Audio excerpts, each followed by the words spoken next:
warp storm raged for 7 days across the Belisar sector, tearing reality like parchment in the hands of a madman.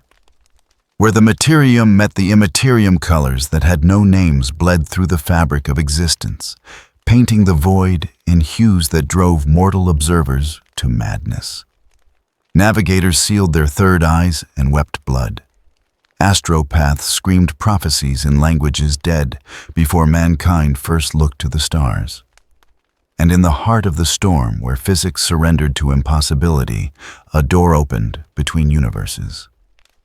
YuGi Muto fell through that door. The sensation defied description, not falling, not flying, but unraveling across dimensions that mortal minds were never meant to perceive. His body existed and did not exist simultaneously. His consciousness stretched across infinite variations of himself, each experiencing different deaths, different triumphs, different paths never taken. The millennium puzzle burned against his chest, its golden surface the only anchor preventing his complete dissolution into the howling chaos of the between space. Through the roar of collapsing realities, another voice spoke. Not from outside, but from within, from the very core of his soul, where the spirit of the pharaoh had dwelled for so long. Partner Adam's voice cut through the chaos like a blade through silk. Hold on to who you are. Remember your name. We've always faced darkness together, YuGi whispered to the voice inside. Atom's presence steadied him. Then, this is just another duel, partner. Trust in me as I trust in you. YuGi Muto, the boy whispered to the screaming void. I am YuGi Muto. The affirmation became an anchor. Identity became gravity, and gravity became pain as he struck something solid for the first time in what might have been seconds or centuries. The impact drove the breath from his lungs, sent shock waves through bones never meant to withstand such force. Yet he lived. Against all probability, against every law of physics, both natural and supernatural, he lived. Consciousness returned slowly, reluctantly, as if his mind recognized that what awaited him was worse than the oblivion of unconsciousness. YuGi opened his eyes to witness a landscape torn from humanity's darkest nightmares given form. The sky burned red. Not the red of sunset or the red of fire, but the red of a wound in reality itself. Massive clouds churned overhead, lit from within by lightning that seared after images into the retina. The air tasted of copper and ash, thick enough to choke on heavy, with the weight of 10,000 years of accumulated suffering. In the distance, spires of blackened metal clawed at the bleeding sky like the fingers of buried giants attempting to escape their graves. Around him stretched what had once been a battlefield. Bodies lay in twisted heaps, their armor melted to flesh, their faces frozen in expressions of terminal agony. Some wore the crude patchwork armor of scavengers, adorned with symbols that hurt to look at, directly 8-pointed stars and screaming faces carved into rusted metal. Others bore the crimson robes of what might have been priests, now torn and stained with substances that were definitely not blood, but served the same terrible purpose. And everywhere always were the machines. Massive bipedal war engines stood silent among the carnage, their weapons still hot from recent firing. Each stood 3 times the height of a man, emblazoned with skulls and eagles, and high Gothic script declaring the Emperor's wrath upon his enemies. Some had fallen brought low by weapons that had punched through armor plating thick enough to stop artillery shells. Others stood vigil over the dead, their machine spirits gone dormant, but their weapons still tracking invisible targets with mechanical precision.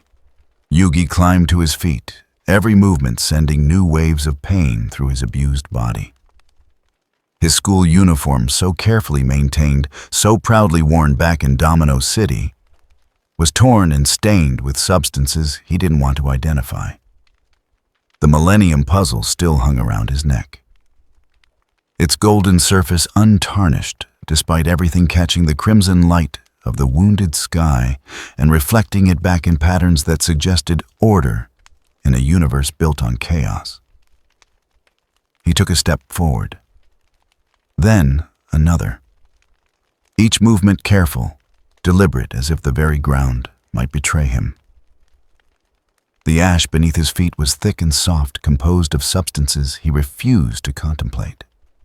In the distance, something howled, a sound that was part machine scream, part animal agony, and part something that should not exist in any rational universe. "Where are we, partner?" Atum's voice emerged from the depths of the puzzle, tinged with a wariness YuGi had rarely heard from the ancient pharaoh. "This place, it feels wrong. Not just dangerous, but fundamentally corrupt." "I don't know," YuGi whispered, his voice barely audible over the constant low rumble of distant explosions and grinding machinery. "But we need to find shelter. Find people. Find some way to understand what's happening." As if summoned by his words, movement erupted from the ruins ahead. They came in a wave of rust and rage creatures that might have once been human, but had long since abandoned any pretense of humanity. Their skin was the gray-green of week-old corpses, stretched tight over muscles that bulged with unnatural growth.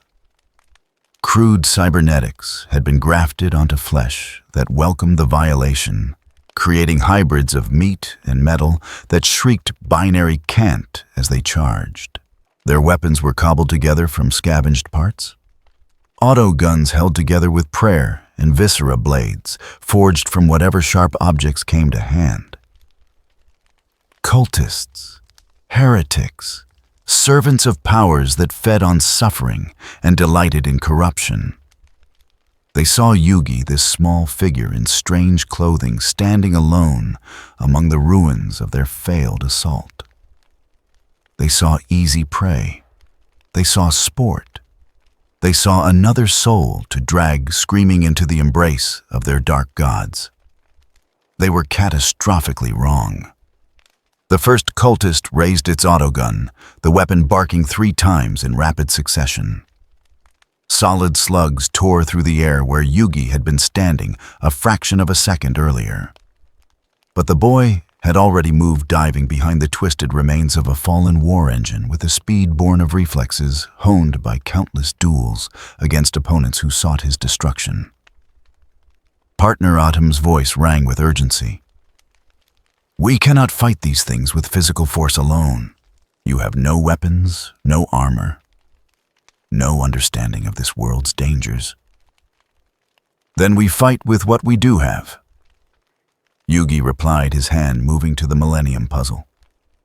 The weight of it against his chest suddenly felt less like burden and more like promise. "We fight with the rules we know. We fight with the game." The cultists closed in 6 of them, moving with the practiced coordination of pack hunters. Their leader, a massive brute whose face had been replaced with a crude metal mask featuring too many eye lenses, barked orders in a language that sounded like grinding gears mixed with screaming. They spread out, cutting off escape routes, moving to surround their prey. YuGi stood. The millennium puzzle blazed with golden light, sudden and brilliant in the crimson darkness. The eye of Wujat manifested on his forehead, ancient and terrible, and beautiful beyond mortal comprehension. Reality rippled around him like disturbed water, and for a moment, just a moment, the cultists hesitated. That moment was all Adam needed. The transformation happened in the space between heartbeats. One moment stood a frightened teenager in a torn school uniform. The next, something else occupied that space, something that wore YuGi's body like a comfortable garment, but moved with the confidence of 5,000 years of accumulated memory and power. Item's consciousness surged to the fore, and where YuGi had stood, uncertain, the pharaoh stood ready. "You have made a grave mistake." Adam's voice emerged from YuGi's throat, deeper resonant with ancient authority. You sought to prey upon the weak. But I am not weak. I am the protector of those who cannot protect themselves. And I challenge you to a shadow game. The words meant nothing to the cultists. Their universe knew of dark pacts and demonic bargains, of chaos sorcery and warp-spawned nightmares. But nothing in their experience prepared them for what happened next. The millennium puzzle erupted with light that was not light, casting shadows that were not shadows. A circle manifested on the ground between Adam and the cultists, not drawn but willed into existence by the ancient artifact's power. Within that circle, reality took on different properties. The rules of physics became flexible, subject to negotiation, open to interpretation, by those who understood the fundamental truth that all existence was a game, and games were won by those who understood the rules better than their opponents. The cultist leader charged its crude autogun, replaced by something more visceral, a chain axe, its teeth spinning with mechanical fury, each tooth engraved with runes that promised pain eternal. It swung the weapon in a wide arc, meant to bisect Adam from shoulder to hip, a blow that would have killed any normal opponent instantly. Atom raised his hand. A card manifested between his fingers, not physical, not quite solid, but real enough for the purposes of this shadow game. The card bore an image familiar to anyone who had watched the King of Games duel, a robed figure, wielding a staff of green crystal eyes closed in concentration, power radiating from every line of its form. Dark Magician. Atom declared, his voice carrying across the battlefield with supernatural clarity. I summon you in attack mode. The card dissolved into light and shadow. From that dissolution emerged something that should not exist in this universe, a figure 7 feet tall, clad in robes of deep purple, edged with gold, its face hidden behind an ornate mask. The dark magician's staff blazed with emerald fire, and when it struck the ground, the sound was not thunder, but something older, more fundamental. The sound of order asserting itself against chaos. The cultist's chain axe struck the dark magician's staff. For a frozen instant, the two forces met, corrupted metal against crystallized will, the power of the warp against something it had never encountered before. Then, with a sound like breaking glass, multiplied 1,000-fold, the chain axe shattered. The dark magician's staff continued its arc, striking the cultist square in its metal-masked face. The cultist flew backward, armor, crumpling augmetics, sparking and dying. It hit the ground and did not rise. Would never rise again. The shadow game had judged it and found it wanting, and that judgment was absolute. The remaining 5 cultists screamed their rage and charged as one. They had no concept of retreat, no understanding of surrender. Their dark gods demanded blood and carnage, and they would provide it or die trying. Probably die trying. Atom moved through their assault like water flowing around stones. His body, YuGi's body, was not enhanced by gene forging or augmetic implants. He possessed no power armor, no force fields, no weapons beyond the cards that manifested at his will. But he had something these cultists could never understand. 5,000 years of combat experience distilled into instinct and the power of the millennium items flowing through his every movement. Mirror Force, he intoned, another card manifesting in his hand. When my opponent attacks, I reflect that attack back upon them. The card activated. Light erupted from its surface, spreading outward in a wave that caught the charging cultists mid-stride. For a heartbeat, they were frozen, caught in a moment of perfect reflection, where every intent, every action, every ounce of hatred they directed at Adam was captured and held like water in cupped hands. Then, the light released, and the reflected force struck them with the full weight of their own malice. 3 cultists disintegrated, simply ceased to exist, their corrupted flesh, unable to withstand the backlash of their own darkness reflected back upon them. The remaining two staggered their charge, broken their weapons, falling from nerveless fingers. Autumn did not give them time to recover. Swords of revealing light. Another card flashed into existence. 7 blades of pure radiance materialized in the air around the cultists, hanging like suspended judgment. They did not move these swords, they simply were, and by their existence they denied the cultists the ability to act. Pinned not by physical force, but by the sheer weight of their own sins made manifest. The dark magician raised its staff. The emerald fire at its tip brightened, intensified, became something that was part flame, part light, and part judgment made tangible. It pointed the staff at the trapped cultists, and they began to scream. Not screams of pain, though pain was certainly involved. These were screams of recognition. The sudden terrible understanding of what they had become, what they had done, what they had sacrificed in service to their dark masters. The swords of revealing light did not merely restrain, they revealed. They forced the cultists to see themselves as they truly were, stripped of delusion and self-deception, naked before the harsh light of truth. It was more than their corrupted minds could bear. They collapsed their consciousness, fleeing into catatonia, rather than face what the light had shown them. When the swords faded, leaving only ash and silence, the cultists remained broken, not in body but in spirit, reduced to empty shells that breathed and bled, but would never think again. Autumn stood in the center of the shadow circle, breathing hard, YuGi's small frame trembling with the exertion of channeling power. It was never designed to contain. The dark magician faded its work complete, dissolving back into the golden light of the millennium puzzle. The eye of Woodjut on Autumn's forehead pulsed once, twice, then dimmed. That was incredible. YuGi's voice emerged from within, awed and frightened in equal measure. But Autumn, what was that? What kind of place uses shadow games as actual combat? No place I have ever known. Autumn responded, allowing YuGi's consciousness to return to the forefront. But we have no choice except to adapt. This world operates by rules we do not yet understand. But the fundamental principle remains. There are always rules, and those who master them survive.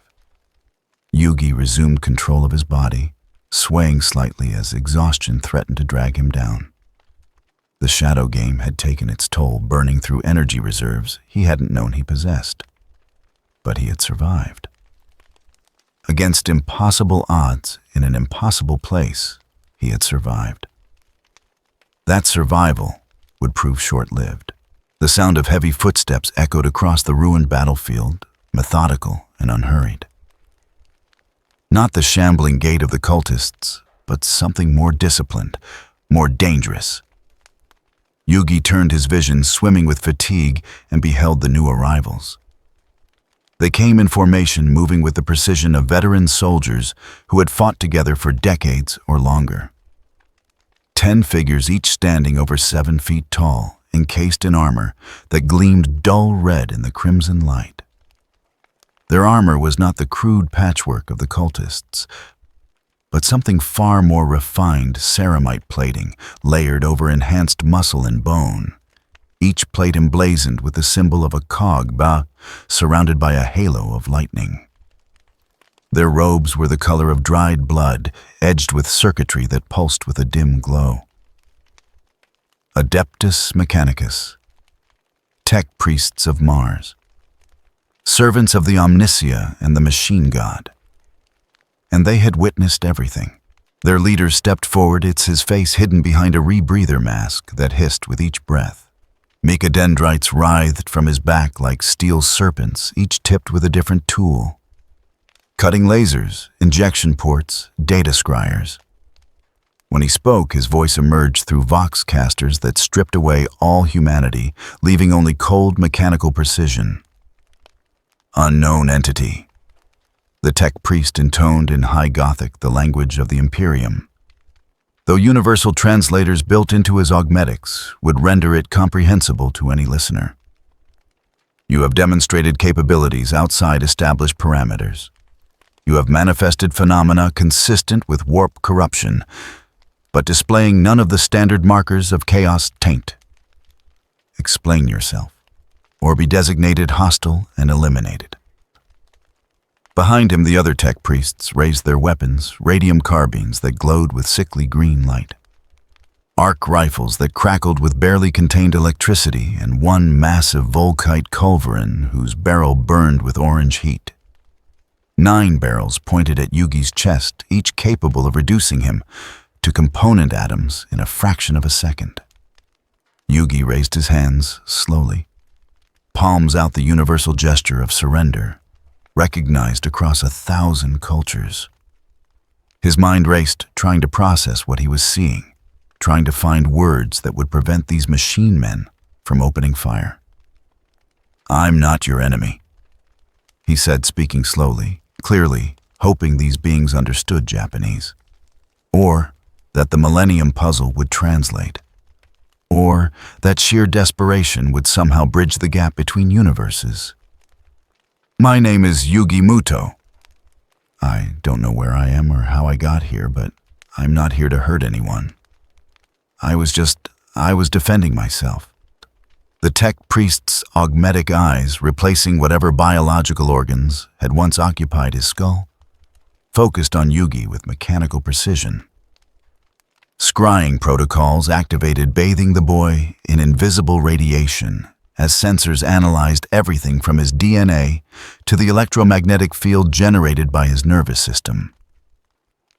Data flowed through cogitator arrays, cross-referenced against archives containing information gathered across 10,000 years of Mechanicus record-keeping. The results were confusing. "Your biological readings are baseline human," the tech priest announced after a moment. "Unaugmented, genetically pure. Yet you display capabilities that should require either psychic awakening, technological enhancement, or warp corruption. The artifact around your neck generates an energy signature that matches none in our databases. Classification: Xenos technology. Origin unknown. Threat level indeterminate." One of the other tech priests spoke, its voice higher-pitched, tinged with something that might have been excitement in a more human speaker. "Magos, the cultists," he destroyed analysis of residual energy patterns, "suggests a form of force multiplication beyond standard psychic manifestation. This may represent a new form of technology worth investigating. Investigation can occur after securing the specimen," the Magos replied. "Unknown entity designated YuGi Muto. You will surrender the artifact to Mechanicus custody for analysis. You will submit to biological and psychological examination. You will cooperate fully with all interrogation protocols. Compliance is not optional." YuGi's hand moved unconsciously to the millennium puzzle fingers, curling protectively around its golden surface. The very idea of surrendering it, of letting these machine people take the artifact that contained Autumn's soul, that represented his bond with the Pharaoh, it was unthinkable. Partner Adam's voice carried a note of warning. "These are not cultists. They are organized, disciplined, and heavily armed. We cannot fight them all, not in your current condition." "I know," YuGi whispered, "but I can't give them the puzzle. I won't." The Magos' augmetic eyes focused on YuGi with renewed intensity. Specimen displays emotional attachment to xenotech artifact. Psychological profile indicates possible mimetic contamination. Recommendation: immediate neutralization and artifact recovery. 9 weapons tracked Yugi's movement as he took a step backward. 9 fingers, some flesh, some metal tightened on triggers. 9 death sentences waited to be delivered. Then the sky screamed. Reality tore open above the battlefield with a sound like all the world's glass breaking simultaneously. The warp storm, which had been raging in the upper atmosphere, suddenly plunged downward like a striking serpent. Crimson lightning arced across the ruins, striking randomly, reducing anything it touched to less than ash. The very ground buckled and heaved as if the planet itself recoiled from the Imperium's touch. And through that tear, in reality, they came. Demons.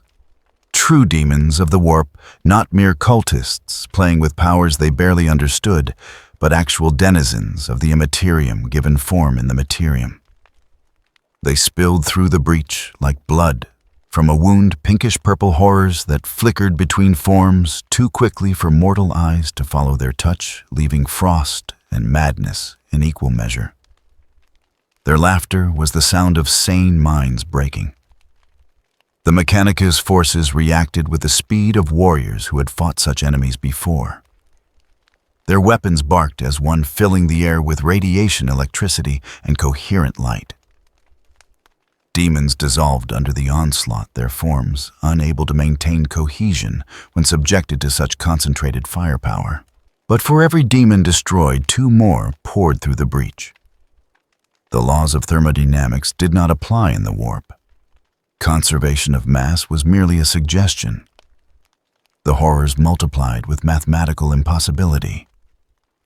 In the chaos, Yugi ran. He didn't think, didn't plan, simply moved with animal instinct toward the only structure that looked defensible, a half-collapsed bunker whose walls still bore the faded symbols of imperial authority. Behind him, the sounds of battle intensified. Tech priests chanted binary cant as they fought. Demons shrieked in languages that rewrote reality with each syllable. And underneath it all, the constant thunder of weapons and the wet sounds of things dying that were never truly alive. Yugi reached the bunker and threw himself inside just as something exploded behind him. The shockwave picked him up and slammed him against the interior wall, driving the air from his lungs. He tasted blood his own this time, and fought to remain conscious as darkness crept in at the edges of his vision. Rest partner Atem's voice was gentle now, concerned. You have done enough. Rest, and I will keep watch. Can't rest. Yugi gasped, forcing himself to his feet despite every nerve-screaming protest. Have to understand. What is this place? Through the bunker's cracked viewport, he could see the battle raging. The tech priests had formed a defensive circle, their weapons creating overlapping fields of fire that turned approaching demons into dissipating warp energy. But the breach in reality showed no signs of closing. More demons poured through with each passing second. Eventually, even the most disciplined defense would be overwhelmed by the sheer weight of numbers. Yugi's hand went to his deck, the cards he had carried from his own universe, now feeling impossibly heavy. Each card was a friend, a memory, a promise made and kept. And each card represented power that might make a difference in this insane reality. But should he? Not he. Could he? These tech priests had threatened him, had tried to take the puzzle. They were not his friends, not his allies. He owed them nothing.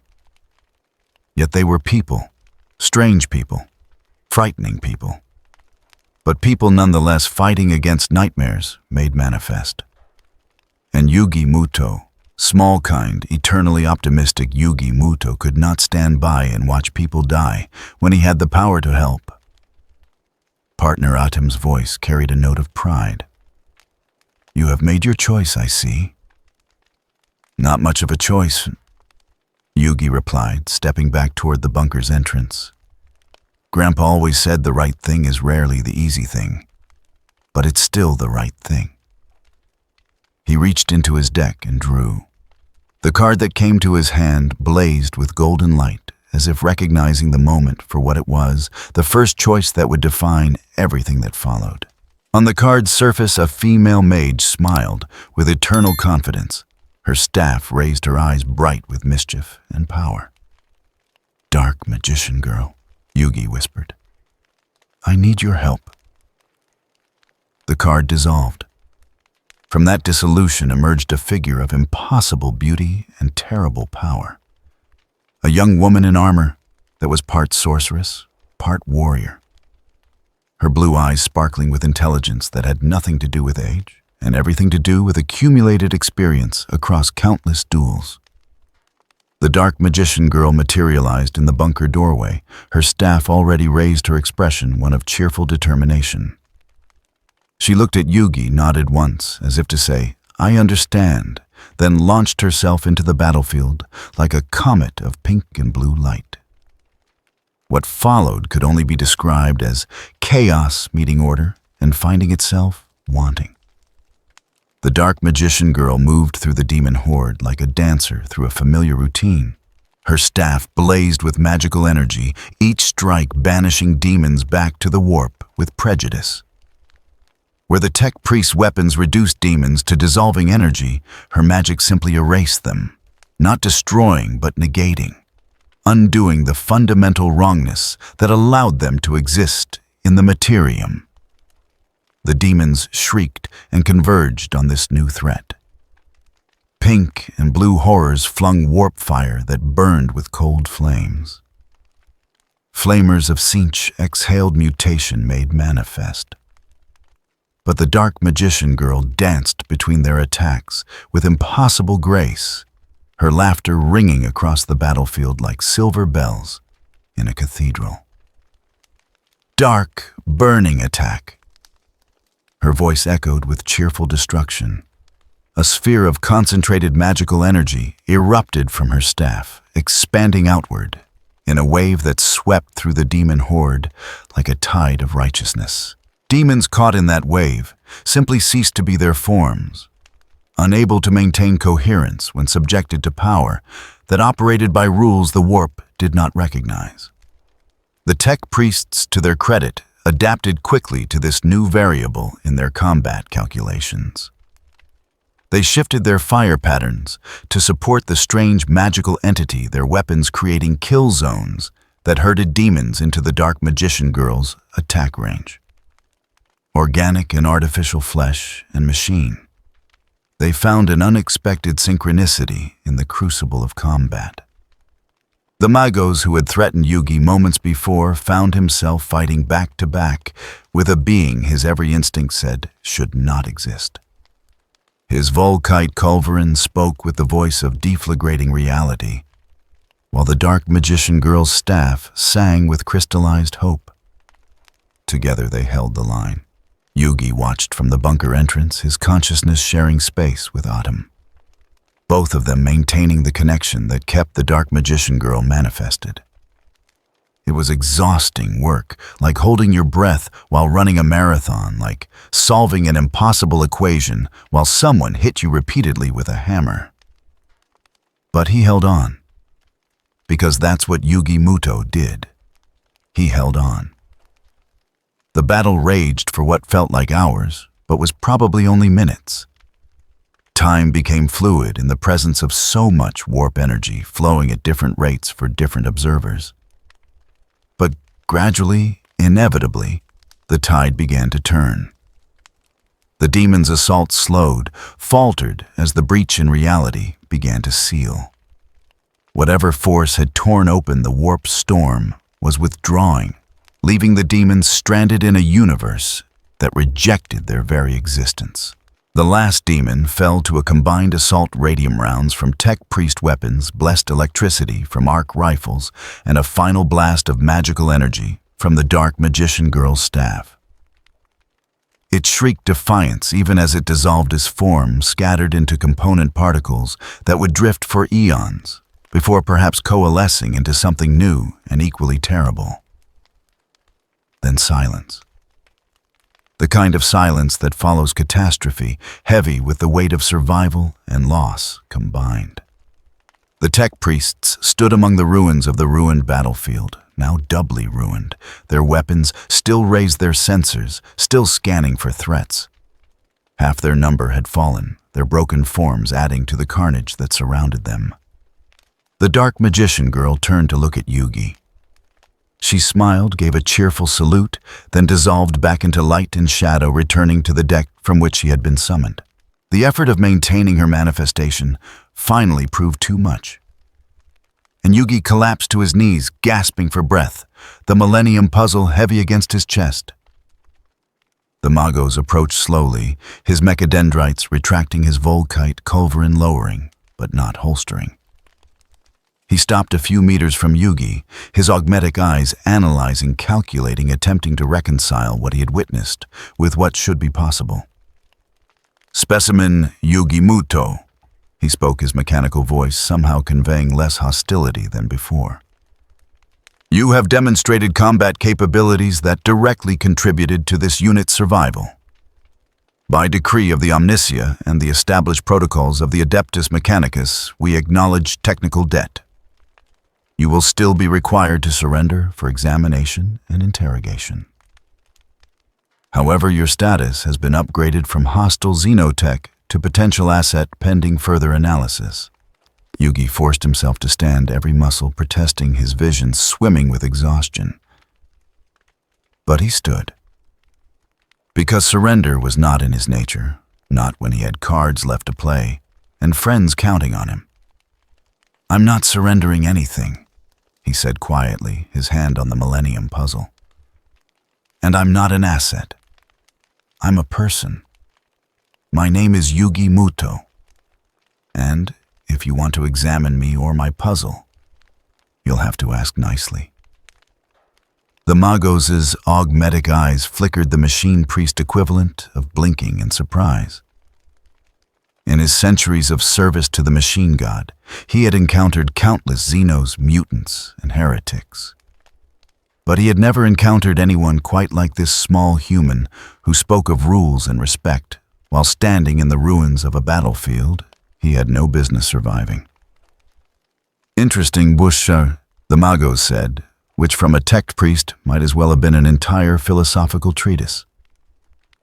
"You will accompany us to the forward operating base for debriefing. This is not a request, but neither is it a threat. We have questions. You will answer them. And perhaps—" The Magos paused, his cognitive processors running probability matrices. "Perhaps you will survive the experience." 3 more tech priests emerged from the ruins, their robes torn, their armor scorched, but their weapons still functional. They formed up around YuGi, not quite escorts, not quite guards. The message was clear, he was going with them, willing or not, but they would at least pretend he had a choice in the matter. YuGi looked at the millennium puzzle, then at the tech priests, then at the crimson sky where the warped storm still raged in the upper atmosphere. He thought about Grandpa Muto back home in Domino City, about Jonucci and Anzu and Honda and all his friends who would be wondering where he had gone, about the life he had been torn from by forces he still didn't understand. Partner Adam's voice was steady, reassuring. "Whatever happens next, we face it together, as we always have." "Together," YuGi agreed quietly. Then, surrounded by machine priests on a battlefield soaked in blood and worse things, YuGi Muto took his first steps into the grim darkness of the far future, where there was only war, and where a boy with a golden puzzle was about to teach an entire universe the meaning of a fair game. The black stone fortress hung in the void, like a monument to humanity's fear of the unknown. It was not a ship, not in any conventional sense. Ships moved. Ships traveled. Ships had destinations. The fortress simply was a massive construct of black stone, older than the Imperium, older perhaps than humanity itself. Ancient technology hummed within its walls. Technology the Mechanicus could operate, but never truly understand. Its purpose was singular: to create fields of null energy that suppress psychic phenomena, turning portions of real space into dead zones where the warp could not reach. Perfect for holding prisoners whose powers might otherwise allow them to escape or cause catastrophic damage. Perfect for holding YuGi Muto. The journey from the battlefield to the fortress had taken 3 days by Imperial reckoning. 3 days aboard a Mechanicus transport ship, locked in a holding cell whose walls were inscribed with words neither YuGi nor Atom recognized. 3 days of silence broken only by the ship's machine spirit humming its binary prayers and the occasional tech priest checking on the prisoner's condition.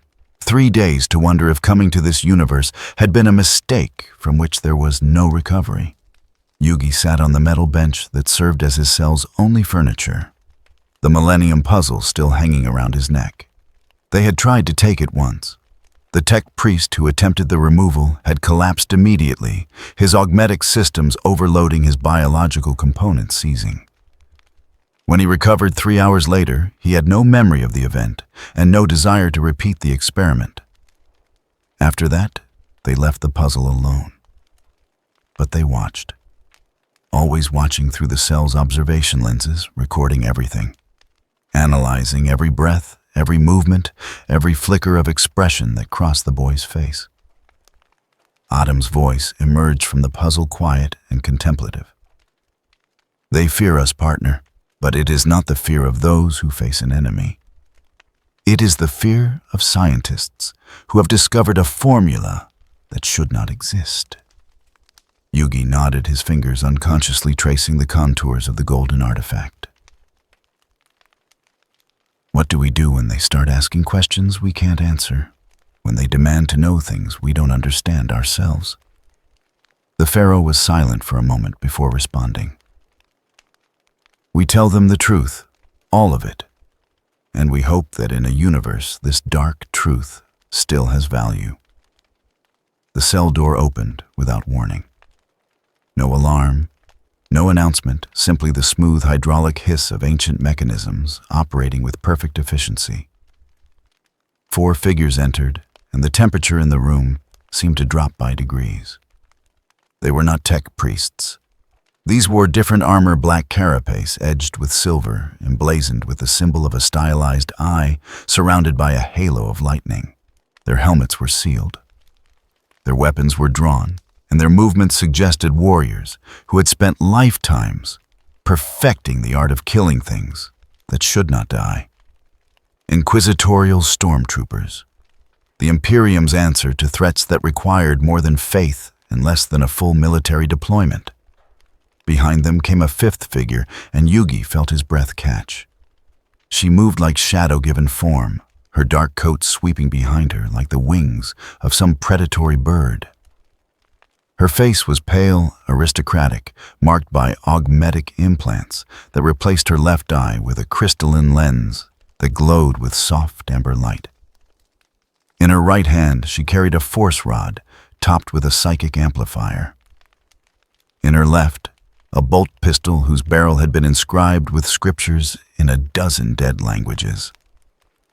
She stopped just inside the cell door, her augmetic eye focusing on YuGi with mechanical precision, while her organic eye studied him with very human calculation.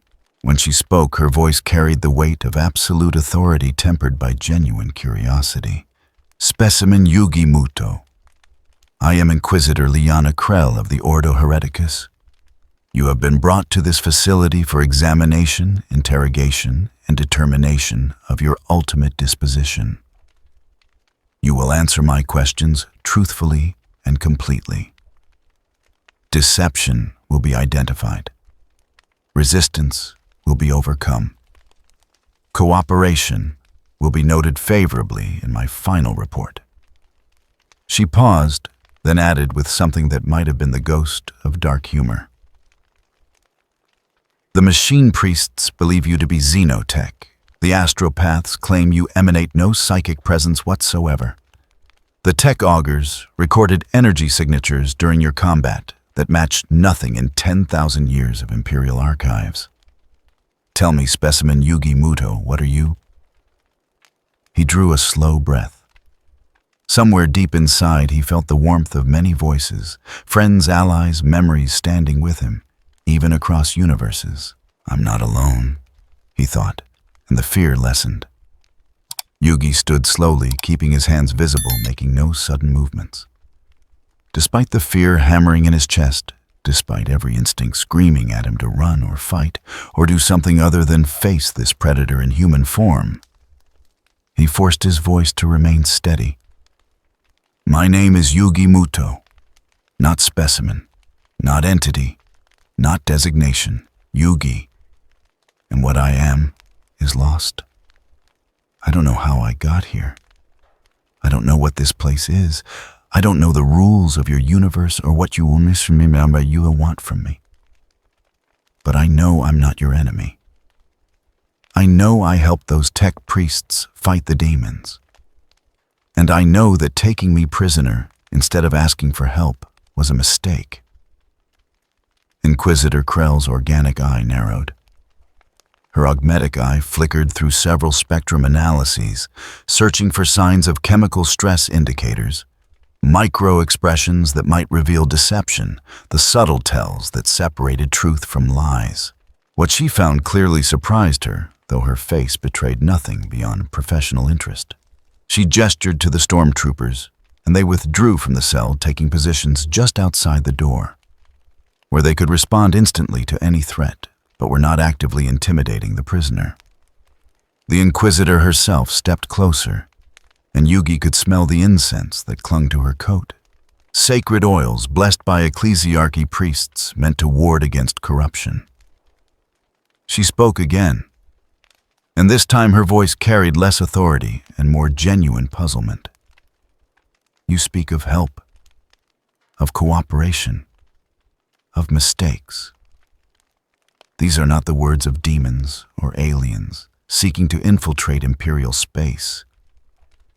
These are the words of someone who genuinely believes themselves wronged. She tilted her head, studying YuGi from a new angle. The tech priests report you created entities from nothing, warriors of light, who fought alongside their forces. The battle cogitators recorded these entities destroying cultists and demons with equal efficiency. Xenos technology cannot do this. Warp sorcery always leaves corruption in its wake. Yet you show no signs of taint.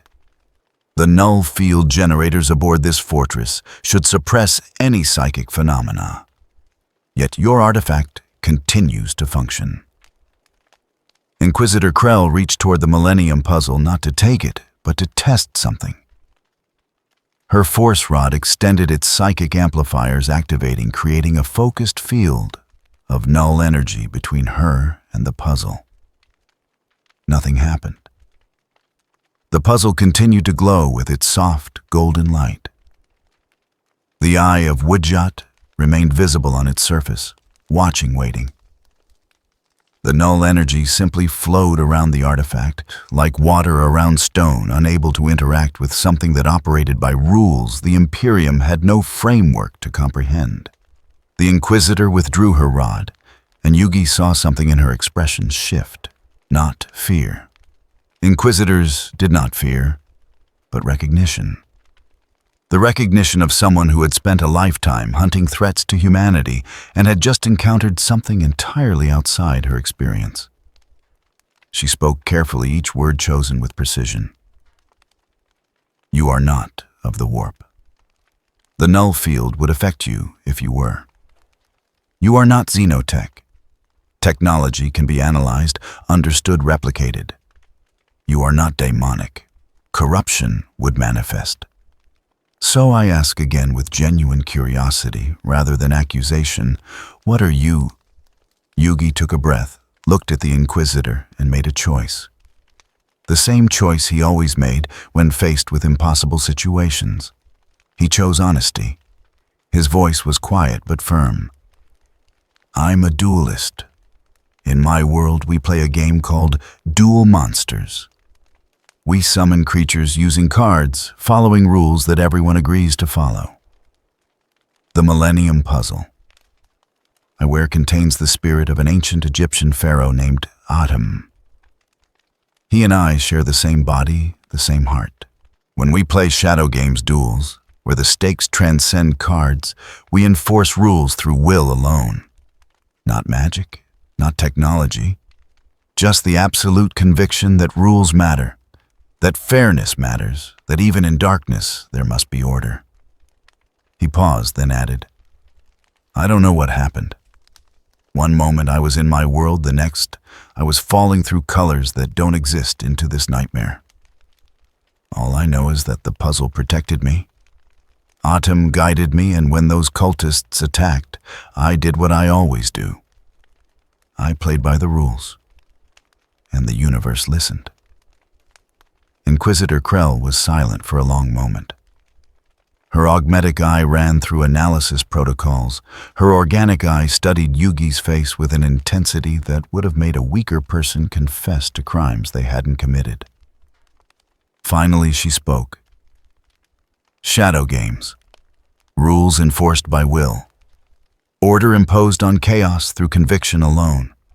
She laughed, then a short, bitter sound without humor. In the Imperium, we call that faith. But your faith serves no god, worships no emperor, kneels before no authority save the rules themselves. This should be heresy. By every law of the ecclesiarchy, you should be executed for refusing to acknowledge the god emperor's divinity. Yet you fought demons. You saved imperial lives. You enforced order where chaos reigned. She holstered her bolt pistol, a gesture that did not escape YuGi's notice. I am going to do something unusual, YuGi Muto. I am going to believe you. Not because your story is plausible, it isn't. Not because I trust you, I don't. But because in 40 years of hunting heretics, I have learned to recognize truth when I hear it, even when that truth makes no sense. Inquisitor Krell stepped back, and her professional mask returned. However, my belief is insufficient. You will be brought before higher authorities. They will ask harder questions. They will test you in ways I cannot. And some of them will not be as open-minded as I am choosing to be in this moment. So I ask you now, is there anything else you need to tell me? Any other surprises hidden in that golden puzzle of yours? YuGi hesitated. He looked down at the millennium puzzle, felt Atum's presence stirring within it, and made another choice. A harder choice. He spoke, and his voice carried a weight it hadn't before. The pharaoh who shares my body wants to speak with you directly. He's lived in the puzzle for 3,000 years in my world. He knows things I don't, sees things I can't. Would you be willing to hear what he has to say? The Inquisitor's augmetic eye focused sharply. The puzzle contains a consciousness, a separate entity. YuGi nodded. His name is Atum. He was a king once. He played shadow games to protect his kingdom. He's not a demon, not a ghost, not anything from your universe. He's just a friend. My partner, the other half of my soul. Inquisitor Krell considered this, her hand drifting unconsciously to her bolt pistol, then away again. Finally, she spoke. Very well. Let me speak with this Pharaoh Atum. But know that if I sense any deception, any hint of possession or corruption, this conversation ends with your execution. Am I understood? YuGi nodded. Then he closed his eyes, his hand grasping the millennium puzzle, and let Atum come forward. The transformation was subtle, but unmistakable. The boy's posture straightened, his shoulders squared. His expression shifted from uncertain kindness to ancient confidence. When his eyes opened, they held 5,000 years of memory, compressed into a teenage body's fragile frame. Atum spoke, and his voice carried harmonics that had not been there before, the voice of a king addressing an equal. Inquisitor Liana Krell of the Ordo Hereticus, I am Atem Pharaoh of Egypt, guardian of the millennium items, protector of my partner, YuGi Muto. I thank you for allowing me to address you directly. It is not a courtesy I expected in this dark universe. The Inquisitor's augmetic eye flickered rapidly, analyzing vocal patterns, searching for signs of possession. Her organic eye narrowed. You speak with different intonation, different cadence, yet the body remains the same. This should be impossible without demonic interference. Explain. Atem's expression remained calm, measured. In my time, I ruled a kingdom threatened by forces of darkness. To combat these forces, I and 6 others created the millennium. Items, artifacts of immense power, bound by rules older than your Imperium.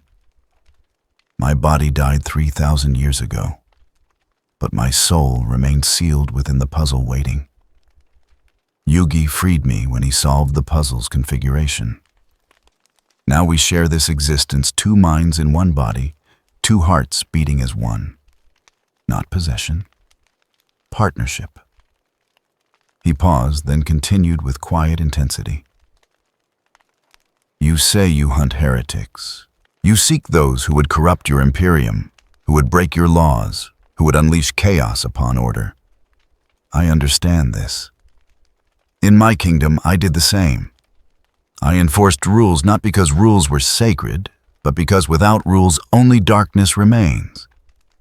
Your emperor, this being you, worship, he understood this too.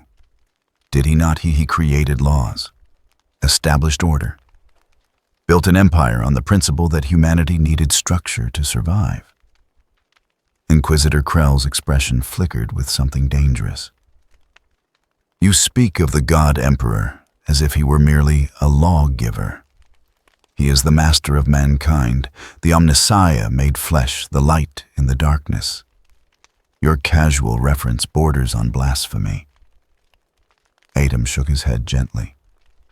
I speak of him as I would speak of any ruler who understands the burden of power.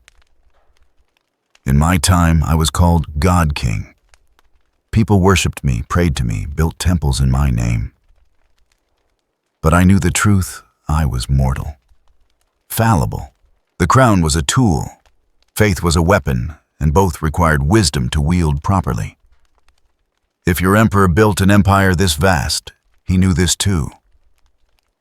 The Inquisitor's hand moved to her bolt pistol, but she did not draw it. You suggest the emperor is merely mortal. Atem's response was carefully chosen.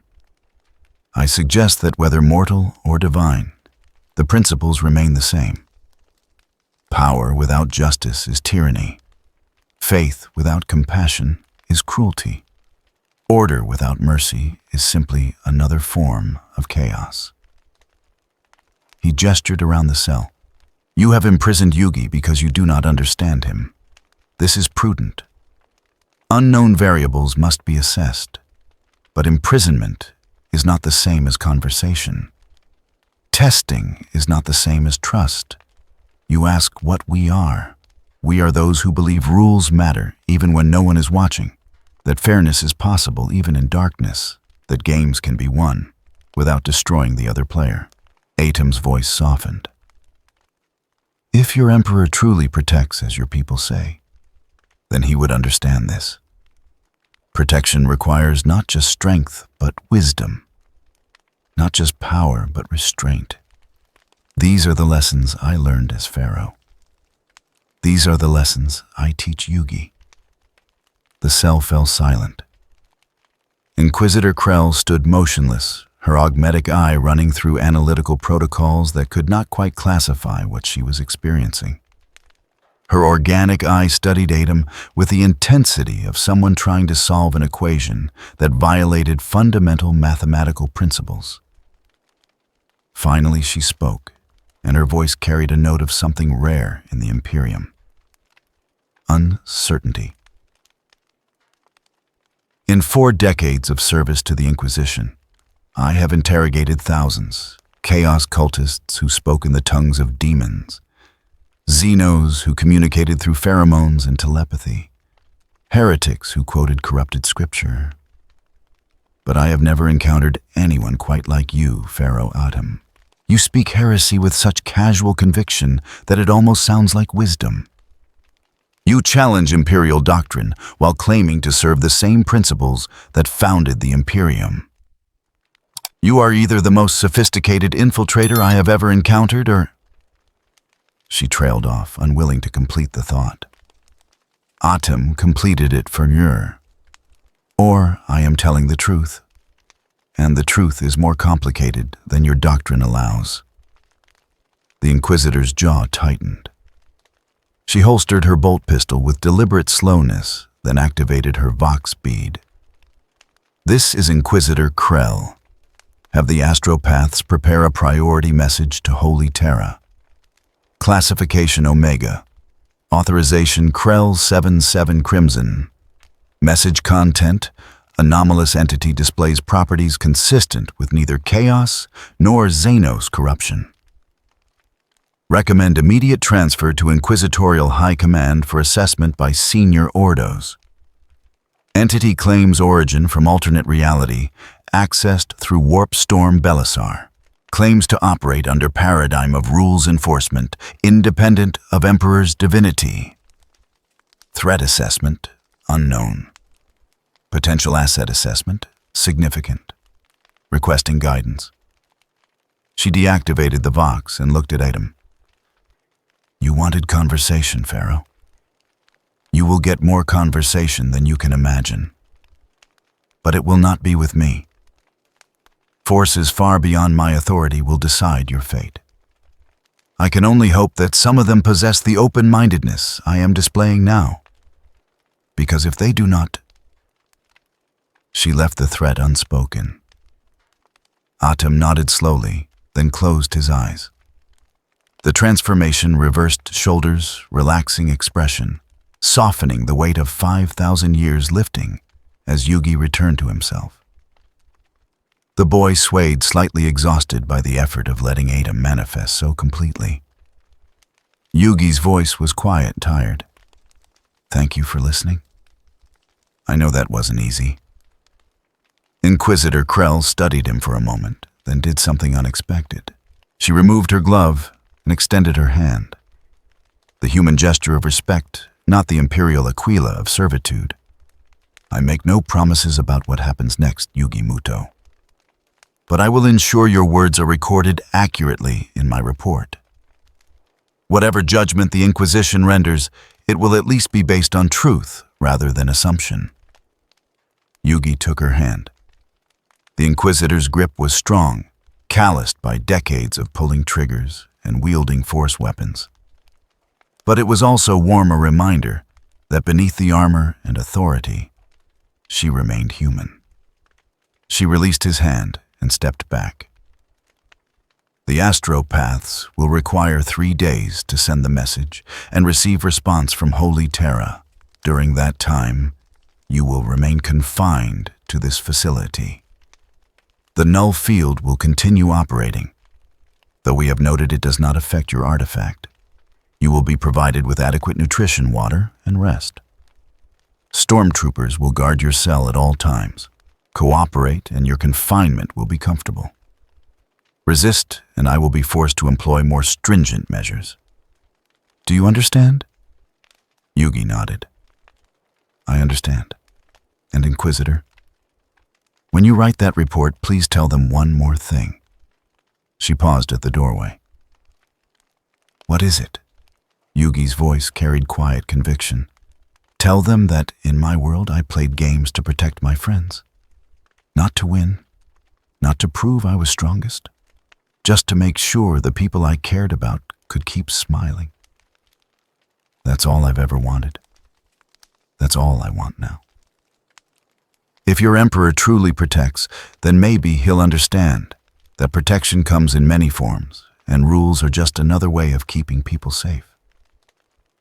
Inquisitor Krell stood motionless for 3 heartbeats. Then, without a word, she left the cell. The door sealed behind her with that same hydraulic hiss, leaving YuGi alone once more. But not entirely alone. Item's voice emerged from the puzzle, warm with approval. You did well, partner. She will remember those words, and perhaps in a universe built on faith and fear, words about protection and smiles will make a difference. YuGi sank onto the bench, exhaustion finally claiming him. Do you think they'll listen? Item, really listen? The pharaoh was quiet for a moment before responding. I think we have given them something they rarely encounter in this dark age, a choice. They can see us as threat or tool enemy or asset. But we have shown them a third option, that we might be simply what we claim to be. Two souls trying to do right in a universe that has forgotten what right means. YuGi closed his eyes, his hand resting on the millennium puzzle. 3 days until they decide. 3 days to hope that truth still matters. Outside the cell, Inquisitor Krell walked through the fortress's corridors, her mind processing everything she had witnessed. Stormtroopers snapped to attention as she passed. Tech priests offered binary prayers. Servitors shambled through their programmed routines, oblivious to the revolution occurring in the Inquisitor's thoughts. She had interrogated thousands. She had executed hundreds. She had consigned entire worlds to exterminatus when corruption ran too deep to cleanse. She had done all of this without hesitation, without doubt, secure in the knowledge that she served the Emperor and the Emperor was never wrong. But in that cell, a boy with a golden puzzle and the soul of an ancient king had challenged the fundamental assumptions upon which the Imperium was built. Not with violence, not with heresy, simply with the suggestion that rules might matter more than faith, that fairness might be possible even in darkness, that games could be won without destroying the other player. Inquisitor Krell reached her personal chambers and sealed the door. She poured herself a measure of amasec from a bottle older than most hive worlds, drank it in a single swallow, then spoke aloud to the empty room. Emperor, preserve us. I think I might actually believe him. In the cell 3 levels below, YuGi Muto dreamed of Domino City, of Grandpa's game shop, of friends laughing, of duels played under bright lights where the only stakes were pride and the only weapons were cards. And in the Millennium puzzle, Pharaoh Atem kept watch, his ancient consciousness, alert for any threat that might emerge from this strange new darkness. 3 days until Holy Terror responded. 3 days to wonder if truth still held currency in a universe built on lies.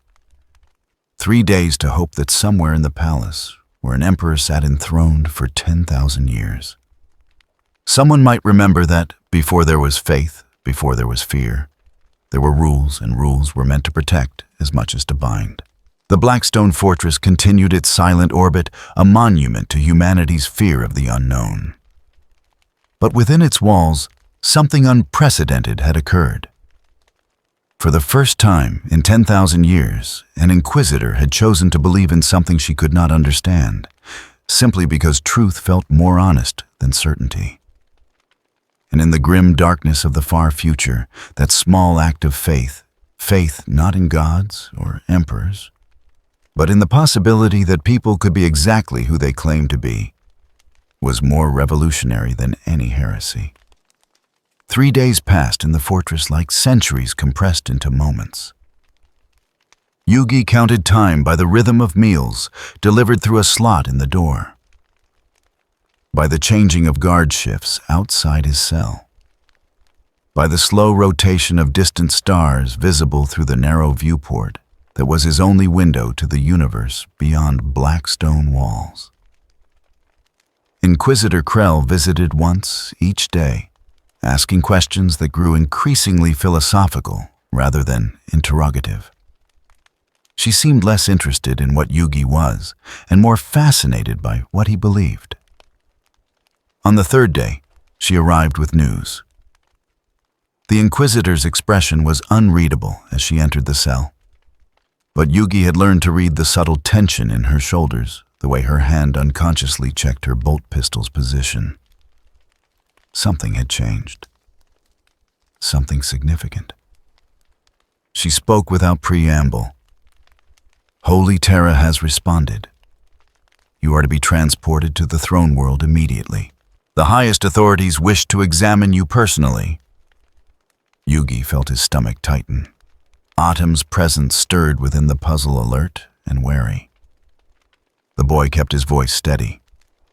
The highest authorities, meaning. Inquisitor Krell's organic eye met his. The Adeptus Custodes. The High Lords of Terra, and if the rumors spreading through the astropathic choir are true. She paused as if the words themselves were dangerous. The God Emperor himself may take an interest in your case. The cell seemed to grow colder. Yugi had learned enough in 3 days of careful questions to understand what that meant. The Emperor Master of 1,000,000 worlds worshipped as a living god by trillions, enthroned for 10,000 years in a prison of his own making. The being whose will held together an empire spanning the galaxy. That Emperor wanted to see him. Autumn's voice emerged soft and thoughtful. Partner, this is both opportunity and danger. If we meet this Emperor, we may finally understand what holds this universe together. But we must be careful. Kings who rule through fear rarely welcome truth. Yugi nodded almost imperceptibly. Then he addressed the Inquisitor. When do we leave? The journey to Terra took 2 weeks by warp travel. Yugi was transferred to an inquisitorial black ship vessels designed to transport psychers and other dangerous anomalies through the Imperium without catastrophic incident. The ship's interior was a maze of corridors inscribed with wards and prayers. Its walls lined with cells containing beings whose existence the Imperium could neither tolerate nor immediately destroy. Yugi was given quarters rather than a cell. A small cabin with a bed, a desk, and that same narrow viewport showing the swirling madness of the warp beyond the ship's Geller field. He was not imprisoned, not exactly. But 4 custodian guards stood watch outside his door at all times, their golden armor gleaming even in the dim corridor light, their guardian spears held at perfect attention. The Adeptus Custodes. The Emperor's own guards. Warriors who had stood vigil for 10 millennia, each one a work of genetic art that made space marines look crude by comparison. They did not speak, did not acknowledge Yugi's presence. Simply stood eternal and implacable, living reminders that he was being escorted to judgment. Inquisitor Krell accompanied the transport, though she spent most of the journey in conference with her fellow Inquisitors via encrypted Vox channels. The few times Yugi saw her, she looked troubled, as if the decision to bring him to Terra had opened questions she wasn't prepared to answer. On the 7th day of travel, Yugi stood at his viewport, watching the warp's impossible colors flow past when Adam spoke. Do you see it, partner? The way reality bends here. This place, this Imperium. They fear so deeply, it operates on rules similar to shadow games. Emotion becomes power. Belief becomes substance. The warp is chaos, not because it lacks rules, but because its rules change based on who believes them strongest. Yugi pressed his hand against the viewport, feeling the faint hum of the Geller field between him and madness. If that's true, then maybe that's why they fear us. We enforce rules without needing faith. We make games fair without needing gods. In a universe built on belief, conviction itself becomes heresy. The Pharaoh's voice carried a note of grim understanding. Then we must tread carefully when we meet their God King. For if he is truly what they claim, a being of absolute power, sustained by absolute faith, Our very existence challenges the foundation of his rule. Terra appeared in the viewport like a jewel wrapped in adamantium. The birthplace of humanity was nothing like the Earth YuGi remembered from his own universe, where his Tokyo had been bright and colorful. Terra was a fortress world, a planet transformed into the greatest military installation in galactic history. Orbital defense platforms formed layers of protection around the world. Void shields shimmered across the atmosphere. And at the center of it all, visible even from orbit, stood the Imperial Palace. The palace defied description. It was not a building, but a continent, not architecture, but geography itself rewritten in service to one being's vision. Spires reached into low orbit. Cathedrals large enough to hold entire hive cities served as mere outbuildings. Battlements where titans stood, eternal guards stretched across hundreds of kilometers. And at the palace's heart, surrounded by the greatest concentration of defenses humanity had ever constructed, lay the Sanctum Imperialis, the throne room. The black ship docked at an orbital station reserved for inquisitorial craft. From there, a smaller transport descended through security layers that grew more stringent with each checkpoint. Credentials verified by tech priests, genetic samples analyzed, psychic probes assessing intent. The process took hours each verification, another barrier between the outer world and the sanctum where the Emperor dwelled. The millennium puzzle glowed softly throughout, untouched by scans, unaffected by analysis, simply existing in defiant impossibility. Finally, they reached the outer precincts of the throne room itself. YuGi stepped from the transport onto polished adamantium, and the sheer scale struck him like a physical blow. The courtyard could have held entire city blocks. Statues of space marine heroes rose hundreds of meters into the air, their stone faces weathered by millennia. In the distance, thousands of pilgrims walked in endless procession, their chanting audible even here. Inquisitor Krell stood beside him, her expression hidden behind her half-mask. A full complement of custodian guards surrounded them, 20 golden warriors whose presence made the air itself feel heavier. One custodian stepped forward, his armor more ornate than the others.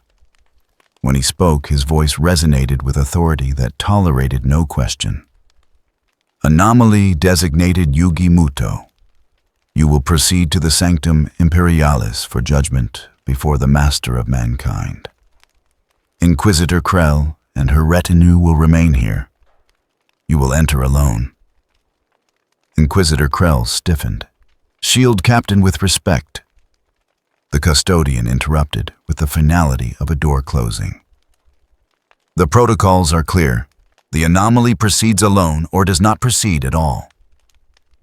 For a moment, YuGi saw something unexpected in the Inquisitor's expression, genuine concern. Not for the Imperium's safety, but for his.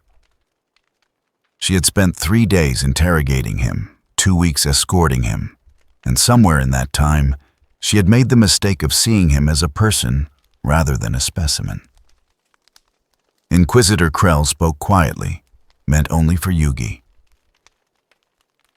Remember what you told me in the fortress? You play by rules and you protect people. Hold to that. Whatever he shows you, remember who you are. YuGi nodded, his hand moving unconsciously to the millennium puzzle. Then he turned to face the massive doors that led deeper into the palace.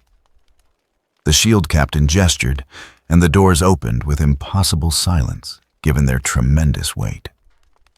Beyond lay a corridor that seemed to stretch into infinity, lined with custodians, standing motionless as statues, their guardian spears held at perfect attention. Taking a breath, YuGi stepped forward alone. The doors closed behind him without sound. The corridor extended for what felt like miles. Distance became difficult to judge as reality itself seemed to warp subtly around him. The air grew heavy with psychic presence, pressing against his consciousness like the weight of entire oceans. With each step, YuGi felt the millennium puzzle grow warmer against his chest, its golden light brightening as if responding to the immense power ahead. Halfway down the corridor, YuGi passed between two silent sisters standing at their eternal vigil. Their presence created a bubble of absolute psychic emptiness, a void where no warp phenomenon could exist, where even thoughts felt muted. The silence pressed down, like vacuum, heavy and wrong. But the millennium puzzle continued to glow. Its light did not dim in their presence, did not flicker or fade.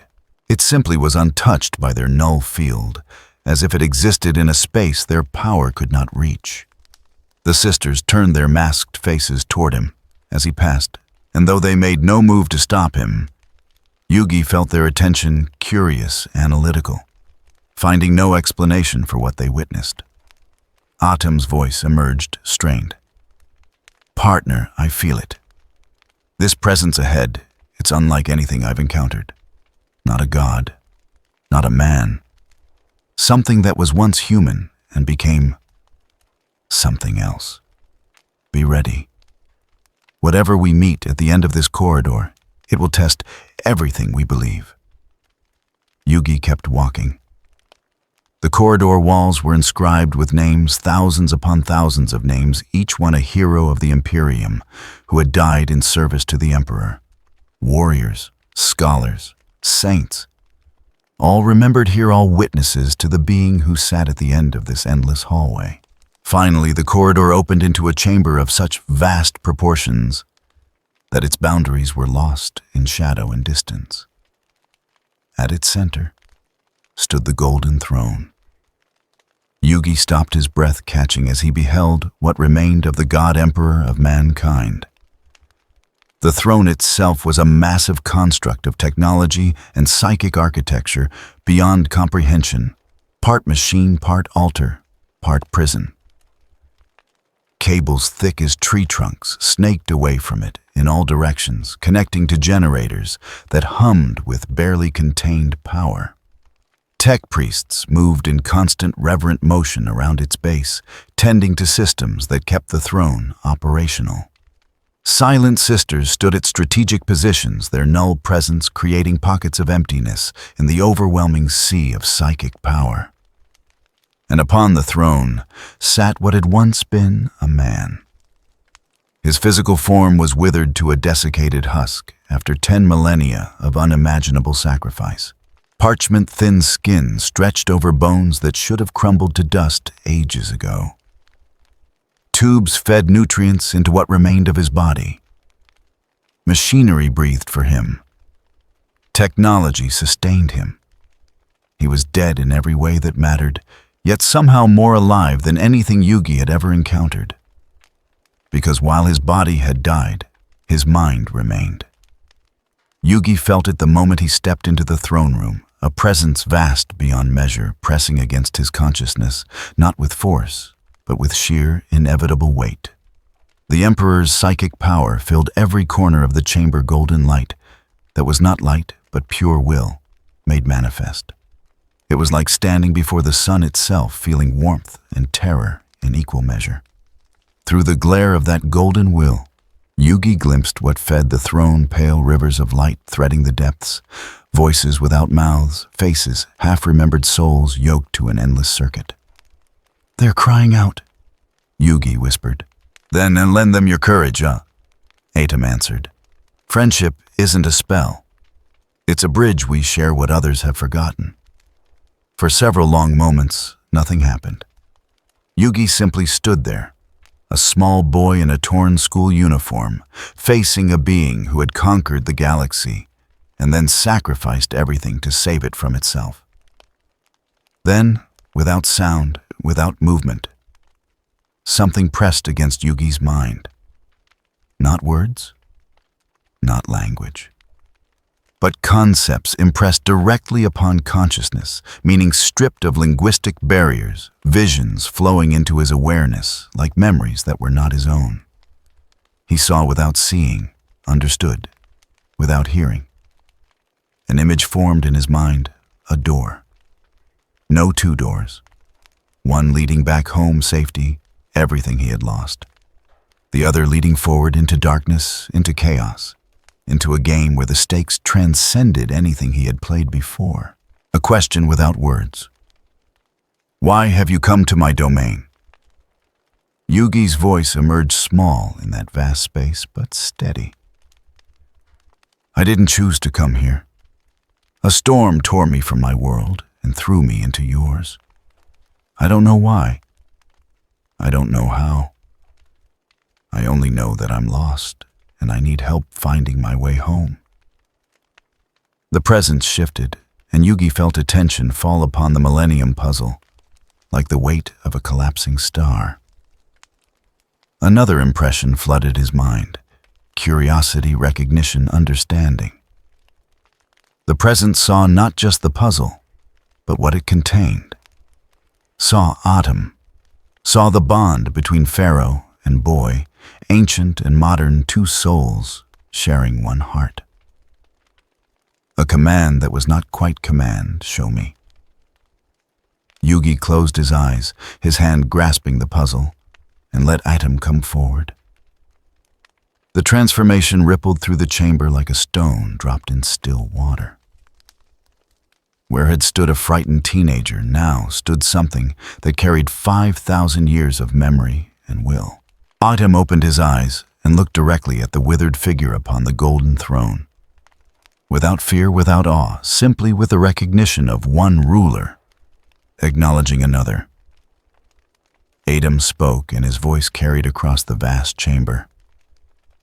"God Emperor of mankind, Pharaoh Atum of Egypt offers greeting. I see you for what you are, not a god, but a king who chose sacrifice over surrender. I understand this burden. I too wore a crown. I too made choices that haunted me. And I too learned that power without wisdom becomes merely another form of tyranny." The chamber fell absolutely silent. Even the tech priests stopped their ministrations. Yet the emperor did not strike Atum down. Instead, his presence shifted, as if something that had been coiled for 10,000 years finally found reason to relax slightly. Visions flooded into YuGi's consciousness, not words, but understanding transmitted soul to soul. He saw the birth of the Imperium, saw the emperor still mobile, then still human in appearance, conquering Terra not for glory, but necessity. Saw him forge alliances with Mars, saw him create the Space Marines. Every decision made not because it was good, but because it was necessary. Every compromise accepted not because he wanted to, but because the alternative was extinction. He saw the Horus heresy, saw beloved sons turn traitor, saw the emperor's vision of enlightened humanity corrupted into religious dogma, saw him struck down and brought here to this throne, not dead, not alive, simply persisting in torment that should have ended 10 millennia ago. He saw the slow calcification of the Imperium, watched as his secular vision became theocracy, watched as hope died world by world, replaced by grim determination to survive one more day.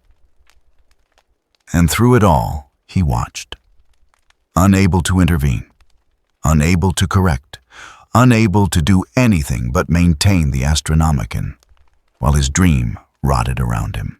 The vision ceased, leaving YuGi gasping, tears streaming down his face. Not tears of fear, but of grief. Grief for a being who had tried to save humanity and succeeded only in creating a prison for himself and his species. When YuGi could speak again, his voice was hoarse. You've been carrying this alone for 10,000 years. They worship you as God while you sit here in pain, unable to tell them that worship was never what you wanted. Another impression pressed into his mind. Not words, but feelings, weariness, burden, hope so painful It felt like torture. Adam spoke, his voice gentle. You are in the same position I was when I sealed my soul in the puzzle. You sacrificed everything to protect your people, and the cost was losing yourself in the process. I understand this burden, and I understand why you summoned us here. A question formed in YuGi's mind. Complex and layered. Do you? Adam nodded. You want to know if rules can exist without faith? If fairness can survive without worship? Because if it can, if we can enforce order through simple conviction rather than divine authority, then perhaps there is another way. Perhaps your Imperium doesn't have to be built on suffering. The presence expanded, and YuGi felt something that might have been hope. Terrible hope dormant for 10,000 years. A vision unfolded two paths. Understanding without words. Choice without coercion. The first path, a way home, opened. The warp storm replicated. Return to everything lost, everything familiar, safety, friends. Grandpa, the life torn away. The second path, stay. Face what comes. Prove that rules matter. Challenge the very forces that feed on chaos. Play shadow games against a chaos god where the stakes are not just life, but the philosophical foundation of an entire civilization. No command, no demand. Simply choice laid bare. YuGi stood in that vast chamber, feeling the weight of impossible decision pressing down on him. He thought about Domino's City, about Grandpa's game shop, about Jonuchi and Anzu and Honda. And he thought about Inquisitor Krell, who had chosen to believe him. About tech priests who had fought beside the dark magician girl. About all the people in this dark universe who had forgotten that fairness was possible. He remembered what Grandpa Muto had always taught him. The right thing is rarely the easy thing, but it's still the right thing. YuGi spoke, and his voice was steady. I'll stay. Not because you command it, but because people in this universe deserve to know that another way exists. If I have to face a chaos god to prove it, then that's what I'll do. Because that's what duelists do. We play by the rules even when the other player doesn't. The presence seemed to fill the chamber with something that might have been satisfaction. And then something changed. The millennium puzzle blazed with sudden heat against YuGi's chest. Not because the Emperor willed it, but because the puzzle itself responded. Recognizing power of similar magnitude, ancient will meeting ancient will. Like two instruments, harmonizing without either commanding the other.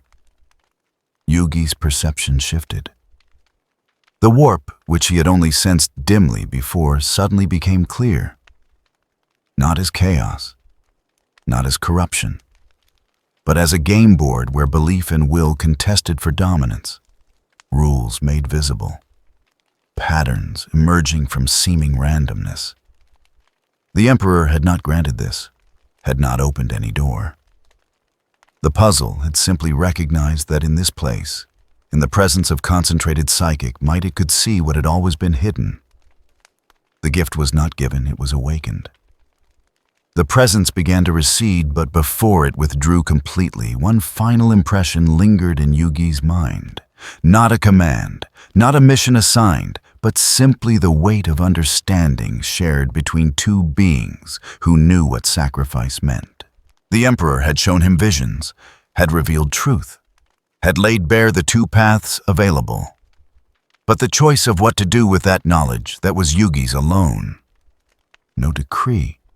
No divine mandate. Simply one ruler recognizing another's right to choose their own purpose. Even if he proved that rules worked without faith, the Imperium was too vast, too desperate to change. The best he could hope for was that a very few would remember. Would know that fairness was possible. That a boy with a golden puzzle played games against gods and refused to cheat even when cheating meant survival.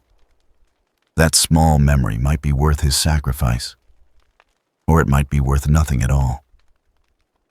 YuGi stood in the vast chamber looking up at the withered form upon the golden throne and felt kinship.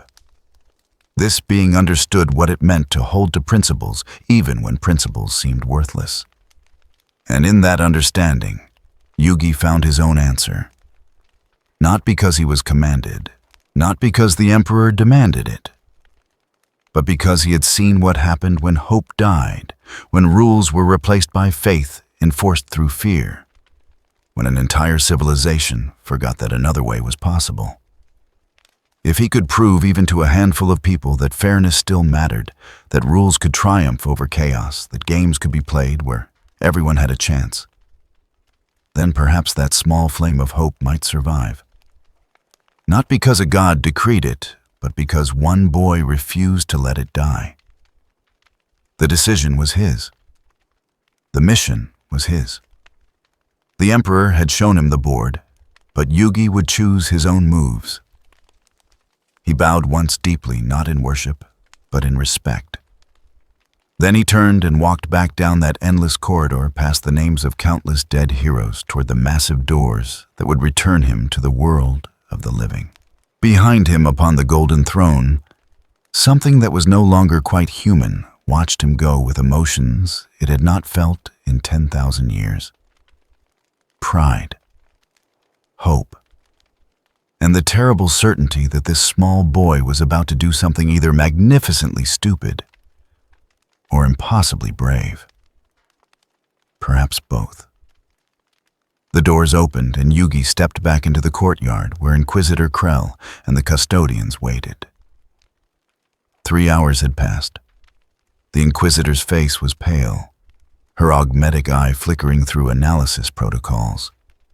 She spoke carefully. What happened in there? YuGi looked at her, and in his eyes she saw something that had not been there before. Not corruption, but the weight of understanding. I met him. I saw. He paused, searching for words that would not constitute heresy that would convey truth without destroying faith. I saw the price paid to keep humanity alive. 10,000 years of sacrifice, and I... He hesitated, then spoke with quiet conviction. I've decided what I'm going to do.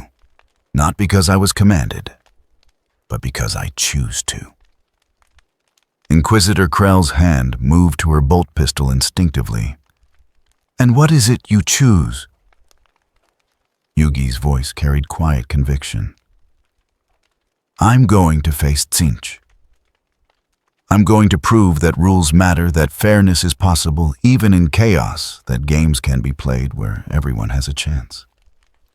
And when I do, maybe some people in this universe will remember that there's another way besides suffering. The courtyard fell silent. Inquisitor Krell stared at him. Finally, she found her voice. You speak of challenging a chaos god. Tzeentch is... You cannot comprehend what you're proposing. YuGi smiled slightly. That's what everyone says before I draw my first card. And they're always wrong. He looked up at the sky where the warp storm raged. Because I don't play to win. I play by the rules. And if the chaos gods have forgotten what that means, then it's time someone reminded them. In the millennium puzzle, Adam's presence burned bright with fierce approval. And somewhere far beyond the Imperium in the crystalline labyrinth where probability danced, and fate was merely a suggestion, Tzeentch, the changer of ways, felt a challenge unlike any he had encountered in eons. A challenge not from a warrior seeking victory, but from a duelist seeking only fairness. The chaos god began to laugh. The game was about to begin. The ship that carried YuGi away from Terra was called the Immutable Truth, a name heavy with irony given its destination. It was a Grey Knight strike cruiser, one of the most formidable vessels in the Imperium's arsenal, designed specifically for operations against demonic threats. Its hull was inscribed with wards that made reality itself recoil from their touch. Its crew consisted entirely of psychically attuned warriors and support personnel trained to resist corruption. Even its machine spirit had been blessed by the most powerful exorcists the ecclesiarchy could provide. All of this was necessary because the immutable truth was heading directly toward a place where the warp bled through into real space like infection through a wound. The Belisar anomaly. The same warp storm that had brought YuGi to this universe now served as his destination, a cosmic joke that did not escape the boy's notice. Inquisitor Krell accompanied him again, though this time as equal rather than captor. The Emperor's decree had changed YuGi's status from prisoner to something unprecedented, a sanctioned anomaly authorized to operate outside normal Imperial doctrine, in service to a mission whose true purpose could not be spoken aloud. Only Krell, the highest-ranking Grey Knights, and a handful of custodians knew the full truth that YuGi Muto was being sent to challenge a chaos god itself, approved through shadow games, that rules could triumph over chaos, that fairness could exist even in the Imperium. The rest of the crew simply knew he was important, dangerous, and protected by authority that superseded even the Inquisition's normal jurisdiction. YuGi sat in his assigned quarters, larger than the cell on the Blackstone Fortress, but still clearly designed to contain rather than comfort. The room was bare, save for a cot, a small desk, and that ubiquitous narrow viewport showing the swirling madness of warp travel. The millennium puzzle hung around his neck, its weight both familiar and foreign, as if the artifact itself understood what lay ahead. Autumn's voice emerged soft and contemplative. "Partner, I need to tell you something about shadow games. Something I learned only after playing them for 3,000 years." YuGi looked down at the puzzle, his reflection distorted in its golden surface. "What is it?" The Pharaoh's voice carried a weight of ancient understanding. Shadow games were never meant to be won through power alone. They operate on a fundamental principle, that the game reflects the souls of those who play it. When I faced the tomb robber Bakura, when I dueled against Merrick, when I played against you in our final game, each time the shadow game became a mirror, showing the truth neither player could escape. YuGi's fingers traced the puzzle's contours. "I don't understand. What does that mean for facing Tzinch?" Autumn was quiet for a moment before responding. "It means that when we face the Chaos God, the game will reflect not just our conviction, but his nature. Tzinch embodies change, deception, endless possibility. The shadow game will adapt to that. Rules will shift. What was certain will become questionable. Every card we play might transform into something else. We will have to enforce fairness against an opponent whose very existence is built on the principle that nothing is fair, nothing is fixed, nothing is certain." Then we remind him. YuGi said softly that even chaos can follow rules if someone believes in them enough. "My friends taught me that faith isn't worship, it's trust." The boy felt a chill despite the ship's regulated temperature. "So how do we win?" The Pharaoh's answer was both simple and terrifying. "By remembering who we are, no matter how many times the game tries to convince us otherwise." The whispers began on the third day of warp travel. At first, YuGi thought it was just the ship's sounds, the constant hum of engines, the prayers of tech priests maintaining the Geller field, the binary count of servitors performing their programmed duties. But gradually, he realized the sounds were forming patterns. Patterns that almost resembled words, duelist of shadows, something whispered just below the threshold of hearing. "Player of games where the stakes are souls. Do you truly believe your rules matter here?" YuGi looked up sharply, but his quarters were empty. The door remained sealed, the guards outside undisturbed. Yet the voice, if it could be called a voice, seemed to come from everywhere and nowhere, from inside his own thoughts, and from spaces between thoughts where consciousness should not reach.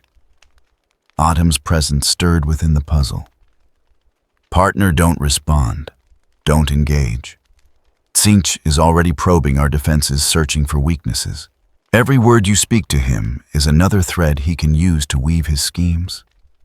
But the whispers continued growing clearer with each passing hour. You believe in fairness, in rules that apply equally to all players. But what if fairness itself is the greatest deception? What if rules exist only to be broken, and those who follow them are simply those too weak to imagine alternatives? YuGi pressed his hands over his ears, but it made no difference. The whispers did not come through ears. They came through that same gift the Emperor had granted the ability to perceive the warp as a game board to sense the Imperium's patterns and possibilities. The gift was also a curse, because now he could hear the warp whispering back. I see your deck, little duelist. I see the cards you hold so dear, Dark Magician, the loyal servant. Dark Magician girl, the innocent companion. The Egyptian god cards bound by rules written in a dead language for a dead civilization. Do you think these children's toys will save you in my realm? YuGi's hand moved to his deck, fingers brushing against the cards. They felt warm, real solid anchors in a universe that seemed increasingly fluid. He spoke aloud despite Autumn's warning. They're not toys. They're my friends. They're my promise that no matter how dark things get, there's always another move to make, always another card to draw, always another chance to turn things around.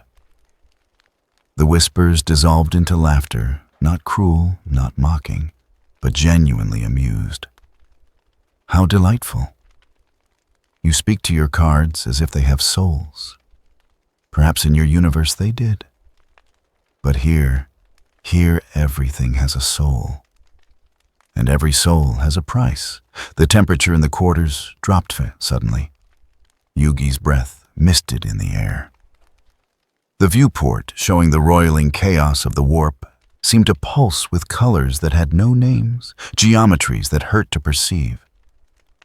And in those impossible patterns, YuGi saw something looking back. Not eyes, not a face, but attention given form, awareness focused with the weight of infinite calculation and endless scheming. Tsinch was watching him, had been watching since the moment he accepted the Emperor's mission, perhaps had been watching since the moment he fell through the warp storm into this universe. The whispers formed words now clear and distinct. You interest me, YuGi Muto. You are a variable I did not calculate, a possibility that should not exist.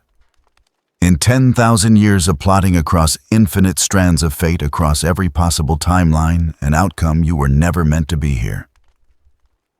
Yet here you are, an anomaly, a glitch in the great game. The chaos.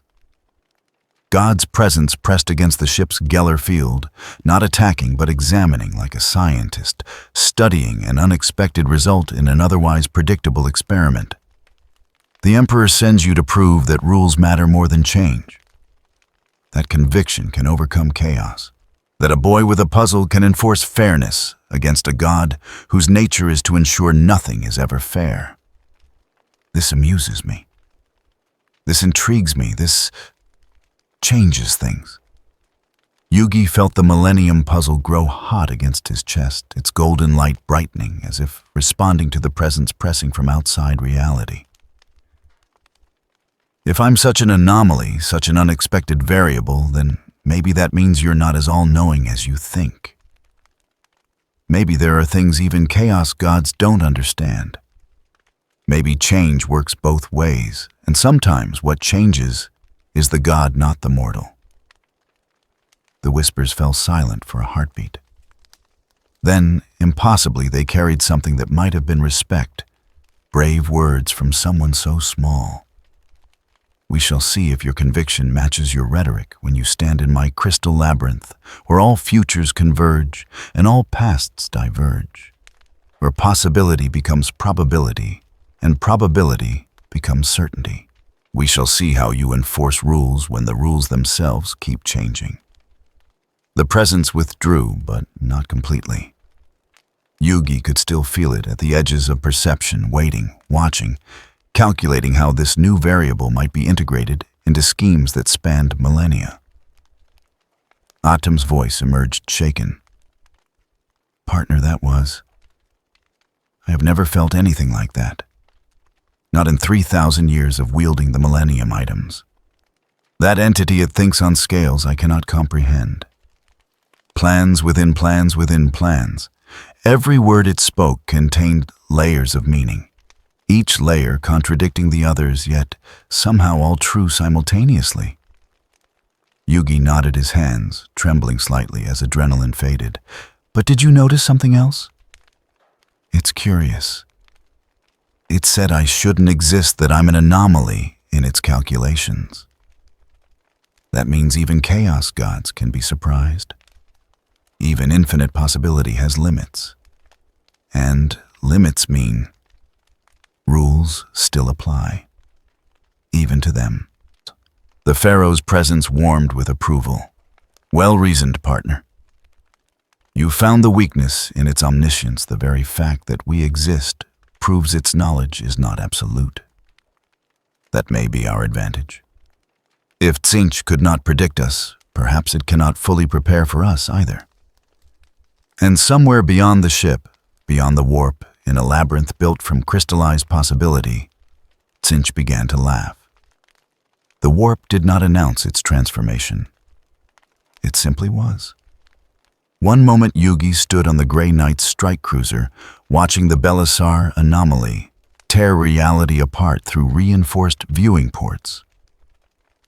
The Geller field hummed its desperate song, holding back the tides of unreality. The next that field shattered. Not broken open, like a door being politely unlocked from the inside. Reality folded. The ship dissolved like ink in water, and the boy found himself standing on something that should not exist.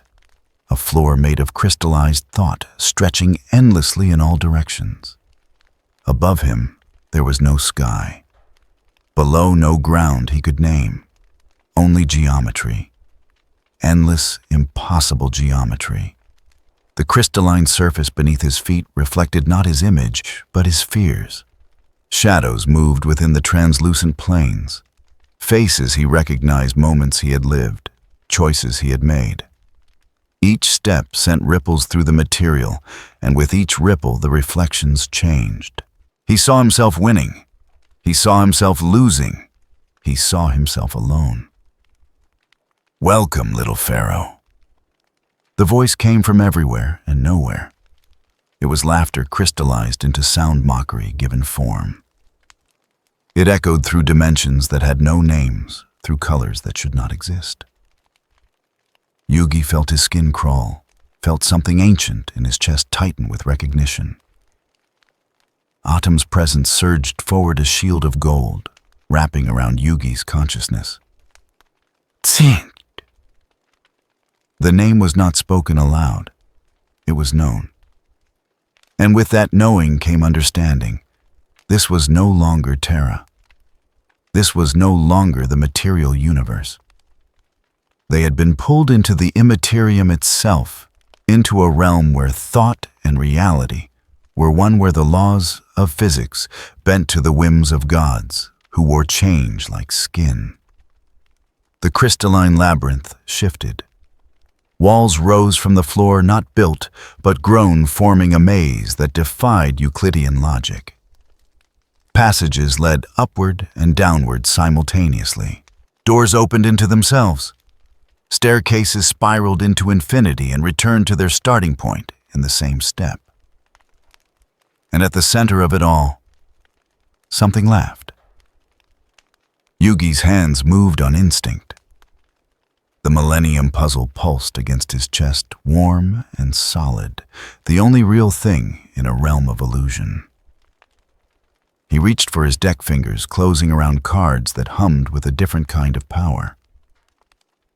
These were not mere images printed on cardboard. They were concepts, beliefs given form. In a place where thought shaped reality, his cards were weapons. But weapons needed rules to function. And here in Tsinch's domain, there were no rules. You seek to bind me with games mortal. The voice rippled through the air, amidst and ancient. How delightful, how utterly predictable. The labyrinth pulsed. From the crystalline walls, shapes began to emerge, 9 figures, each one a horror wrapped in feathers and fire. Pink and blue flames danced across impossible geometries. Eyes opened where eyes should not be. Mouths spoke in languages that rewrote the laws of thought with every syllable. Horrors of Tsinch. Demons born from the god's own essence, creatures that existed to mock the very concept of stability. They moved like liquid thought flowing across the crystalline floor. Their forms shifted with each step, sometimes bipedal, sometimes serpentine, sometimes nothing but screaming faces that collapsed into themselves and reformed as something worse. They surrounded YuGi in a circle, 9 points of cosmic mockery, each one whispering secrets that could shatter sanity. YuGi felt his mind begin to slip. The whispers wormed into his thoughts, showing him futures that contradicted each other, possibilities that negated themselves, truths that were also lies. He saw himself winning this duel. He saw himself losing. He saw himself never having arrived. For a heartbeat, he almost let go. The warp pressed from every side, 1,000 futures folding in on themselves. But warmth answered small, stubborn human. Joey's reckless grin, T's steady eyes, Tristan's laugh that made fear feel smaller. Even Kaiba's cutting certainty so sharp, it reminded him what resolve felt like. They weren't here yet, they were. Each name a thread. Together, they braided into a pattern the warp could not unmake. You're not alone, YuGi. The memory voices seemed to say, not sound, but sense. The reflections steadied. The panic thinned to air he could breathe. YuGi lifted his head, meeting the storm with something gentler than power trust. He saw himself having always been here. Then Atom spoke and the whispers stopped. A game is not a binding architect of fate. It is an agreement. The other YuGi's voice carried weight that defied the warp's chaos. It cut through the madness like a blade through silk, clean and absolute. YuGi felt the shift. Atom was not fighting against the warp. He was negotiating with it. The laughter returned, but this time it carried genuine interest. An agreement. How fascinating. And what could a dead king possibly offer a Guon? Atom's presence filled the space around YuGi, gold light, bleeding into the crystalline floor. Where it touched, the reflections stabilized. The shifting horrors paused mid-transformation, caught between forms like insects in amber. The one thing you cannot possess, Lord of Change. Consistency. The word hung in the air like a bell's toll. The labyrinth itself seemed to pause, as if even Tsinch's realm was curious. You offer me stagnation. The voice was closer now, circling them like a predator. You offer me the very thing I despise. I offer you a challenge. Atom's words were measured precise. You claim to be the master of fate, the architect of all possible futures. But can you win within constraints? Can you achieve victory when the rules are fixed, when change itself must bow to agreed-upon law? Silence. For the first time since they had entered this realm, the warp was quiet. Then slowly, deliberately, Tzeentch laughed. "Oh, little pharaoh, you understand nothing of what you propose. But very well. I accept your game." The crystalline labyrinth exploded outward, then collapsed inward, reshaping itself in an instant. The maze dissolved and, in its place, a dueling arena formed, vast and impossible, a circle of crystallized warp stuff that pulsed with barely contained power. The floor became a game board, not the simple rectangles of a dual disc, but something far grander, a mandala of light and shadow, divided into zones that shifted and breathed like living things. Spell and trap zones materialized as floating crystals. Monster zones appeared as pillars of frozen flame. And across from YuGi, the opponent took shape. It was not a form, so much as a suggestion of form. Tall and robed in feathers that were also flames, that were also screaming faces. Eyes opened and closed across its surface in patterns that hurt to follow. Arms that were also wings, that were also serpents, extended from a body that refused to commit to any single geometry. But beneath the chaos, YuGi could see it, the structure, the framework. Tzeentch had accepted the challenge and in doing so had bound itself to rules. Not completely, not permanently. But for this moment in this space, the god of change had agreed to play by laws that were not its own. Atum's consciousness merged more fully with YuGi's. The boy felt ancient knowledge flood his mind, not just how to play, but why.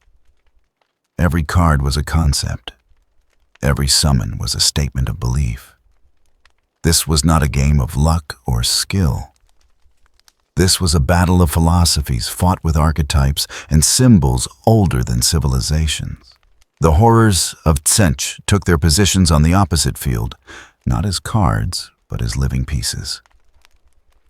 9 of them, arranged in a pattern that formed a glyph YuGi's mind refused to fully comprehend. They were both the player's hand and the player's monsters. Tzeentch did not distinguish between its tools and itself. The rules are simple. Tzeentch's voice resonated through the arena. We duel until one of us has no life points remaining. No divine intervention, no breaking the framework. Just you, me, and the cards we believe in. The god's laughter rippled through the statement like a knife through silk. Of course, I reserve the right to interpret those rules. Creatively. Atum did not rise to the bait. Instead, he drew his opening hand, and YuGi watched as 5 cards materialized in the air before them. Not physical objects, but concentrations of will and memory.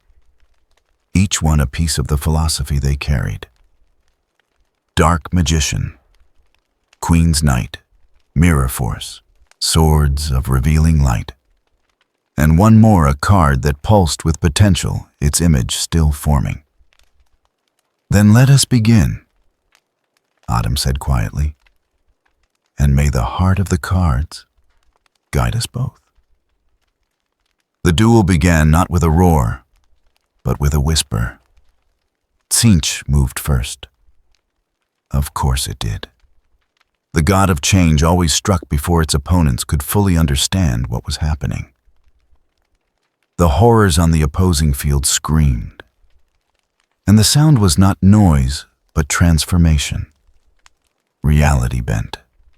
The crystalline floor rippled. From the warp itself, creatures began to emerge, not summoned in any traditional sense, but manifested from pure possibility. YuGi watched as the first monster took form. It was a mass of contradictions, feathers and scales, fire and ice, young and ancient, all at once. Its very existence violated the laws of summoning, appearing without tribute, without cost, without any of the restrictions that should have applied. I summon the Herald of Tzeentch, the god announced, voice dripping with amusement. And I activate its effect for every spell you cast, I draw a card. For every trap you set, I gain knowledge. Your own strategy will feed my power." The herald shrieked, and the sound rewrote probability around it. YuGi felt his deck shift, felt cards trying to rearrange themselves, future draws changing in response to the herald's presence. But Atom was ready. He had expected this. I activate Swords of Revealing Light.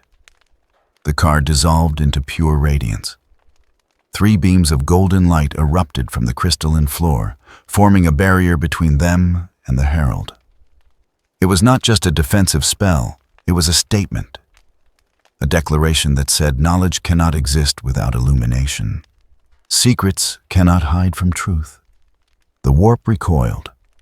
For 3 turns, Tzeentch's monsters would be unable to attack bound, not by force, but by the simple rule that light reveals all hidden things. The god laughed, but there was an edge to it now. "Clever little king. But light only reveals what is already there.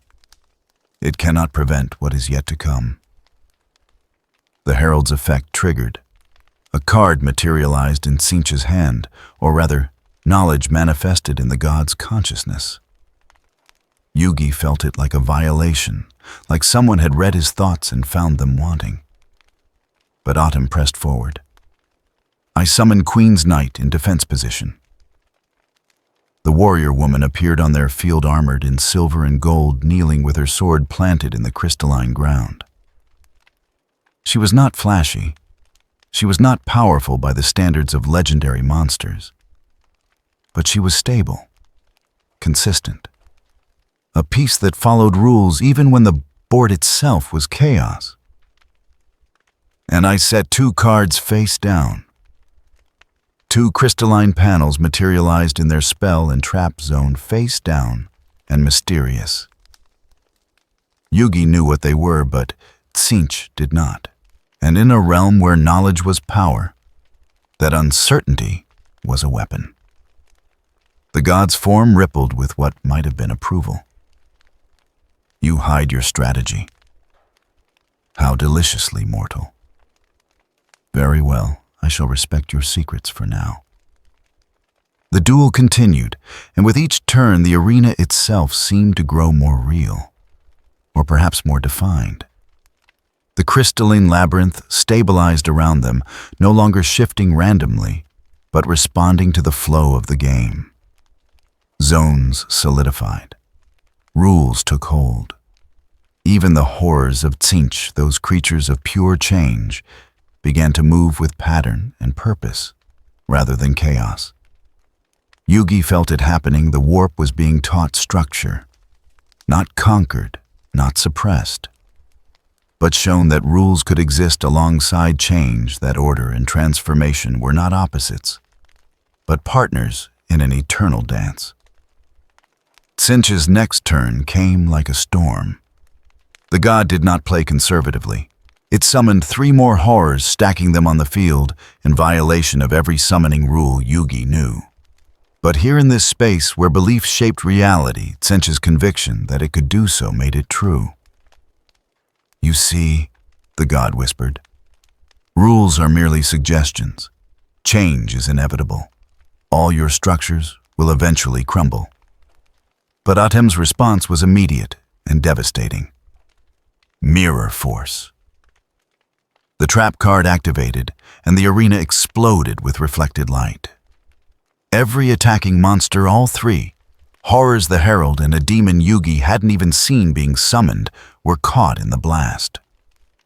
They didn't just take damage. They were reflected back at their creator. Their own power turned against them. It was not destruction. It was justice. The horrors dissolved, screaming as they went. Their voices were not pain, but understanding, the sudden horrible realization that their own nature had been used to defeat them, that the very chaos they embodied could be turned into a weapon by one who understood its patterns. Tzeentch's laughter stopped. For one crystalline moment, the warp was silent. Then the god spoke, and its voice carried something YuGi had not heard before: respect. You do not fight change, Pharaoh. You dance with it. You accept its existence and turn it to your purpose. How unexpected. Atum did not gloat. He simply drew his next card and continued playing. Change is not the enemy, he said quietly. Chaos without purpose is the enemy. You sought to break me with randomness, but I have shown you that even chaos follows rules, if one knows how to listen. The duel entered its middle phase, and Yugi found himself understanding something profound. This was not about winning in the traditional sense. Atum was not trying to reduce Tzinch's life points to 0. He was trying to teach the gods something it had forgotten, that rules were not chains, but frameworks. That structure did not suppress possibility, but gave it meaning. Each play was a lesson, each card a philosophy made manifest. When Tzinch summoned a Lord of Change, a greater demon that should have been unbeatable, Atum responded with Dark Magician, not through brute force, but through precision. The magician's staff carved through reality with surgical accuracy, dispelling not the demon's power, but the belief that it was unstoppable. When the god tried to manipulate the graveyard, bringing back destroyed monsters in new forms, Atum played Swords of Revealing Light again, forcing everything into the present moment, refusing to let the past define the future. And when Tzinch laughed and declared that it would simply change the rules themselves, Atum spoke the words that would define the entire duel. You cannot change what has been agreed upon. That is the nature of law, not to suppress you, but to give your changes meaning. The crystalline arena shuddered. The warp itself seemed to pause, as if considering this philosophy. And Tzinch, ancient and terrible and eternal, spoke with something that might have been genuine curiosity. Then show me, mortal king. Show me what meaning looks like in the face of infinite possibility. Atum drew his card. He looked at it for a long moment, feeling its weight, understanding what it represented. Then he placed it on the field, and the arena responded. I summoned Dark Magician Girl in attack position. The sorceress appeared in a swirl of light and laughter. Not the chaotic, mocking laughter of Tzinch, but something warmer, human. She was young, her staff glowing with gentle power, her presence a declaration that even in darkness, compassion could exist. She was not the most powerful monster on the field, but she represented something Tzinch could not easily corrupt: hope without arrogance, faith without dogma. The magician girl raised her staff, and soft light spread across their side of the field, stabilizing the crystalline surface beneath their feet. Where the warp had been chaotic, it now held pattern. Where it had been random, it now followed rhythm. This is my answer, Atum declared. Power without wisdom is tyranny. Chaos without purpose is entropy. But when they work together, when they respect each other, they create something greater than either could achieve alone. Dark Magician Girl's magic wove through the air, not attacking the gods' monsters directly, but reinforcing the framework of the duel itself, making the rules more solid, more real. And for the first time in this duel, Tzinch had no immediate response. The god's form flickered, the horrors on its field hesitated, caught between following their nature and following the rules they had agreed to. The crystalline arena stabilized, further walls forming where before there had been only infinite space. Yugi felt it happening. They were making progress. Not by destroying Tzinch, that was impossible, but by forcing the god to acknowledge that rules could have value. That structure was not always suppression, but this was Tzinch, the changer of ways, and the god had barely begun to play. You have shown me discipline, Tzinch said, and its voice carried the weight of eons. Now let me show you vision." The god played its next card, and the warp itself screamed. From the crystalline floor, a rift opened. Not a monster card, not a spell, but something far more dangerous, a concept given form. It was called the Paradox Engine, and it was exactly what its name suggested. A machine that ran on contradiction, that grew stronger every time its opponent did something logical, that fed on consistency itself. The engine manifested as a massive construct of impossible gears and crystalline logic gates, each one spinning in directions that should not exist. And with every rotation it learned. It adapted. It became more efficient at dismantling order. "You cannot defeat this with structure," Tsench declared.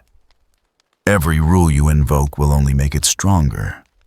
Every consistent play will feed its power. You have taught me the value of discipline, Pharaoh. Now I shall teach you the danger of excessive order." Autumn's life points began to drop, not from direct damage, but from the engine's passive effect.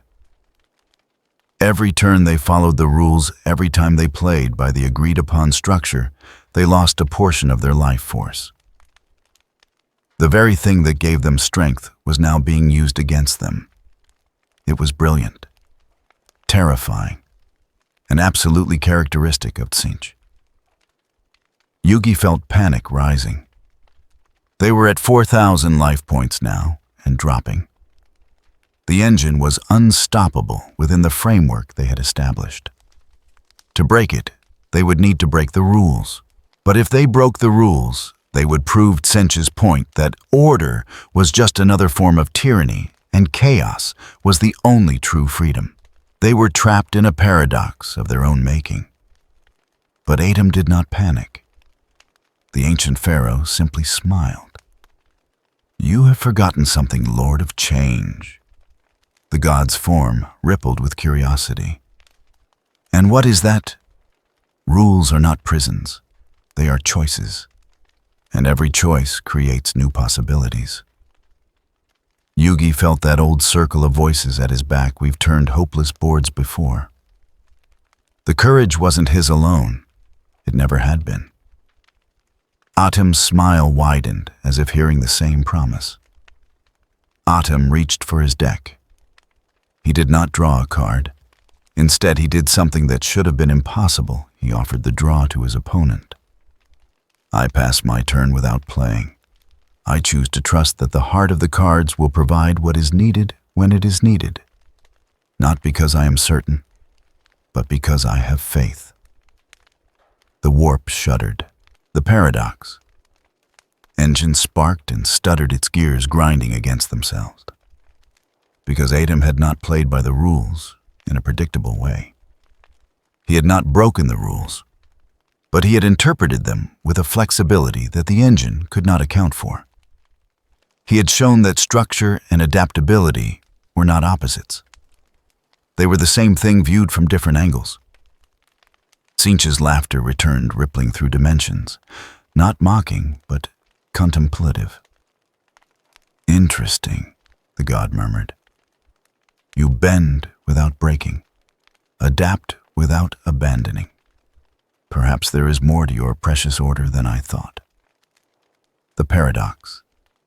Engine dissolved. Not destroyed, but postponed. Its contradiction not resolved, merely deferred. The game was not over. The god's form shifted, examining them from 9 angles at once. The duel did not end. It paused. The crystalline labyrinth held its breath. Both players stood with equal life points, equal momentum, equal conviction. The paradox. Engine dissolved into mist, not destroyed, but postponed, a problem deferred, not solved. Tsench's form rippled with something that might have been amusement, or might have been genuine interest. With the god of change, it was impossible to tell. "You have shown me discipline, Pharaoh." The voice echoed through 9 dimensions at once. "You have proven that rules can bend without breaking. That order can adapt without becoming chaos. The horrors on the field remained no longer attacking, but watching. Waiting. The duel was not over, merely paused at a precipice balanced on a knife's edge between victory and defeat. But discipline alone will not be enough. Tsench continued, and now its voice carried weight, the gravity of something ancient, recognizing something worthy. Next, you must show me transformation. You must prove that your precious order cannot merely resist change, but embrace it. The labyrinth shifted. Not collapsing, but condensing. The walls drew closer, the ceiling pressed down, the floor rose up. The arena was becoming smaller, more focused, more intense. Every move would matter more. Every card would carry greater weight. YuGi felt Atum's consciousness tighten with understanding. This was the true test. They had proven they could maintain structure in chaos. Now they had to prove they could evolve without losing themselves. The god's laughter rippled through the warp, but it was not mocking. It was anticipation. Next turn, little king, you will need something more than defense. Something more than reflection. You will need to become what you protect. A card in Atum's hand began to glow, one they had not yet played, one whose power remained dormant. YuGi could feel it pulsing, waiting, a potential not yet realized. An eye ancient and wise, staring from the card's surface. Tsench's form flickered at the edges of perception, not leaving, but dispersing. Spreading itself across the labyrinth, becoming part of the walls, the floor, the very air they breathed.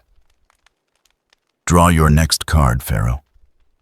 Let us see if your heart truly guides you, or if it merely deceives you into thinking you have control. The pause continued. Neither player moved. The warp held still, a frozen moment in eternity. And in that stillness, YuGi understood this was not a game that could be won with a single blow. This was a negotiation being conducted one turn at a time, each move a word in a conversation that would reshape reality itself. In the hush, YuGi pressed 2 fingers to the puzzle. He didn't ask for power.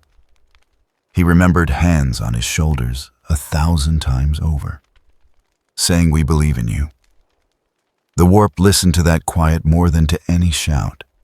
Atum's hand hovered over the deck. The next draw would determine everything. Would they continue to defend, to reflect, to survive? Or would they transform, risk everything by embracing the very change they had been resisting? The crystalline labyrinth waited.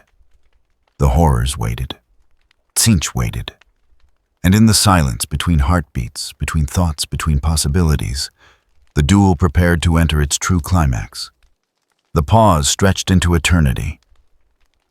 In the crystalline labyrinth of the warp, time did not flow as it did in the material universe.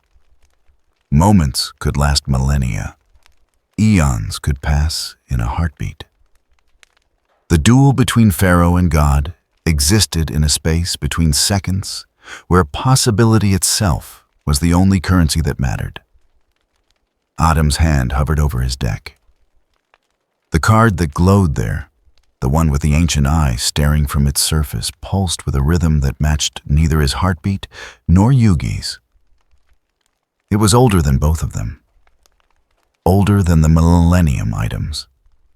Perhaps older than the concept of kings and gods themselves. Tsench waited.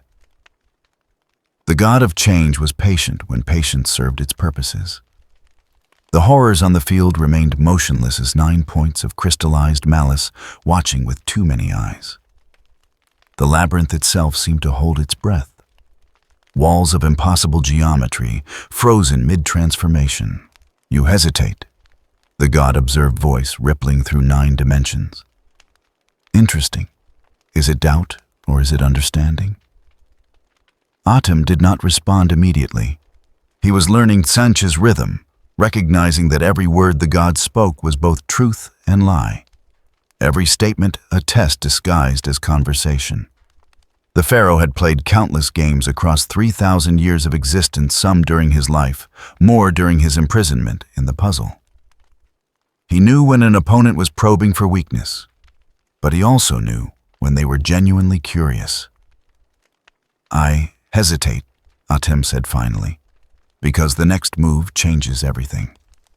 Once this card is played, there is no returning to what came before." Ah. Tzeentch's form rippled with something that might have been delight. "You understand. Transformation is irreversible. Even when you change back, you are not the same. The memory of having been other remains." The god's presence drew closer, coalescing into a more defined shape. Still shifting, still wrong, but temporarily stable enough to be perceived as a singular entity, rather than 9 fragmentary aspects. "That is why your kind fear me, little king.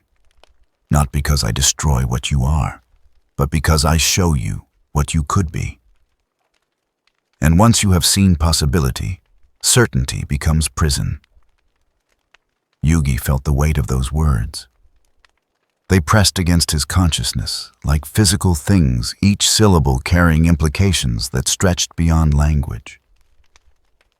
He had felt this before in the moment when Autumn first emerged from the puzzle, when 2 souls became one without either being lost. That had been transformation, irreversible, profound, and absolutely necessary. "Then let us transform together," Autumn declared and drew the card. The eye of Timaeus blazed to life. It was not simply activation. It was awakening. The card dissolved into pure radiance, and from that radiance something ancient stirred. The crystalline labyrinth shuddered as power that predated the warp itself manifested within its boundaries. A shape began to form. Not summoned, but called. Not created, but remembered. The dragon emerged from light and legend in equal measure. Timaeus was not like the dragons of this galaxy, no warp-spawned horror, no gene-engineered weapon. It was a creature of pure will, a manifestation of the bond between duelist and cards, between belief and reality. Its scales were not armor, but certainty. Its wings were not flesh, but possibility. Its eyes, those ancient, wise eyes, saw through deception to the truth beneath. The dragon's roar was not sound. It was clarification. Every lie in the labyrinth shuddered under its gaze. Every contradiction became visible. Every hidden agenda was laid bare. Tzeentch recoiled. For the first time since the duel began, the god of change moved defensively. The horrors on the field scattered, reforming at the edges of the arena. The labyrinth's walls rippled with colors that had no names, shifting through possibilities too quickly for even warp stuff to maintain coherence. "Impossible," the god breathed. And for once its voice carried no mockery, only genuine shock. "That is not a card. That is a principle." The eye of Timaeus. Autumn explained, his voice steady, despite the power flowing through him. Represents the bond between master and student, between wisdom and action. It is transformation not through chaos, but through understanding, change with purpose, evolution with direction. The dragon circled overhead, its presence forcing the labyrinth to stabilize. Where before the walls had shifted randomly, now they moved with pattern, with intent. Timaeus was not suppressing the warp's nature, it was teaching it how to change meaningfully. "Each duel is a conversation," YuGi said softly. "Not between enemies, but between possibilities. Every rule is an act of trust I follow, because I believe you will too." The words lingered, gentle and defiant, and even the warp seemed to listen. "I activate its effect," Autumn continued. Dark magician on my field becomes dark magician, the Dragon Knight. The transformation was instantaneous. The magician who had stood steadfast through the duel's early phases rose into the air, merging with Timaeus in a union of magic and primal power. What emerged was neither sorcerer nor beast, but something transcendent, a warrior who embodied both discipline and freedom, a symbol of what occurred when order and change stopped fighting and started cooperating. The Dragon Knight landed on the field with an impact that sent ripples through reality itself. In one hand, it held the magician's staff. In the other, the dragon's might. It was a fusion that should not work, a combination of opposites that somehow created harmony rather than destruction. And Tzeentch, god of 10,000 plots and infinite schemes, stared at it with something approaching wonder. "You do not seek to bind me," the god said slowly. Realization dawning across 9 fractured consciousnesses simultaneously. "You seek to teach me." "I seek to show you." Atum corrected that law and change are not enemies. They are partners. Change without direction is entropy. Law without adaptation is stagnation. But together, when each respects the other, they create something neither could achieve alone. The Dragon Knight raised its lance, and the tip glowed with power that was both magical and draconic, both structured and wild. It pointed not at Tzeentch's monsters, but at the space between them, at the invisible boundary where the duel's agreed-upon rules met the warp's infinite chaos. "I attack," Atum declared, the contradiction itself. The lance struck. Reality screamed. The crystalline labyrinth convulsed as something fundamental shifted in its nature. The walls that had been randomly transforming suddenly chose their transformations. The doors that had led nowhere began leading somewhere. The staircases that spiraled into paradox found destinations. Tzeentch's horrors shrieked as the change rippled through them. They were not destroyed, they were clarified. Each one's form stabilized just enough to become consistent while remaining fundamentally chaotic. They became predictably unpredictable, a paradox that should not exist, but now somehow did. The god itself flickered its 9 aspects, converging and diverging in rapid succession. For the first time in the duel, Tzeentch seemed uncertain. Not afraid gods of chaos did not fear, but confused. Disoriented by the presence of something it could neither categorize nor dismiss. "This is not victory," Tzeentch said, voice strained. "This is not defeat. This is negotiation," Atum finished. "This is what happens when 2 sides acknowledge each other's validity. You wanted me to prove that order could embrace change. I have. Now I ask, can change embrace order?" The question hung in the warp like a blade poised to fall. Tzeentch did not answer immediately. The god was thinking truly, thinking perhaps for the first time in millennia. Its plots always ran in predetermined directions, its schemes following patterns of maximum chaos. But this was something new, something it had not planned for, because it had never occurred to it that anyone would propose such a thing. The horrors began to shift again, but this time their transformation was deliberate, controlled. They moved from one form to another, with purpose changing not randomly, but in response to the field state adapting to counter the Dragon Knight's presence, while still maintaining their essential nature. It was learning. The god of change was learning to change meaningfully. "Fascinating," Tzeentch murmured, and now its voice carried genuine intellectual curiosity, rather than mere mockery. "You offer me constraint as a tool rather than a prison. You suggest that limits can enhance rather than suppress.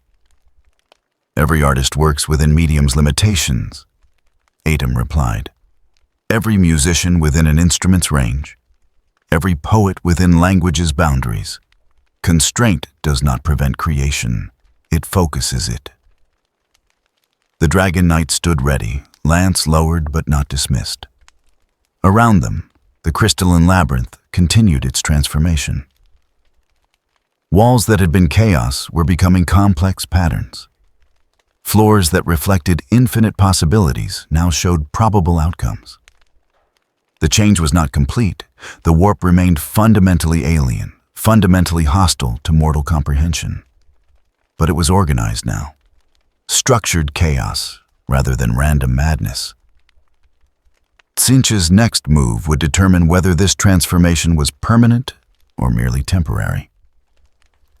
Whether the god would accept the lesson or reject it entirely. The god drew its next card, or rather willed the next piece of its strategy into existence.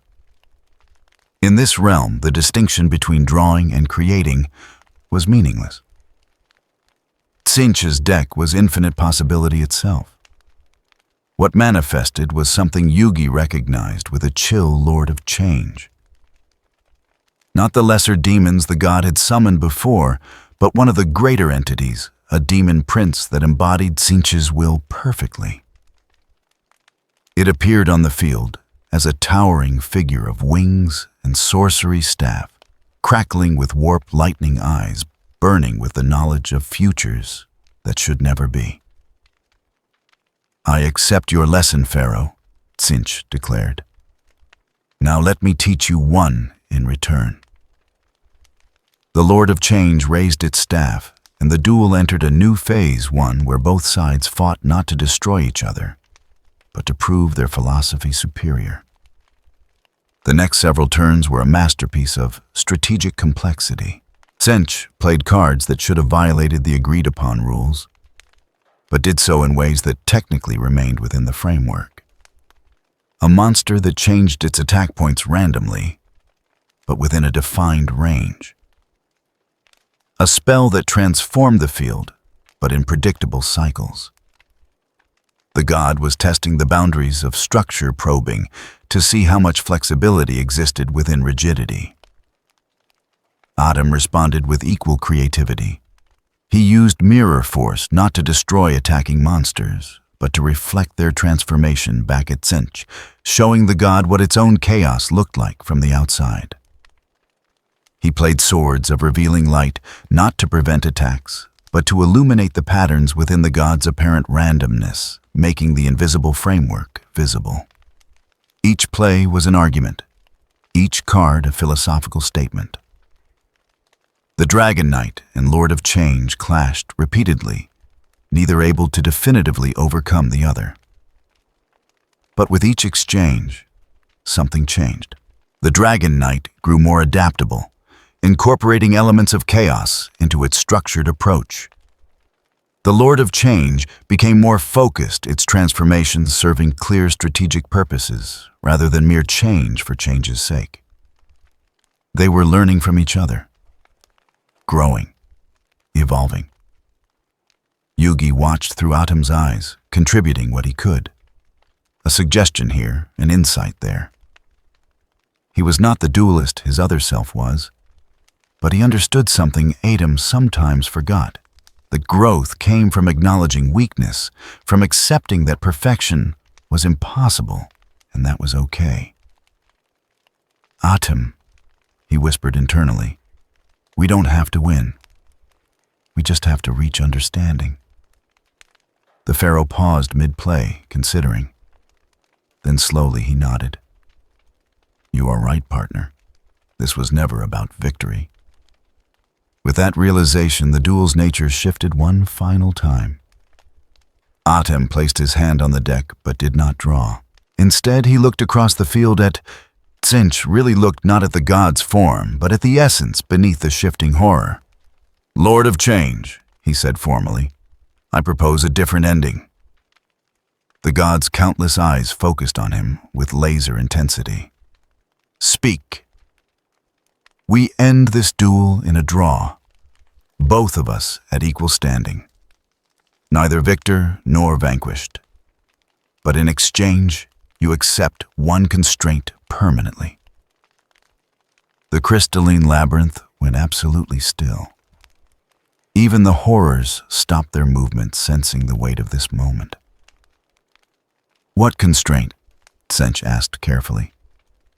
"That within this space, within the region of the warp, touched by our duel, your changes must be meaningful, not random, not arbitrary. Every transformation must serve a purpose, follow a pattern, create something rather than merely destroying." The god was silent for a long moment. Then it laughed. Not the mocking laughter from before, but something deeper, more genuine. It was the laugh of a being that had just discovered a game it had never known existed. "You ask me to bind myself," Tsench said, "with rules of my own choosing. To create a domain where I am simultaneously free and constrained, where chaos has structure. Yes. Do you understand what you propose? Mortal King, a god's word once given in its own domain is absolute. If I accept this, I cannot break it without breaking myself. You would fundamentally alter my nature within this space." "I understand," Adam replied calmly, "and I offer the same. Within this domain, I too will accept constraint that my order must allow for change, must be flexible enough to adapt, must never become tyranny disguised as law." Another pause. Then Tsench extended what might have been a hand, though it shifted between wing and claw, and something else entirely, even as it reached out. "A covenant," the god declared. "A mutual binding." How deliciously paradoxical. Adam grasped the offered appendage. Where flesh met warp-stuff light erupted not destructive, but creative. The crystalline labyrinth shattered and reformed in an instant, becoming something that had never existed before. A space where chaos and order were not at war, but in balance. The transformation rippled outward from the point of contact. The crystalline walls became semi-stable, shifting in patterns that repeated, but never exactly the same way twice. The floor reflected possibilities, but only those that could actually occur, not every mad impossibility. The horrors stabilized into forms that were still alien, still wrong, but consistently so predictably monstrous rather than randomly chaotic. And at the center of it all, YuGi felt something fundamental change within himself. Autumn's presence, which had always been separate, a voice in his head. A second consciousness sharing his body began to integrate more fully. Not merging into a single entity, but becoming harmonious. Two souls working as one, without losing their individual identities. The Dragon Knight and Lord of Change both dissolved, their purposes fulfilled. The cards returned to their respective decks. The field cleared. The duel was over. Not won, not lost, but completed. Tsench's form began to disperse, breaking apart into fragments that scattered throughout the labyrinth. But before it vanished entirely, the god's voice echoed one final time. "You have given me a gift, Pharaoh, and gifts from gods are never without cost." A card appeared in YuGi's hand, not the Eye of Timaeus, but something else, something new. It was blank, its surface shifting through images too quickly to identify. But YuGi could feel its potential, its danger. "When the final moment comes," Tsench whispered, voice fading, "this card will show you a choice, a future that should not exist. Whether you play it, that will be the ultimate test of everything you claim to believe." Then the god was gone, scattered across the warp, like seeds carried on impossible winds. The horrors departed with it, following their master into the depths of the Imperium. YuGi stood alone in the transformed labyrinth, holding a card that pulsed with the power of a god's final jest. But he was not alone for long. Reality began to pull at him. The material universe, recognizing one of its children lost in the warp, was dragging him back. The crystalline labyrinth started to fade, becoming translucent, then transparent, then nothing more than an afterimage burned into his consciousness. "Atem," YuGi said urgently. "What did we do?" "We changed the rules." The pharaoh replied, his voice thoughtful. "Not just of the duel, but of a portion of the warp itself. We created a precedent proved that even in the realm of pure chaos, structure can exist if freely chosen. But at what cost?" Before Adam could answer, they were ripped from the Imperium entirely. The transition was violent, instantaneous. One moment crystalline labyrinth and impossible geometry. The next cold metal and harsh reality. YuGi materialized on the Grey Knight's strike cruiser, exactly where he had been when the Geller field shattered. Except now, the field was restored. The ship was stable, and every soul aboard was staring at him with a mixture of awe and terror. Brother Captain Alaric stood closest, his psychically attuned armor crackling with residual warp energy. Behind him, a dozen Grey Knights held their weapons ready, but pointed at the floor, a warrior's compromise between vigilance and respect. "You disappeared," Alaric said, voice carefully controlled. The Geller field collapsed. The warp rushed in. "We saw you pulled into the Imperium itself." "How long was I gone?" YuGi asked. 17 seconds. 17 seconds. In the warp, he and Atem had dueled for what felt like hours, days even, but in real space, barely time for a heartbeat. And yet, Alaric continued, his enhanced senses clearly detecting something. "You are changed. The warp touched you deeply. By all rights, you should be corrupted beyond salvation."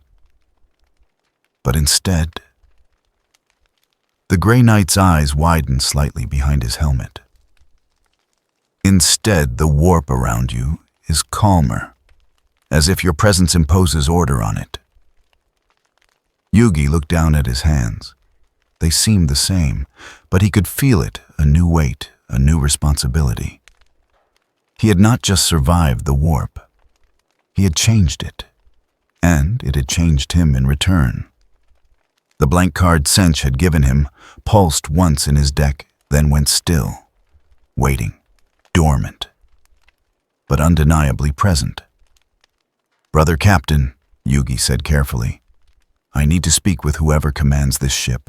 What I did in the warp, it's going to have consequences. Big ones." Alaric studied him for a long moment. Then, decision made, he nodded. "The Imperium will want answers. Come. We make for Terra with all speed." As YuGi followed the Grey Knights through the corridors of the strike cruiser, he felt the weight of what was coming. The duel with Sench had been only the beginning. He had proven that chaos could accept structure. Now he would have to prove that order could accept change. In the grim darkness of the far future, he had introduced a dangerous new possibility: hope. Light years away in the golden throne room on Terra, something stirred. The Emperor of mankind, 10,000 years, imprisoned in his own salvation, felt the shift in the warp, felt the impossible thing that had occurred in his realm. A portion of the Imperium, however small, had been organized, not by force, not by suppression, but by agreement. Within his fading consciousness, a thought formed. The first clear thought in millennia. Interesting. And in the depths of the warp, scattered across 1,000,000 different dimensions simultaneously. Sench laughed. The game was entering its next phase, and this time, the players included something the god had not accounted for: a mortal who played not to win, but to understand. The crystalline labyrinth was gone, but its echo remained. In a small region of the warp near the Belisar anomaly, chaos followed patterns. Changes had purpose. Transformation served meaning rather than merely existing for its own sake. It was a tiny domain, barely a fraction of the Imperium's infinite expanse. But it was there. Undeniable. Real. Proof that even in hell itself, rules could exist if freely chosen. And somewhere in the darkness between stars, a dual disk that should not exist flickered to life for just a moment, displaying a single message in a language no one in this galaxy should know. Dual complete drawing. Next hand stakes reality itself. The message faded. The disk went dark, but the game continued. Terra waited in silence. The Grey Knight's strike cruiser cut through the void like a blade through water, its engines burning at maximum capacity. Every servitor, every navigator, every tech priest aboard could feel the urgency that gripped Brother Captain Alaric like a vice. He stood on the command deck, his psychically attuned armor humming with barely contained energy, watching the approach to humanity's birth world with the grim certainty of one who knows a storm is coming. Behind him, in a sealed chamber blessed by 3 different orders of the ecclesiarchy, YuGi Muto sat in meditation, or what passed for meditation when 2 souls shared one body, and both were trying to understand what they had done. "We changed the warp," YuGi whispered, not quite to himself, not quite to Adam. "We gave it structure where none existed," the Pharaoh's voice replied from within. "We proved that chaos could choose order. But every choice has consequences, partner, and we are about to discover what ours will be." The millennium puzzle rested against YuGi's chest, warm and solid. But there was something else now, a new weight in his deck. The blank card cinch had given him pulsed occasionally, as if reminding him of its presence, as if waiting. He pulled it out, studied its shifting surface. Images flickered across it too quickly to identify faces, places, futures that might or might not exist. It was possibility made physical, a gift from a god who dealt in change. "Should I destroy it?" YuGi asked. "Can you?" Adam countered. "It was given freely, accepted willingly. That creates a bond, and bonds with the warp are not easily broken." Before YuGi could respond, klaxons blared throughout the ship. The command deck exploded into controlled chaos as servitors and officers rushed to their stations. Through the reinforced viewing ports, Terra came into view, not the blue jewel Earth had been, but a scarred, industrialized world wrapped in orbital fortifications that stretched as far as the eye could see.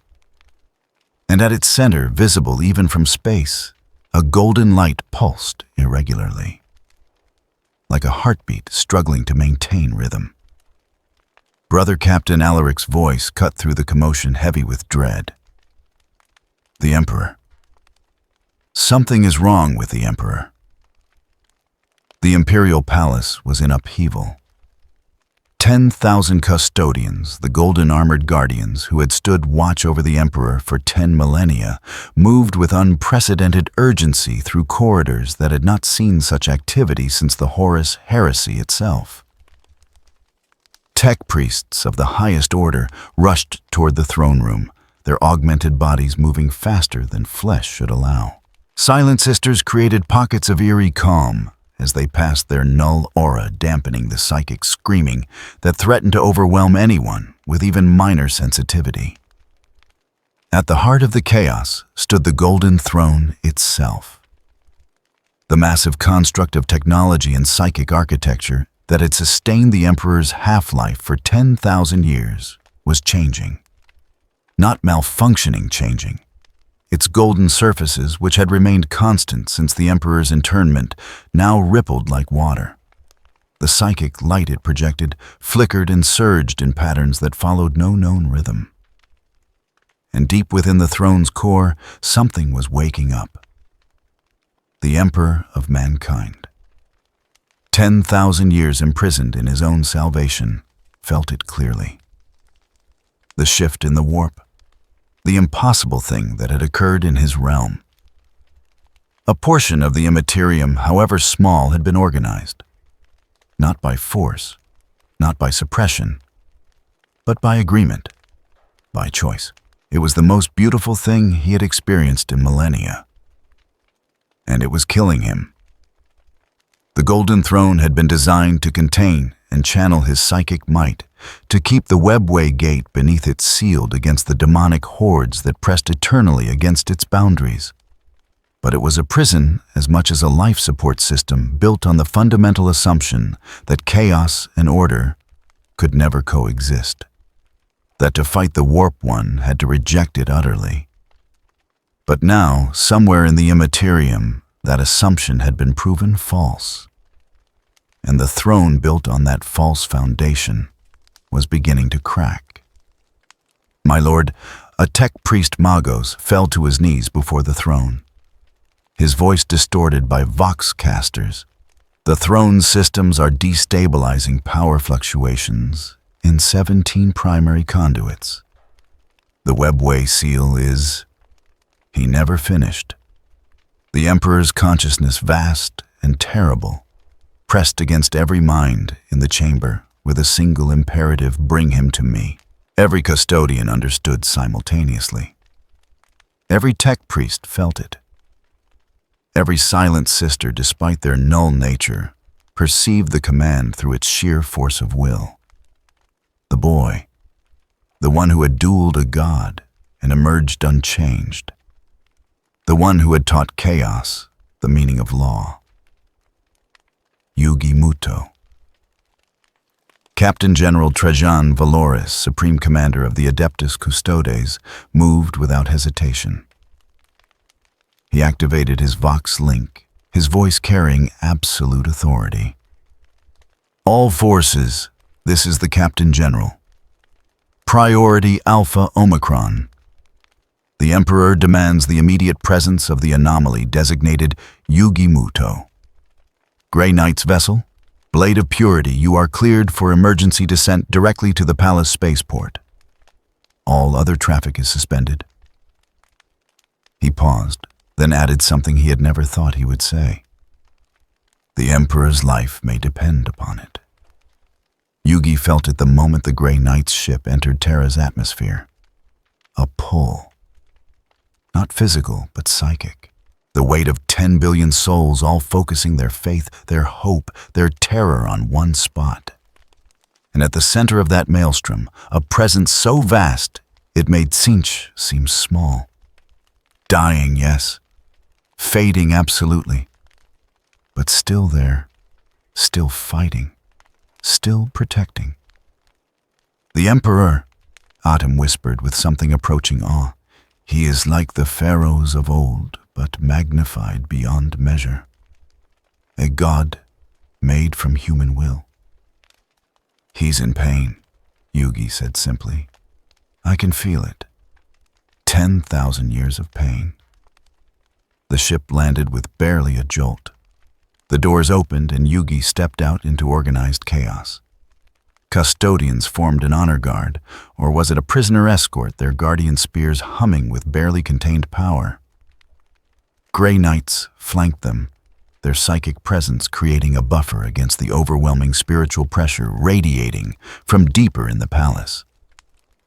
And at the head of the formation stood a figure whose armor shone brighter than all the rest. Captain General Valoris himself. YuGi Muto.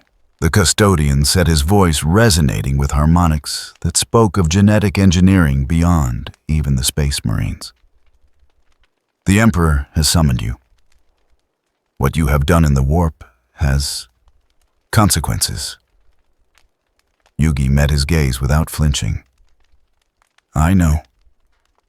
That's why I came back. Valoris studied him for a long moment, then nodded once. Follow. Quickly. Time is not our ally. They ran, Not walked, ran, through corridors that YuGi's mind couldn't fully process, too vast, too ancient, too layered with history and faith. Past cathedral-sized chambers where thousands prostrated themselves in prayer. Through security checkpoints that would have taken hours to clear under normal circumstances, now waved through with urgent haste. And always the pull grew stronger. The pressure increased. The weight of what was coming pressed down on YuGi's consciousness like the ocean itself. Until finally they stood before adamantium doors, inscribed with symbols that hurt to look at directly. Beyond this point, Valorous said, lies the Sanctum Imperialis, the Golden Throne Room. Few have ever entered.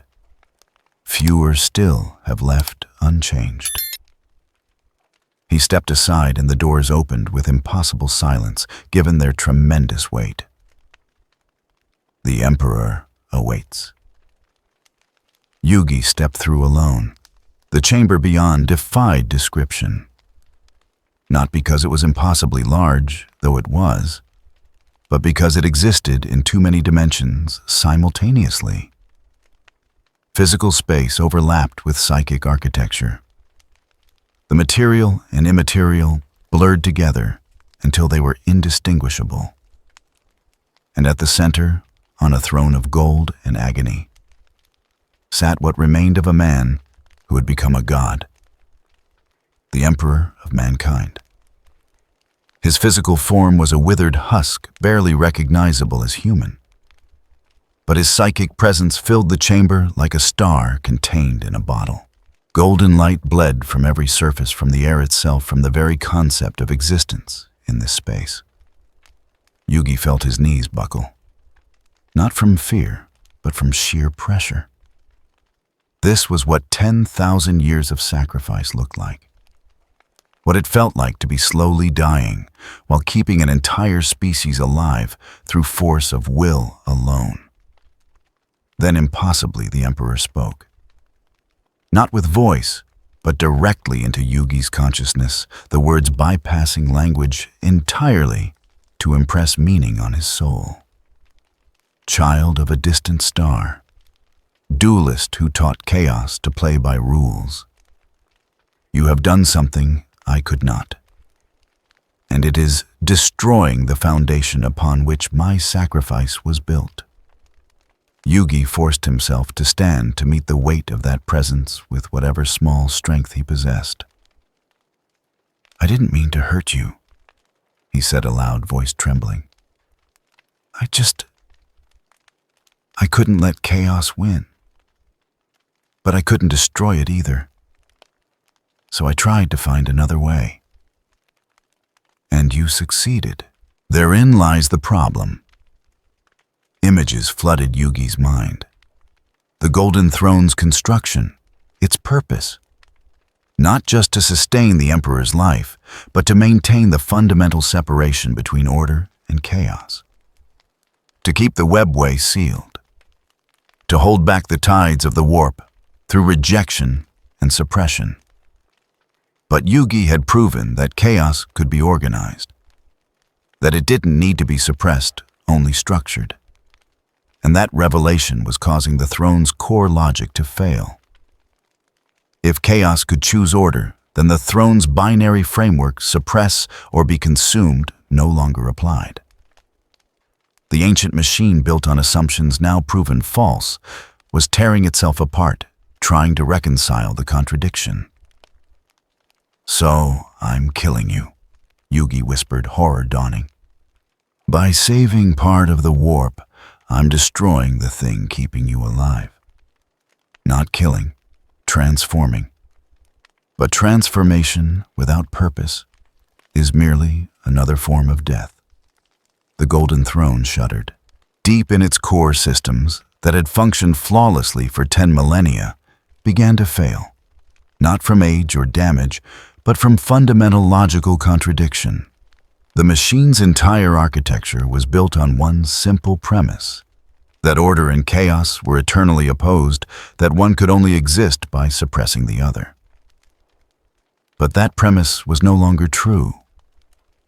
In the throne room, tech priests watched in horror as readings they had monitored for their entire lives suddenly made no sense. Power flows reversed. Logic gates executed impossible operations. The psychic circuitry that channeled the Emperor's power began to adapt rather than simply contain.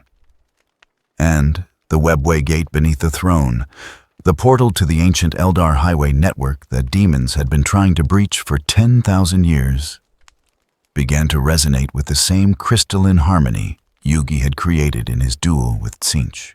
Captain General Valoris burst into the chamber, his guardian's spear drawn, but useless against what was happening. "My Lord Emperor, the throne is—" He stopped. Even a custodian genetically engineered to be superior to Space Marines, as Space Marines were superior to normal humans, could not finish that sentence while looking at what the Golden Throne was becoming. It was beautiful and terrifying. The golden surfaces were taking on the crystalline structure YuGi had imposed on the warp. Geometric patterns emerged from formlessness, repeating, but never quite the same. The psychic light it projected shifted through spectrums that had no names. Colors that should not exist, but somehow did. The Emperor's physical form remained unchanged, still a withered corpse barely clinging to existence. But his psychic presence was growing, not in power but in clarity. 10,000 years of pain were being filtered through the new structure organized, given meaning rather than simply endured. And YuGi, standing at the center of it all, felt the pull intensify. Duelist, you changed the warp by offering it structure freely chosen. Now I ask, will you do the same for me? I don't understand. What do you need me to do? The throne is transforming whether I will it or not. Your duel set changes in motion that cannot be reversed. But transformation without purpose is chaos. I need an anchor, a heart that understands both law and freedom. A will that has negotiated with chaos and emerged uncorrupted. The Emperor's presence focused like a laser on YuGi's chest, on the millennium puzzle hanging there. I need a vessel for something that is neither order nor chaos, but the space between them. The place where covenant is possible. You want me to... YuGi's mind raced, understanding dawning with horror and wonder in equal measure. You want me to become part of the throne, not part of it. Its heart. The Golden Throne was built to contain, but containment has failed. Now it must become something else. Something that can hold law and chaos in balance, rather than eternal opposition. And for that, it needs a heart that has already achieved that balance. Autumn's presence surged forward, urgent and protective. YuGi, no. This is too much. You cannot sacrifice yourself for a galaxy that is not even yours. But YuGi was looking at the Emperor, really looking beyond the power and the presence to the man beneath. The king who had ruled not for glory, but for duty. The father who had watched his sons fall to corruption. The guardian who had spent 10,000 years in agony so that humanity might survive one more day. He saw himself in that broken form. Or rather, he saw what he might become if he chose power over compassion, if he forgot that leadership was service rather than dominion. How long? YuGi asked quietly. Unknown. The transformation could stabilize in days or centuries. Time flows differently when one becomes part of such systems. And if I refuse, the throne will collapse. The webway gate will open. Daemons will pour into Terra's heart. Humanity's birthworld will fall, and with it, the astronomicon that guides all ships through the warp. Your galaxy would be spared, but this one would drown in the very chaos you taught to follow rules. It wasn't a threat. It was simply the truth. Cause and effect. Action and consequence. YuGi had changed the warp. Now he had to live with, or die with, what that change had wrought. "Partner, sir," Adam said softly, "this is not your burden to bear. You came here by accident. This galaxy's fate was sealed long before you arrived. There is no shame in... There's shame in walking away when you can help," YuGi interrupted gently. "You taught me that, Adam. Every duel we fought together, every time we stood against darkness, we never walked away. This is not a duel you can win by drawing the right card. Maybe not. But it's still a duel, still a choice between fighting and running." YuGi smiled, though tears ran down his face. "Besides, I won't be alone. Will I?" He felt Adam's shock, then understanding, then a pride so fierce it nearly overwhelmed him. "No," the Pharaoh said, voice thick with emotion he rarely showed. "You will not be alone.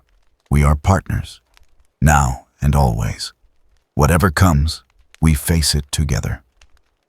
YuGi turned to face the Emperor, fully standing straight despite the pressure trying to force him to his knees.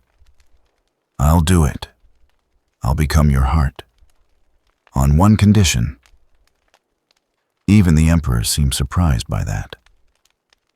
"Condition: that you remember what hearts are for. Not just pumping blood, not just sustaining life, but feeling, caring, remembering that every number in your Imperium's statistics is a person. That law without compassion is just another form of tyranny." The chamber fell absolutely silent. Even the tech priests stopped their frantic work. Even the custodians held their breath. No one demanded conditions of the Emperor. But YuGi was not of this galaxy. He did not understand that such things were impossible. He only knew what was right. And impossibly the Emperor laughed. Not allowed, the withered body on the throne was long past such things, but psychically. A sound like golden bells ringing across dimensions. "You negotiate with me as you negotiated with Tzinch. Very well, duelist. I accept your condition. Let the heart of the Emperor remember compassion as well as duty. Now come, let us see if a game played with cards can save an empire built on faith." YuGi walked forward. Each step felt like moving through water, through time, through the weight of 10,000 years of accumulated faith and fear and desperate hope. The custodians did not stop him. They could not. This was the Emperor's will, and they existed only to serve that will. He reached the base of the golden throne and stopped. This close, he could see the thousands of cables and conduits that connected the Emperor's withered form to the machine. Could see the psychic circuitry pulsing with barely contained power. Could see the cracks spreading through systems that had been perfect for millennia. "What do I do?" he whispered. "Place your hand on the throne, open your heart, and trust." YuGi reached out. His fingers touched golden metal that was neither cold nor hot, but something else entirely. The moment contact was made, the world changed. He was still in his body, but also outside it. He could see himself from every angle simultaneously. Could feel the vast network of the throne extending in all directions up into the psychic architecture that maintained the Astronomicon down into the sealed webway gate outward, into the warp itself, where 10,000 years of the Emperor's will had created barriers against chaos. And at the center, the Emperor himself. Not the withered body, but the consciousness. The vast, ancient, tired presence that had been holding all of this together through sheer stubborn refusal to die. Now, the Emperor said, "We transform together." The golden throne exploded with light. outside the sanctum, Imperialist reality screamed. The psychic shockwave that erupted from the throne room was unlike anything the Imperium had ever experienced. It was not destruction, it was creation. The wave swept outward through the Imperial Palace, then across Terra, then beyond into space itself. And everywhere it touched, something fundamental changed. The Astronomicon, the psychic beacon that guided ships through the warp, flickered. Every navigator in the galaxy felt their third eye close for one terrifying instant. Then it reopened, and the light they saw was different. Still golden. Still undeniably the Emperor's light. But structured now. Patterned. Following rules that made the warp slightly less hostile paths through chaos, slightly more navigable. In the webway gate beneath the throne, demons that had been pressing against the seal for 10 millennia suddenly found themselves facing something they had never encountered: organized opposition from the warp itself. The crystalline patterns YuGi had imposed on Tzeentch's domain spread like infection through the gate, creating zones where chaos had to follow rules to exist. The demons didn't know whether to attack or retreat. Some tried both simultaneously and tore themselves apart on the contradiction. And in the throne room itself, the golden throne finished its transformation. It was no longer just a machine. It was a covenant. A living agreement between order and chaos, between suppression and acceptance, between the Emperor's will and the warp's nature. At its center, where once only the Emperor had sat, now two presences could be felt: the Emperor and the heart. YuGi's consciousness merged with the throne's systems, but remained distinct. He could feel the vast networks of power flowing through him, could sense every ship guided by the Astronomicon, every prayer directed toward Terra. But he was still himself, still YuGi, still a duelist who believed in the heart of the cards. And beside him, within him, Atom's presence burned like a star. "We're not dead," YuGi thought, spoke amazed. "Not dead," the Pharaoh agreed. "Changed. As we changed the warp. As the warp changed us. This is what transformation means, partner. How long will we be here?" "As long as it takes." Captain General Valoris stood before the throne, his face rarely shown outside his helmet, openly displaying shock. The golden throne had transformed into something that should not exist. It was still golden, but the gold now held hints of other colors. Crystalline structures grew from its surface, following patterns that repeated but never quite identically. The Emperor's body remained unchanged, but the light surrounding it was different. Warmer, more alive.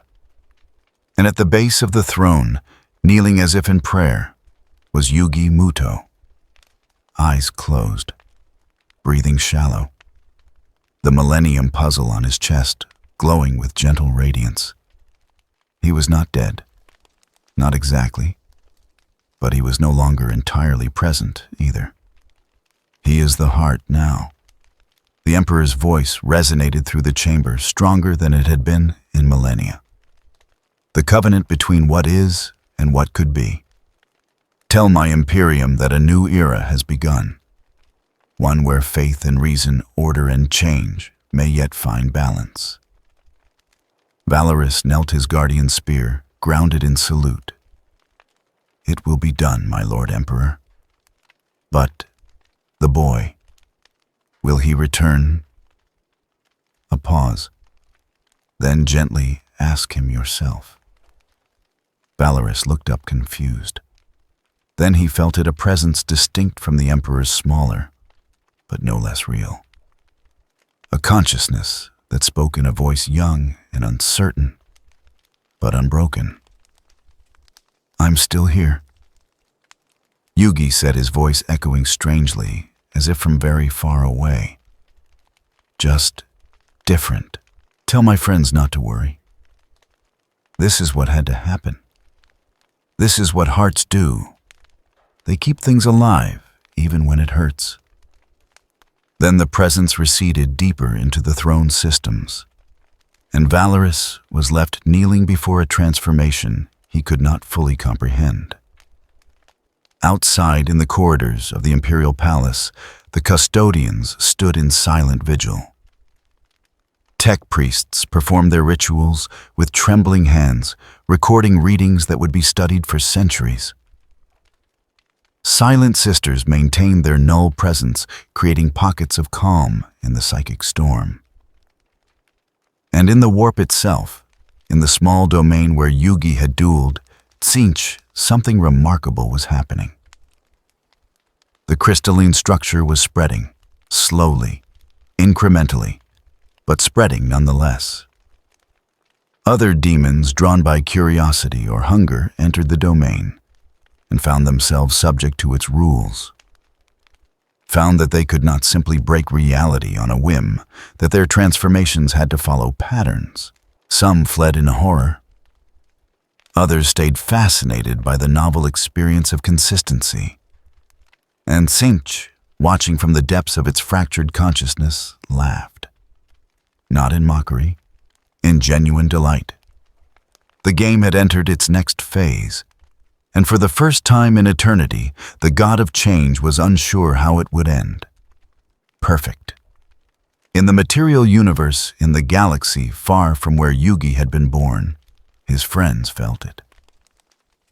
Joey Wheeler, in the middle of a duel, suddenly dropped his cards. He didn't know why. He just knew with absolute certainty that something had changed. That YuGi was far away, doing something important, something heroic. "Hang in there, Yug," he whispered to the wind. "Whatever you're doing, I know you got this." And in the throne room on Terra Deep, in the crystalline golden structure that was no longer just a machine, but a covenant, a heartbeat steadily. Once, twice. A rhythm that was neither chaos nor order, but the space between. The heart of the Emperor had awakened, and the galaxy would never be the same. Time moved differently in the heart.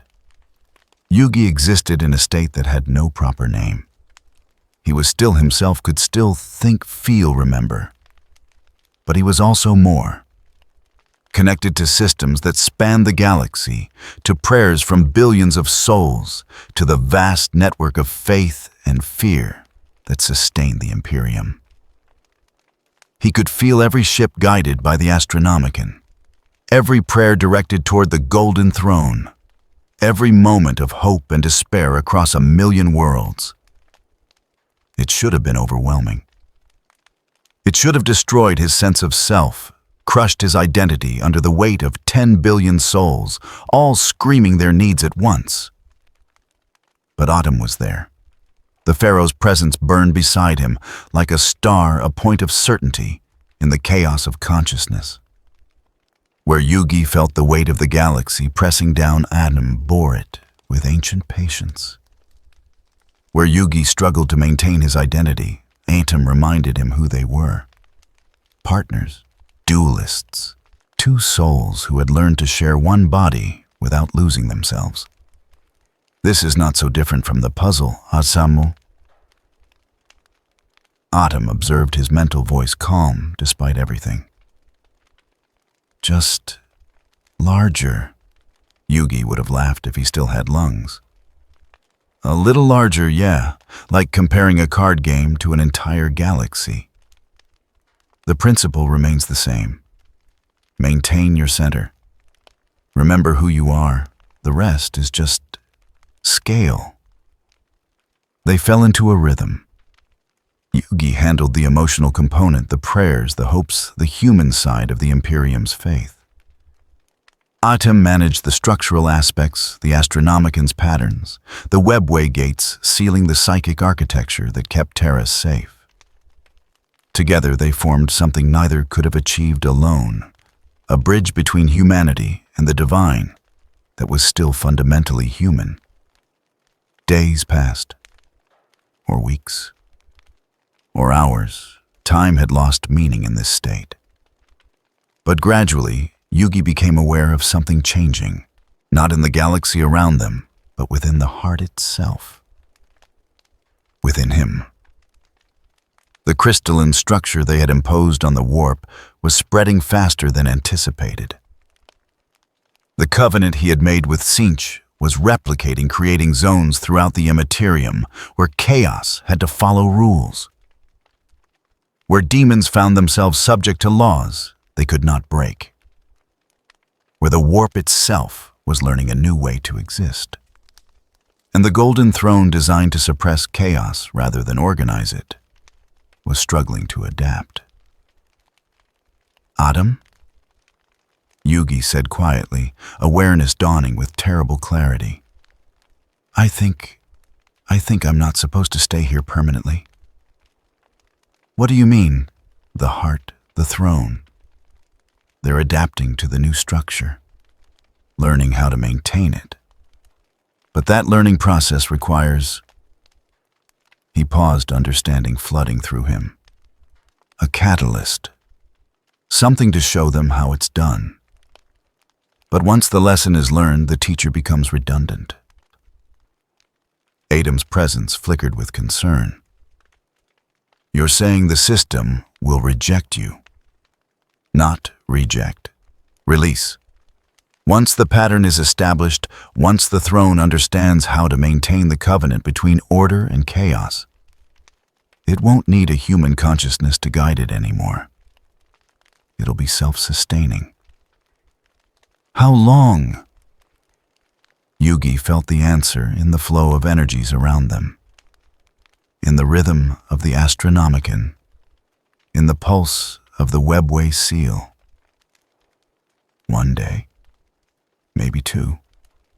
Then I become something else, or nothing at all. I don't know which. The silence that followed was heavy with implications. Finally, Adam spoke, his voice carrying an emotion the ancient pharaoh rarely showed fear. Partner, if you're going to disappear, then I need to tell you something I should have said 3,000 years ago. In the throne room, Captain General Valoris stood vigil. He had not moved from his position in 73 hours, had not eaten, had not slept, had not allowed himself to be relieved.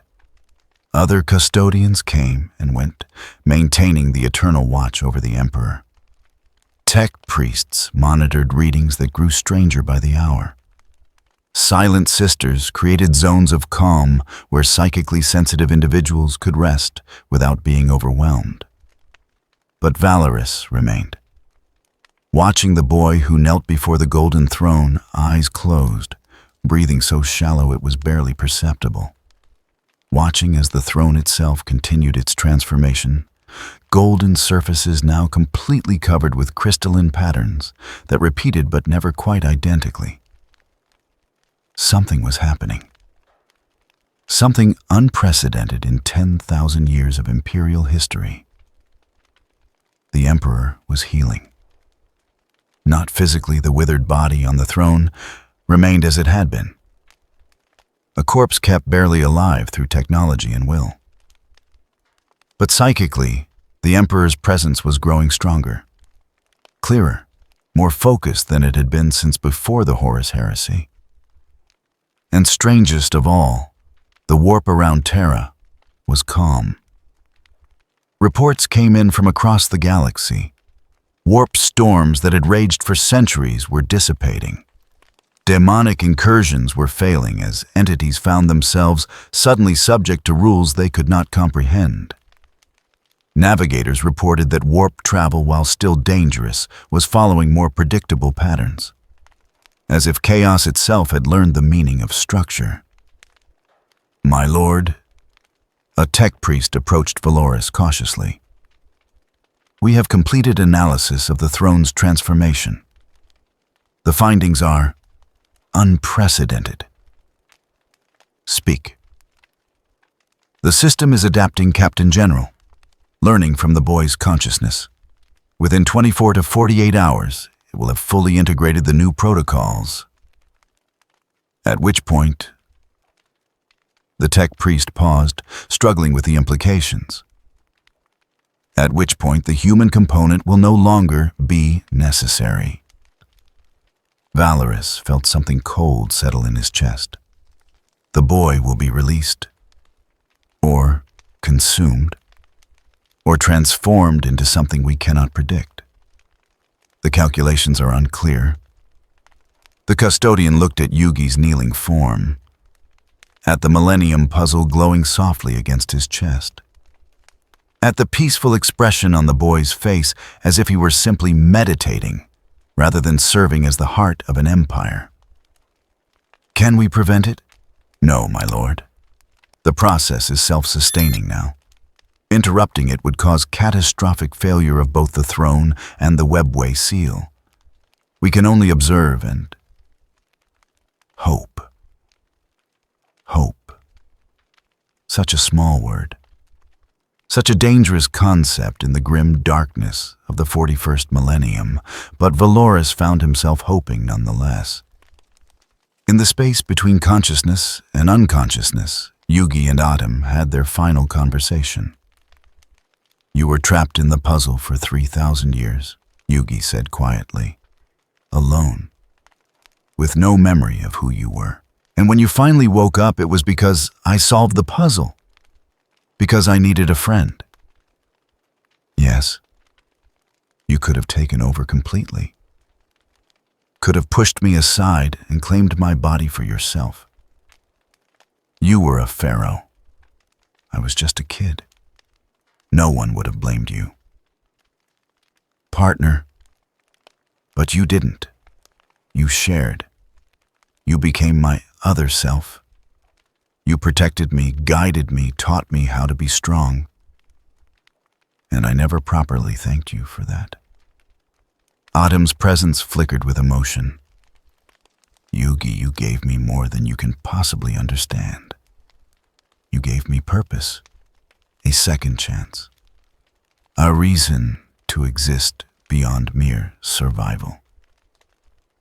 I know. And that's why I need to tell you something now before it's too late. YuGi gathered his thoughts, finding the words he had never quite managed to say aloud. When this is over, when the heart stabilizes and releases me, I don't know what's going to happen. Maybe I go back to my world. Maybe I disappear completely. Maybe I transform into something else. But whatever happens, he paused, feeling the weight of 10,000 years of partnership compressed into a few short years of shared existence. I want you to know that being your partner was the greatest honor of my life. You taught me courage. You showed me that true strength comes from protecting others. You proved that a king can be kind without being weak. And if I have to sacrifice everything to save this galaxy, I'm okay with that, because that's what you would do. The silence that followed was absolute. Then Item laughed, not mockingly, but with genuine joy. You foolish, wonderful partner. Did you think I would let you face the final turn alone? Autumn. We are one soul in two bodies, or in this case, two souls in one system. Where you go, I go. That has always been our covenant. Nothing, not death, not transformation, not even the destruction of the millennium puzzle will change that. YuGi felt tears he didn't know he could still produce. But you've already died once. You don't have to. I don't have to do anything, partner. I choose to. Just as you chose to become the heart. Just as you chose to dual cinch. Just as you chose time and again to put others before yourself. That is what partners do. Even if it means we both disappear. Even then. Because some things are more important than survival. Some duels are worth playing even if you know you cannot win. And some partnerships are worth preserving, even if it costs everything. Around them, the crystalline structure pulsed with light. The heart was stabilizing. The lesson was being learned. The throne was adapting to its new purpose, internalizing the covenant between order and chaos. And YuGi understood with absolute clarity what was about to happen. "It's time," he whispered. "Yes," Autumn agreed. "Time for the final turn." In the throne room, every alarm activated simultaneously. Psychic pressure exploded outward from the golden throne, not destructive, but transformative. Custodians were driven to their knees. Tech priests found their augmetics sparking with feedback. Even the Silent Sisters felt something, a presence so vast, it overcame even their null nature. And at the center of it all, YuGi Muto opened his eyes. They blazed with golden light. Not the Emperor's light, but something distinct. Something that was both order and chaos, structure and freedom, human and divine. "The lesson is complete," he said, voice resonating through dimensions. "The heart has learned. The throne has adapted. The covenant is established." He stood moving for the first time in days.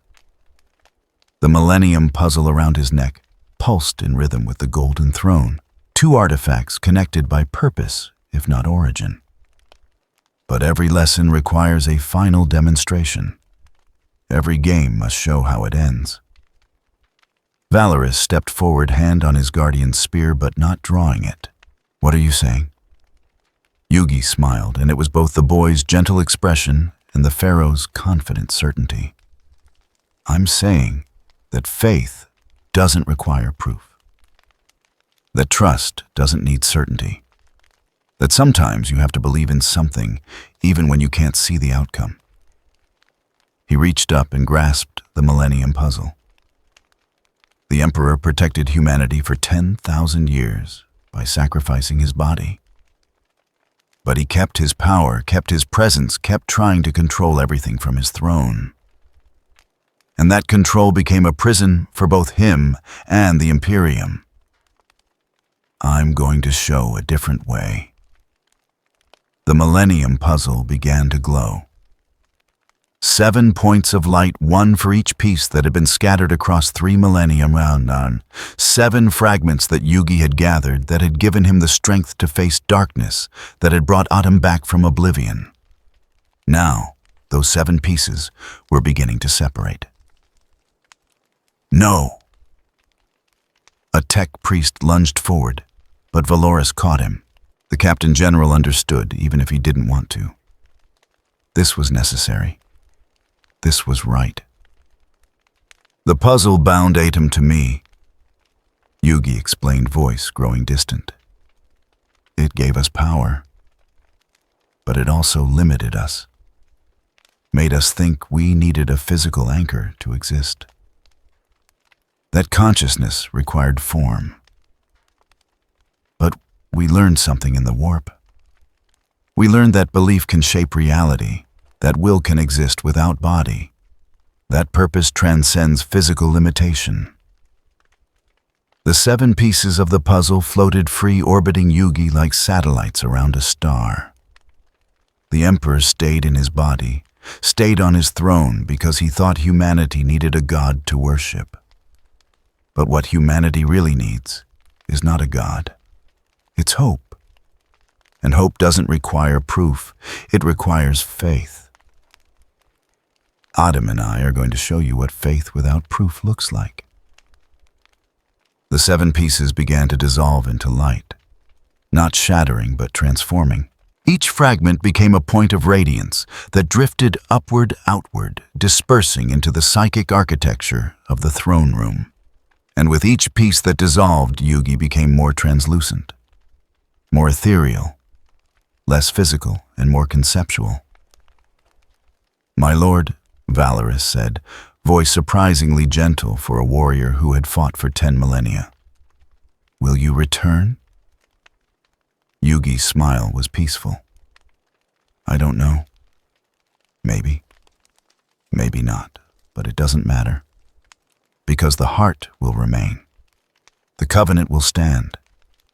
And the Imperium will remember that there was once a duelist who taught chaos to follow rules and who proved that sacrifice doesn't require suffering. Just belief? The transformation accelerated. YuGi's physical form was now barely visible, a ghost superimposed over reality. But his presence, the feeling of him, had never been stronger. It filled the throne room, spread through the imperial palace, radiated across Terra itself. And in that presence, people felt something they had not felt in 10,000 years. Peace. Not the peace of death, not the peace of suppression, but the peace of knowing that someone had chosen to protect them. Not because they were ordered to, not because they sought glory or power, but simply because it was right. In the depths of the throne, the emperor stirred. For the first time since his internment, his consciousness reached out not to command, but to thank. The boy had done what he could not, had shown that protection didn't require domination, that strength could include gentleness, that a king could serve without ceasing to lead. Go, child of distant stars. The emperor's voice resonated through every mind in the palace. Go and know that your sacrifice will not be forgotten. You have given us something we had lost. You have given us hope. The 7 pieces of the millennium puzzle completed their dispersal. Each one drifted to a different part of the throne room, settling into the crystalline structure that now covered every surface. They became part of the system nodes in a network that would maintain the covenant between order and chaos for as long as the throne endured. And YuGi, his physical form now completely dissolved, spoke one final time. Atem, I'm here, partner. Are you scared? Terrified? But also excited. This is the ultimate transformation, isn't it? Becoming something we've never been, achieving a state we can't even imagine. Sounds like an adventure. It does indeed. Ready. Ready. Together as they had always been, the 2 souls released their grip on individual existence. They didn't disappear. They dispersed. Became part of the throne's new structure, part of the covenant that would maintain balance between chaos and order. They were no longer YuGi Muto and Pharaoh Atem. They were the heart, and the heart would beat on. The moment they vanished, the warp screamed. But it was not a scream of pain or rage. It was a scream of recognition. Every demon, every god, every entity in the Imperium felt the shift simultaneously. The spreading crystalline structure that had been gradually organizing chaos suddenly accelerated. As if YuGi's sacrifice had removed the final barrier, allowing the covenant to replicate without restriction. Within hours, zones of structured chaos appeared across the entire galaxy. Not suppressing the warp, but organizing it. Giving it patterns, purposes, meanings beyond mere destruction. And for one day, one single, impossible day, the warp was quiet. Ships that had been lost in warp storms found their way home. Worlds that had been cut off by demonic incursions were reconnected. Psychers who had struggled daily against corruption found their powers responding with unprecedented control. It was a miracle. But not the kind the Imperium was used to. There were no golden visions, no divine proclamations, no angels descending to proclaim the Emperor's glory. There was only peace. Purchased not by a god, but by a boy who had believed that even chaos could learn to follow rules, if asked nicely. In the throne room, Valorous stood alone. The custodians had resumed their posts. The tech priests had returned to their monitoring. The Silent Sisters maintained their vigil.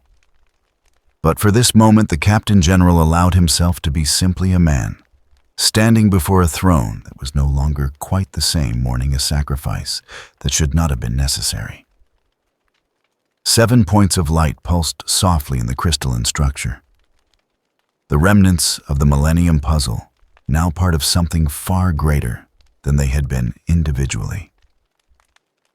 Will he return? A voice behind him. Brother Captain Alaric of the Grey Knights, who had escorted YuGi to Terra, who had witnessed the beginning of this transformation. I don't know, Valorous admitted.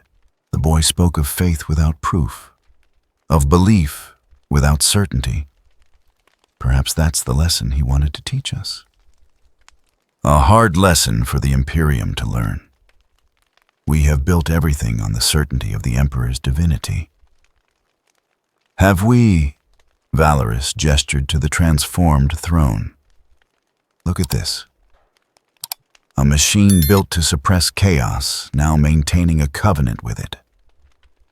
A boy from another galaxy, now part of the foundation of our empire.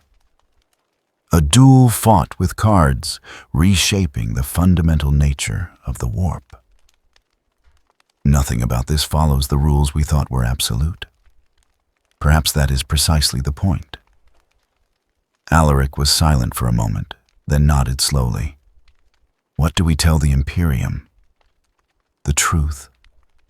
That a stranger came to our galaxy, dueled a god, became one with the Golden Throne, and taught us that faith is not about certainty. It's about choosing to believe, even when you cannot prove. The ecclesiarchy will have our heads for heresy. Let them try. We are custodians. We exist to protect the Emperor's will, not the ecclesiarchy's interpretation of it. And the Emperor himself acknowledged the boy's sacrifice. Valorous turned away from the throne, already planning what needed to be done. Records to be sealed, witnesses to be sworn to secrecy, a story to be crafted that would preserve the truth while preventing civil war. But as he walked away, he paused and looked back one final time at the 7 points of light pulsing in the crystalline structure. Thank you, he whispered, for showing us we could still hope. One day after the transformation, the warp returned to its normal chaos. But it was not quite the same. The zones of structured chaos remained scattered throughout the Imperium like islands of order in an ocean of madness. Demons found themselves having to work harder to corrupt, having to follow rules to achieve their goals. And in those zones, a presence could sometimes be felt. Not commanding, not controlling, simply there. A gentle reminder that even in the darkest places, structure could exist if chosen freely. Across the galaxy, those sensitive to such things reported strange dreams. Visions of a boy playing a card game, winning not through power, but through understanding. Echoes of a conversation between partners who had learned that true strength came from unity rather than domination. The Inquisition investigated. The ecclesiarchy debated. The Adeptus Mechanicus analyzed. But in the end, all they could agree on was that something fundamental had changed. That the Imperium had been touched by something from outside their understanding and had somehow survived. Perhaps even been improved. They called it the miracle of Terra. They built shrines not to worship, but to remember. They whispered stories of the duelist who taught chaos to play fair. And in the darkest moments when hope seemed impossible and faith felt like foolishness, they remembered that once a boy from another galaxy had proven that belief didn't require proof.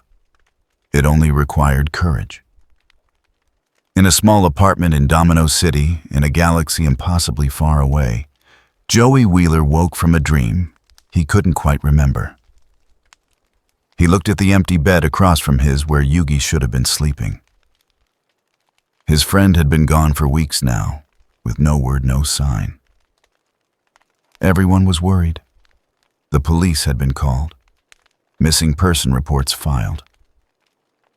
But Joey somehow knew without knowing how he knew that YuGi was okay, that he was exactly where he needed to be, doing exactly what he did best, protecting others no matter the cost. "Hang in there, Yug," Joey whispered to the dawn light filtering through the window. "Whatever you're doing, I believe in you." And across the infinite gulf between galaxies, between realities, between life and transformation, a presence neither fully YuGi nor fully Adam, but both and more felt that belief. Felt it like an anchor, like a lifeline, like proof that faith once given freely could transcend any distance. The heart of the Emperor beat on. And somewhere in the space between chaos and order, a duelist smiled. 3 months after the miracle of Terra, the galaxy still reeled. Not from destruction or conquest, those were familiar, almost comforting in their predictability. The Imperium had weathered 10,000 years of endless war of slow decline, punctuated by moments of desperate salvation. It knew how to process loss, how to mourn, how to rebuild from ashes and carry on with grim determination. But this was different. Warp travel had become predictable, not safe. The Imperium would never be safe, but navigable in ways it had not been since before the Horus heresy. Navigators reported seeing patterns in the chaos structures that repeated zones where the madness followed rules. Ships that would have been lost to warp storms arrived at their destinations. Worlds cut off for centuries were reconnected. The Astronomicon burned brighter and clearer than it had in millennia. The Emperor was healing. That much was undeniable. But the how and the why were matters of fierce debate across every level of imperial society. The Adeptus Ministorum proclaimed it a divine miracle proof of the Emperor's eternal power. The Adeptus Mechanicus analyzed it as a technological breakthrough, though their instruments returned readings that made no logical sense. The Inquisition investigated, interrogated, and ultimately divided into factions based on their conclusions. And at the center of it all, 7 points of light pulsed in the Golden Throne's crystalline structure, the only physical evidence of what had transpired. Supreme Grand Master Kaldor Drygo stood before those lights alone in the throne room at an hour when even the custodians rotated their watch. He was one of the few beings in the galaxy with enough authority and psychic power to stand here unsupervised. The chapter master of the Grey Knight's warrior against demons. A man who had carved his predecessor's name into a demon Primarch's heart, and right now he was trying to understand a miracle performed by a child. "Show me," he whispered, reaching out with his psychically attuned senses. "Show me what you were." The 7 lights pulsed in response. And for a moment, just a moment, Drygo saw. He saw a boy. Small, uncertain, standing before darkness that would crush mountains. He saw that boy draw a card, and in that simple gesture saw more faith than in a cathedral full of prayer. He saw a game played not for victory, but for understanding. He saw chaos learning to follow rules. He saw a sacrifice made not from duty, but from choice. And he saw something else. Something scattered throughout the throne room in places only psychic sight could perceive. Cards, not physical, not entirely. They existed in that liminal space between belief and reality, between symbol and substance. Dozens of them, maybe hundreds, each one, a crystallized memory of the duelist who had become the heart. Dark Magician, Queen's Knight, Mirror Force. Names that meant nothing to the Imperium, but clearly meant everything to the boy. Drygo focused on one card in particular. It hovered near the base of the throne, its image clearer than the others. A magician in dark robe staff, raised casting a spell of protection. Even to Drago's warp-trained senses, it radiated purpose. Not power, the Imperium had power in abundance, but meaning. He reached out carefully, his psychic touch gentle as a whisper. The card responded, solidifying just enough for him to grasp it. The moment his fingers made contact, knowledge flooded his mind. This was not a tool of war. This was not a weapon against enemies. This was a principle given form, a statement about the world as it should be rather than as it was. It represented protection without domination, strength without cruelty, power channeled through discipline rather than unleashed through rage. In short, it was everything the Imperium had forgotten how to be. Drago carefully withdrew his hand, leaving the card to float in its original position. But he had seen enough. He understood now what the Inquisition would debate for years, whether to destroy these remnants or preserve them, whether to erase all evidence of the boy's existence or acknowledge that something fundamental had changed. He knew which side of that debate he would fall on. But first he needed to ensure the evidence survived long enough for the debate to matter. The Black Library of the Grey Knights was not a library in any traditional sense. It was a fortress vault built within the Grey Knights' fortress monastery on Titan Saturn's moon. Here, the chapter preserved knowledge too dangerous for the wider Imperium. True names of demons, rituals of unsanctioned sorcery, accounts of corruptions that defied conventional understanding. It was a place where even the Inquisition tread carefully, respecting the Grey Knight's ancient mandate to know the enemy without becoming it. Drago descended through layers of psychic wards, each one designed to contain the knowledge within, should something catastrophic breach the outer defenses. Past chambers where forbidden texts were chained to pedestals. Past vaults where demon weapons were imprisoned in stasis fields. Past rooms whose contents he himself did not know, sealed by previous chapter masters and left deliberately undiscovered. Finally, he reached a chamber that had been prepared according to his specifications. Empty, sterile. Protected by wards that would prevent psychic intrusion without suppressing psychic phenomena entirely, a delicate balance that had taken the librarians weeks to achieve. He placed the card on a crystalline pedestal at the room's center. The Dark Magician, one of dozens that still floated in the throne room, but the clearest, the most stable. The one that had responded most strongly to his touch. "Librarian Stern," he said quietly, knowing his words would be heard through the Vox network. "You may enter." The door opened, and a Grey Knight in artificer armor stepped through. Garen Stern, the chapter's chief librarian. A psyker of such power he could read the past from objects and see futures that might never be. He approached the pedestal, his eyes widening behind his helmet as he perceived what Drago had brought. "Supreme Grandmaster, this is a fragment of the boy," Drago finished. "Of what he was, what he believed in. It is not corrupted by chaos, I have verified this personally, but it is powerful nonetheless, and it will not last." Stern circled the pedestal, his psychic senses probing carefully.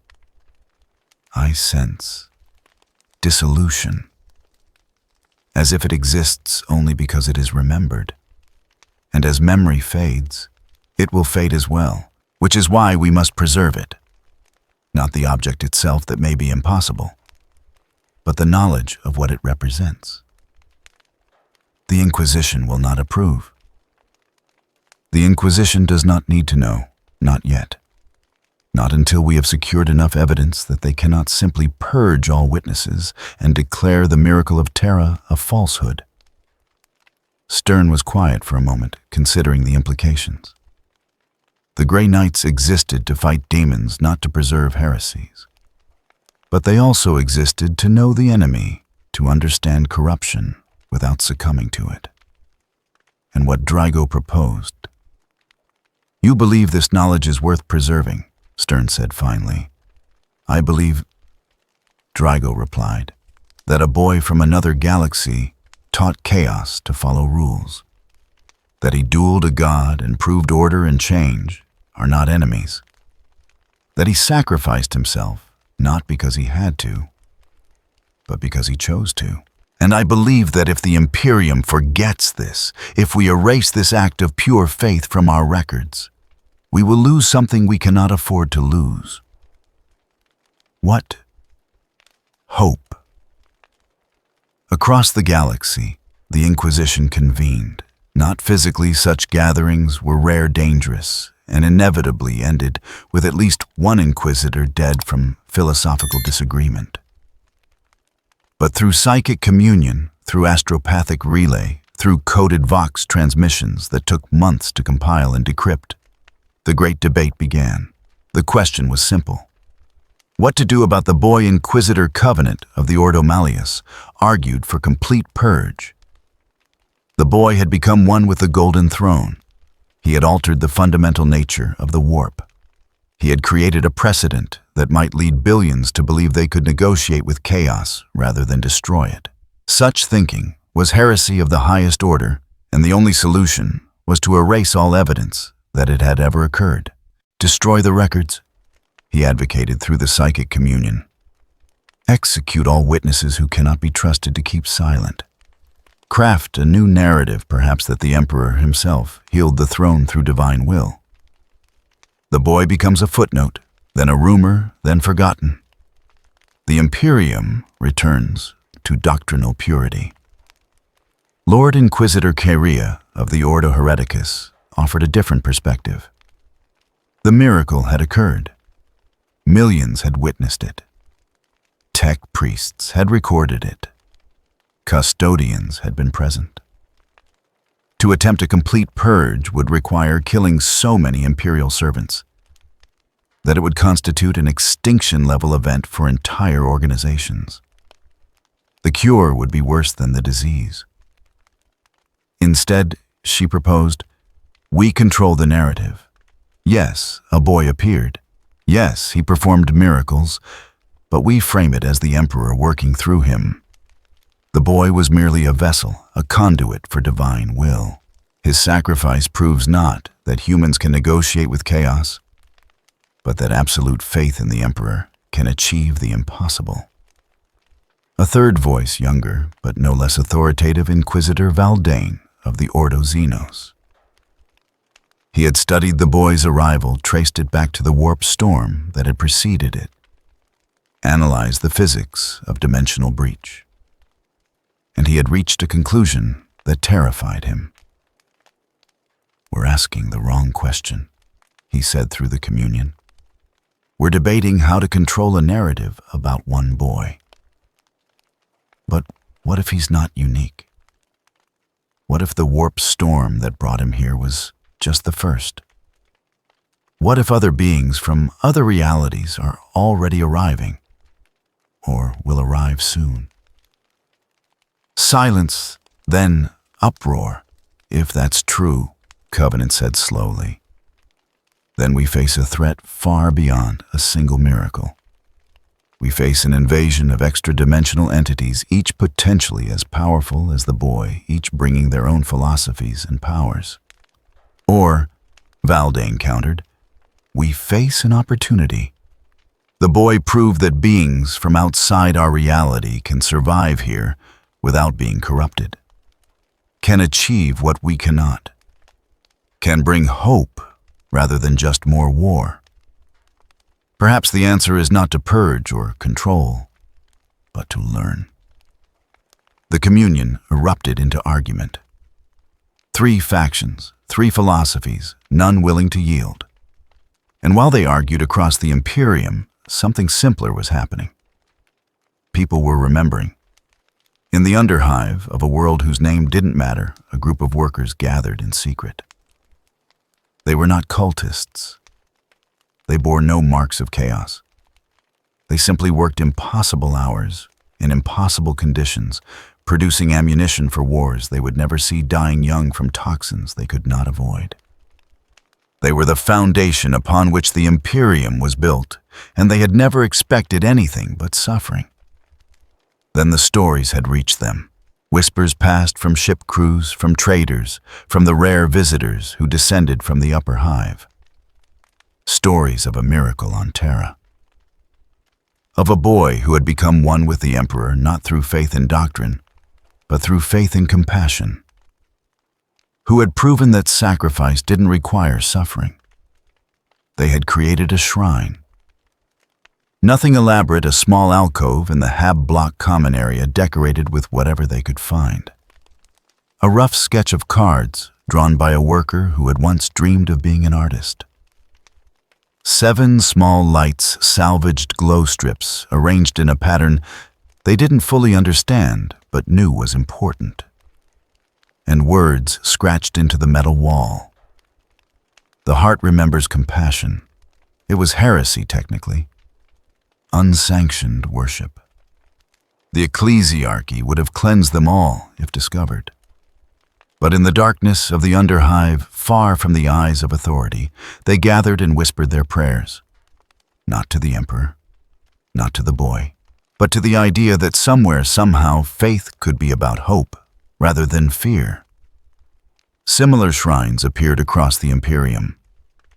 Small, hidden, often destroyed by local authorities before they could spread. But the idea persisted, carried in whispers and dreams, in stories told by those who had heard from those who had heard from those who claimed to have been there. The cult of the heart. The Inquisition called it, though it was less a cult and more a memory refusing to die. Some versions of the story got the details wrong. Some claimed the boy had been an angel. Others said he was a prophet. Still others insisted he was simply a child who had done something impossible because he didn't know it was impossible. But all versions agreed on the core truth that once someone had chosen faith over fear. Chosen to believe that even chaos could be reasoned with. Chosen to sacrifice everything not because he had to, but because it was right. And in the grim darkness of the 41st millennium, that simple truth was revolutionary. 6 months after the miracle of Terra, Drago returned to the throne room. The 7 points of light were dimmer now. Not fading exactly, but stabilizing. Integrating more fully into the throne's structure, becoming part of the system rather than distinct from it.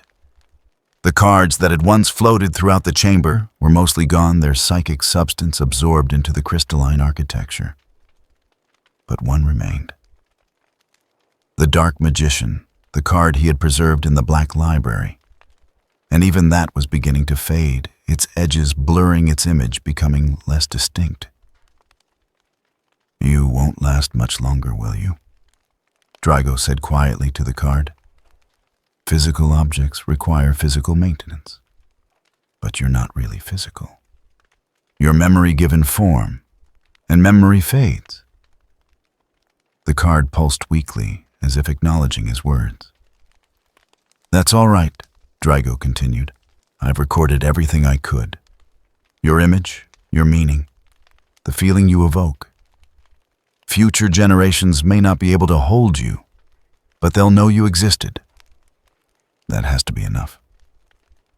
He turned to leave, then paused. One final question, one he had been too afraid to ask until now. "Are you still in there? The boy, the pharaoh? Are you conscious? Can you hear us?" For a moment, nothing. Then so faint he almost missed it, a response. Not words, not images, just a feeling. Peace, satisfaction. The sense of a task completed, of a duel, won not through power, but through understanding. The warmth of partnership maintained even in transformation. And beneath it all, a message. We chose this. We do not regret. Remember that faith doesn't require proof, only courage. Then, the presence receded deeper into the throne's systems, and Drago was alone again, He stood there for a long time, processing what he had felt. Then he knelt something he had not done before any being, save the Emperor himself. "Thank you," he whispered, "for showing us we could still hope." 1 year after the miracle of Terra, the Inquisition reached its compromise. The records would not be purged. The witnesses would not be executed. But the narrative would be carefully managed. Official imperial history would record that the Emperor, in his divine wisdom, had healed the Golden Throne through an act of will that manifested through an anonymous vessel. The vessel's name would not be recorded. The specifics of his origin would be classified. The details of his sacrifice would be known only to those with the highest clearance. It was not truth, but it was not quite lie either. A political solution to a theological problem. Inquisitor Covenant accepted it, though grudgingly. Lord Inquisitor Kyria considered it adequate. Inquisitor Valdane noted that it left room for interpretation, which would be useful if more dimensional travelers arrived. And Kaldor Drygo, listening to the final pronouncement, smiled behind his helmet. Because they could manage the official narrative all they wanted. They could control what was written in histories and taught in scholas. But they couldn't control the stories, the whispers, the shrines built in dark places by people who needed to believe that faith could be gentle rather than harsh. The Imperium would remember the boy. Maybe not his name, maybe not the specifics, but the idea of him would persist, passed from generation to generation, a small light in the darkness that refused to be extinguished. And in the Black Library, sealed in a vault that would outlast civilizations, a record remained. Complete, accurate, protected by wards that would ensure it survived whatever came next. One day, perhaps centuries hence, perhaps millennia, someone would open that vault. Would read about a boy named YuGi Muto, who had dueled a god become one with the Golden Throne, and proven that faith didn't require certainty. And maybe, just maybe, they would learn the lesson he had died to teach. That in the grim darkness of the far future, hope was not foolishness. It was rebellion. In a shrine hidden deep in an underhive that would never appear on any map workers gathered for their daily prayer. The ritual was simple. 7 lights arranged in a pattern. A rough sketch of a card depicting a magician. Words scratched into metal. The heart remembers compassion.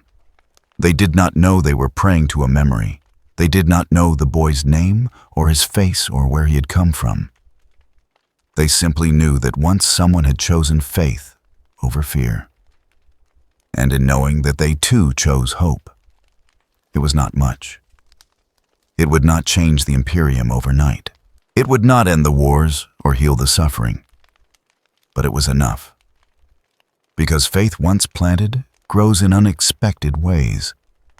And hope once remembered refuses to be forgotten. The heart of the Emperor beat on crystalline and golden, maintaining the covenant between order and chaos. And somewhere in the space between consciousness and dissolution, 2 souls who had chosen partnership over power smiled. Their final turn had been played. Their final card had been drawn. But the game continued. And that, in the end, was all they had ever wanted. 1,000 years after the miracle of Terra, 43,001. The galaxy had not improved. Perhaps it had never been meant to. Perhaps the grim darkness was not a temporary condition, but the natural state of things. Entropy made manifest chaos as the ultimate victor in a game rigged from the start. 1,000 years was nothing in the grand scheme of imperial history, barely a heartbeat in the 10,000-year decline that had begun with the Emperor's internment on the Golden Throne. And yet, in the depths of the Black Library on Titan, a figure moved through corridors that had not been walked in centuries. His armor, once silver bright, was now dulled by age and countless battles. His movements, once fluid, as water now carried the weight of millennia. But his eyes, those eyes burned with the same intensity they had possessed 1,000 years ago, when he had first stood before 7 points of light and understood that he was witnessing something impossible. Supreme Grandmaster Kaldor Drygo, the Grey Knight who would not die. He should have fallen centuries ago, should have succumbed to wounds that would kill even a space marine, should have been consumed by the warp during his endless wanderings through its depths, hunting demons in their own realm. But something kept bringing him back. Something kept healing wounds that should have been fatal. Something kept reminding him that he had one final duty to fulfill: to remember. He reached the vault he had sealed a millennium ago.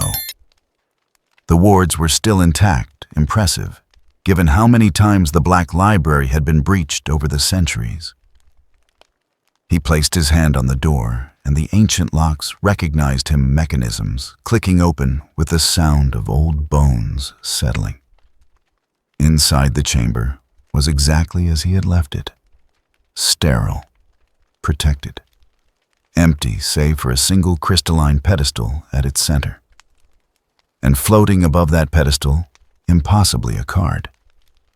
The Dark Magician, the fragment of a boy who had become a god. Not, or perhaps a god who had remained a boy. It should have dissolved centuries ago, its psychic substance dispersing into the warp. But it remained sustained by something Drygo had never fully understood. Memory, belief, faith.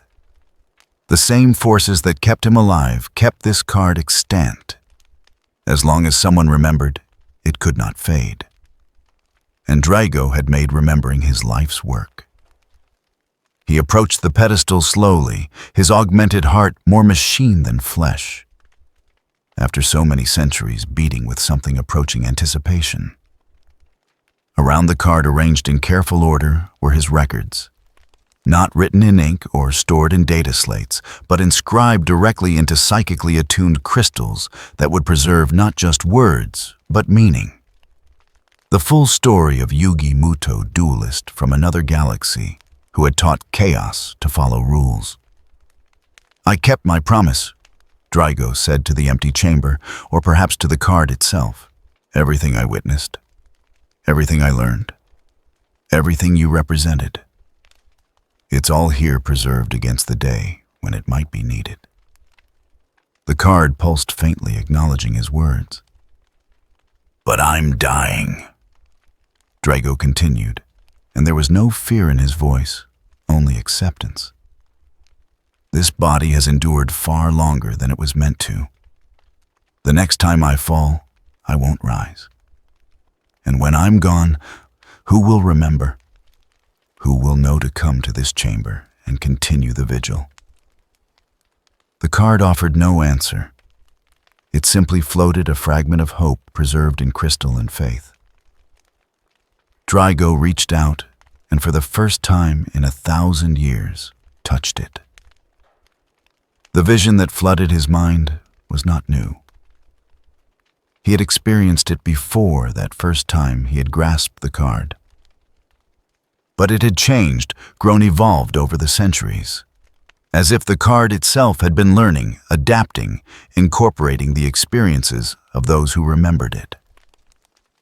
He saw the boy again, but now he saw the partnership with the Pharaoh, saw the trust between souls that transcended individual existence, saw the duel with Tzeentch not as a single event, but as a template, a pattern that could be repeated. A proof that negotiation with chaos was not just possible, but potentially transformative.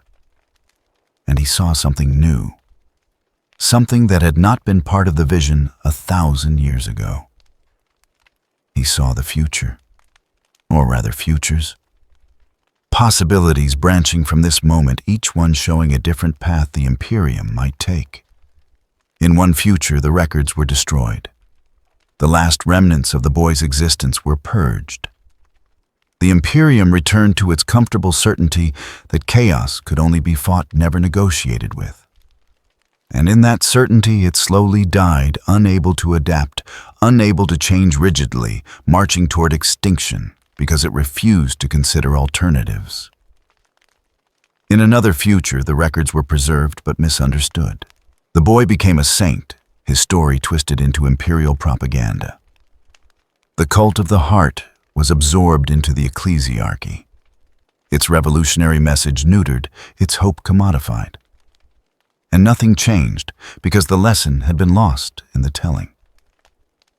But in a third future, the one that made Drygo's ancient hearts beat faster, the records remained. Were found by someone who understood. Were used not as propaganda, but as proof. Proof that alternatives existed. That faith could be gentle. That even in the grim darkness, hope was not foolishness, but rebellion. That future was fragile, uncertain. It required someone to continue the vigil, someone to preserve the memory until the moment came when it could be shared without being destroyed. And Drygo understood with crystalline clarity that his millennium of wandering had not been punishment or curse. It had been preparation. He had been kept alive specifically for this moment when he would need to make one final choice about how the story would end. "Show me," he whispered to the card. "Show me who comes next." The vision shifted, showed him a face he did not recognize. A young woman barely out of training, wearing the armor of a gray knight, but carrying herself with uncertainty rather than the chapter's typical confidence. She had the look of someone who asked too many questions, who saw patterns where her superiors saw only chaos, who believed that understanding was as important as destruction.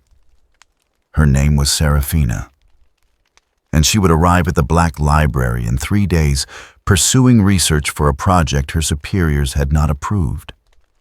She would find this chamber by accident, or what she would think was accident, and in finding it would become the next keeper of the memory.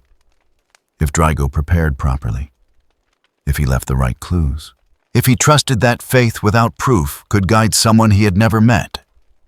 It was, he reflected, exactly the kind of gamble the boy would have made. "Very well," Drygo said, releasing the card. "I'll place my faith in the heart of the cards." He turned to the psychic crystals containing his records and began to work. Not adding to them, the story was complete, but arranging them. Creating a path that Seraphina would follow, questions that would lead to answers, mysteries that would compel investigation. He wove wards that would recognize her psychic signature specifically, that would open for her and her alone.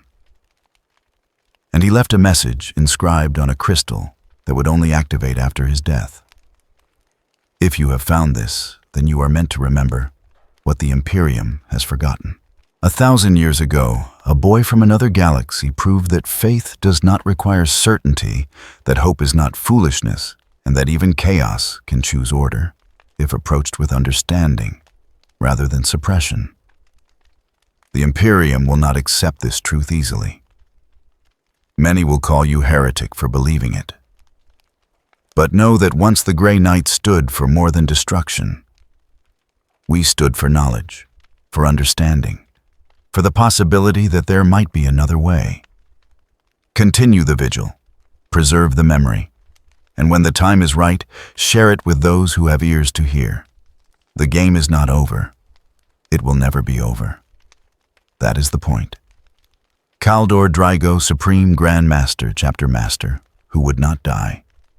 Last witness to the miracle of Terra. He stepped back, surveying his work. It was done. The trap was set, though trap was too harsh a word. The invitation was prepared. Seraphina would come, would find the chamber, would learn the truth. And in learning, it would become its guardian.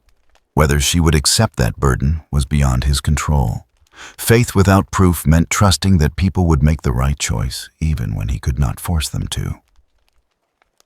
"I've done what I can," Drygo said to the card one final time. "The rest is up to her." and whatever comes after. The dark magician pulsed softly, a gesture of acknowledgement, or perhaps farewell. Drago sealed the chamber, activated the wards, set the final protocols. Then he turned and walked away, his footsteps echoing through corridors that had seen 10,000 years of secrets kept and lost and kept again. 3 days later, he would fall in battle against a greater demon of Tzinch. Ironic, perhaps, given everything. Or perhaps appropriate. The god of change finally claiming the man who had preserved a memory of change chosen freely rather than imposed through corruption. His brothers would find him on the battlefield, his armor shattered his body, finally surrendering to wounds that should have killed him centuries ago. They would return him to Titan with full honors, enter him in the Hall of Champions, and never know that his greatest battle had been fought in a sealed chamber against the enemy called Forgetting. But the memory would survive. Because 3 days after Drago's death, Epistolary Seraphina of the Grey Knights would enter the Black Library seeking answers to questions her superiors dismissed. She would follow corridors that seemed familiar despite never having walked them before. She would find wards that opened at her touch as if welcoming her home. And she would discover a chamber containing 7 crystals arranged in a pattern with a card floating above them. The game would continue. The Underhive of Vortigern Prime. 42nd Millennium. In the depths where no light from the hive world's distant sun ever reached where workers lived and died, without ever seeing sky, a gathering took place. The shrine had been rebuilt 17 times over the past millennium. Destroyed by Arbite's raids, by zealous preachers, by rival gangs who saw the cult of the heart as competition.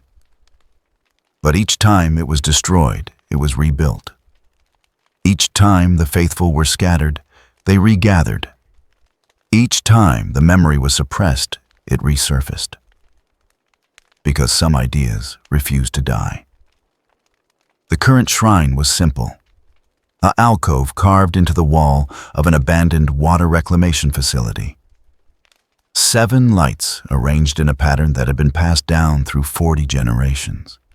A rough image of cards. Nobody remembered what the original cards had looked like. But the idea of cards remained. And words scratched into the metal. The heart remembers compassion. The game is eternal. Faith needs no proof. 23 people gathered before the shrine. Workers mostly, though. There was a junior tech priest who had stumbled onto the sect through curiosity about pre-imperial data fragments and a former guardsman who had seen too much war and wanted to believe there was another way. They did not pray in the traditional sense. The liturgies of the ecclesiarchy held no sway here. Instead, they simply remembered. Told stories that had been told to them about a boy who had played games about teaching chaos, to follow rules about sacrifice that didn't require suffering. The details changed with each telling. Some versions had the boy as a giant, others as an angel. Still others as a child who looked no different from any of them. But the core remained consistent once someone had proven that faith could be gentle. That hope was not weakness. That believing in better was not foolishness, but courage. "Tell us the creed," the eldest worker said. His voice cracked with age and chem lung damage, and they recited together words that had been passed down through 1,000 years. In the darkness, we remember light. In certainty, we choose faith. In chaos, we find rules. In endings, we see new games. The heart beats eternal. The duelist plays on, and hope once kindled cannot be extinguished. It was heresy, pure, undeniable heresy. The Inquisition would have executed them all if discovered. But in this moment, in this place, they felt something the Imperium had not offered them in lifetime's peace. Far above the underhive in the spires where the wealthy and powerful lived, Governor Marcellus reviewed reports with growing concern. The cult of the heart was spreading. Slowly, yes. Contained to the lower classes, absolutely. But spreading. His enforcers could raid 10 shrines, and within a week, 11 more would appear. They could arrest 100 cultists, and 100 more would emerge from the shadows. How do we fight an idea? He asked his advisors. They had no answer. Because the cult of the heart was not like other heresies. It did not promise power. It did not offer demonic pacts. It simply suggested that faith could be about hope rather than fear. And people, it seemed, desperately wanted to believe that. Perhaps, one advisor suggested carefully, we should consider accommodation. The cult does not actively oppose imperial rule. Its members still work, still pay tithes, still serve when called to the guard. They simply believe something in addition to the imperial creed. That's still heresy. Yes, but is it actionable heresy? Is it worth the resources to suppress completely, when suppression seems to strengthen rather than weaken it? Marcellus had no answer. He suspected that this conversation was being repeated across thousands of worlds, in millions of administrative centers, as the Imperium slowly came to terms with the fact that some ideas were too resilient to kill. The cult of the heart would never be officially sanctioned. But perhaps in time it would simply be tolerated, ignored, allowed to exist in the shadows, because the cost of elimination exceeded the benefit. It was not victory, but for those who believed it was enough. The Golden Throne Room, Terra. The Emperor's throne had changed over the millennia. The crystalline structure that had first appeared during the miracle of Terra had continued to evolve, grow, adapt. The 7 points of light that marked where the millennium puzzle had dispersed were now fully integrated into the system, indistinguishable from the throne's original architecture.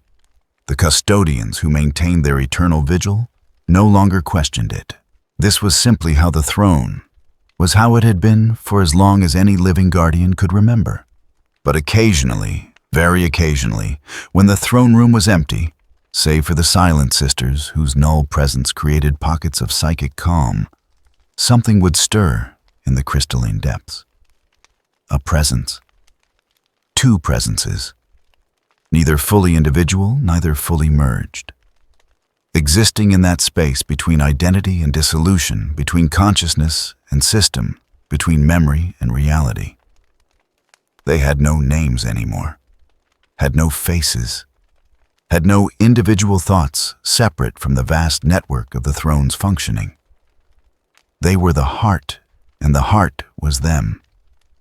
And the distinction had long since ceased to matter.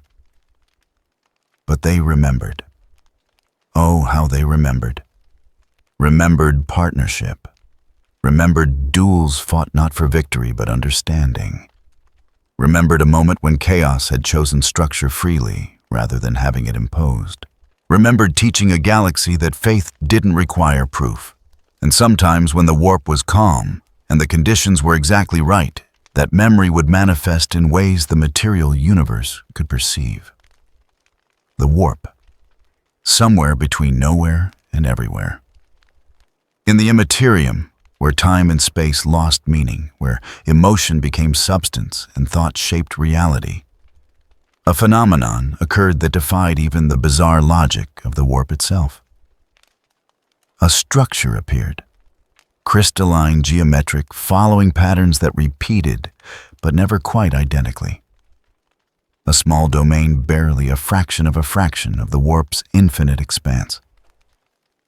But stable, organized, following rules that chaos had chosen to accept. This domain had been growing for 1,000 years, expanding incrementally as more souls remembered, as more people believed, as more of the galaxy came to understand that alternatives existed. And at the center of this domain, suspended in a space that was neither material nor immaterial, but something in between, an object manifested. A dual disc. Not physical, not quite. It existed in the same liminal space as the cards had once existed, belief made solid memory given form. But it was there undeniably, there waiting for something or someone. Waiting for a player. Because the game, it turned out, was not over. Could never be over. That had been the point all along. Somewhere in the galaxy, someone would eventually find their way to this domain. Would see the dual disc and understand its invitation. Would accept that invitation and play a game not for victory, but for understanding, not for power, but for growth, not for conquest, but for connection. And in playing, they would continue the lesson the boy had died to teach. That faith transcended certainty. That hope defied logic. That even in the grim darkness of the far future, there existed the possibility, however small, however fragile, of something better. The dual disc pulsed softly, colors shifting through its translucent surface.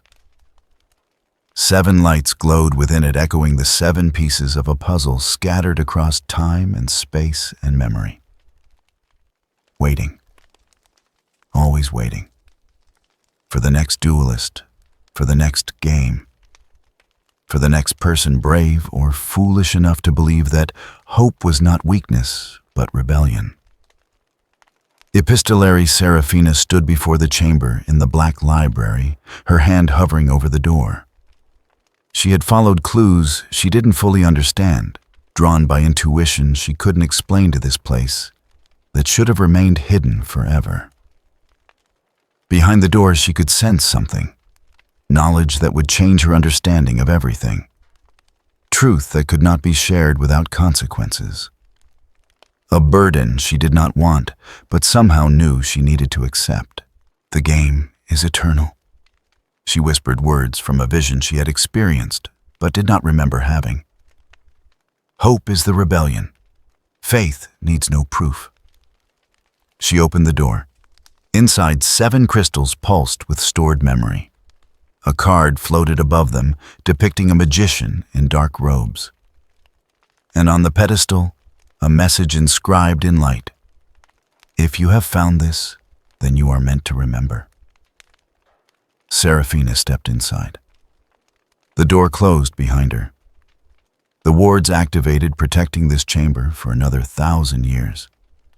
And in the warp, in the crystalline domain where rules and chaos danced together, the dual disc glowed brighter, waiting, always waiting, for the game that would never end. In the grim darkness of the 42nd millennium, a game is still played not to win, but to believe. The heart beats eternal.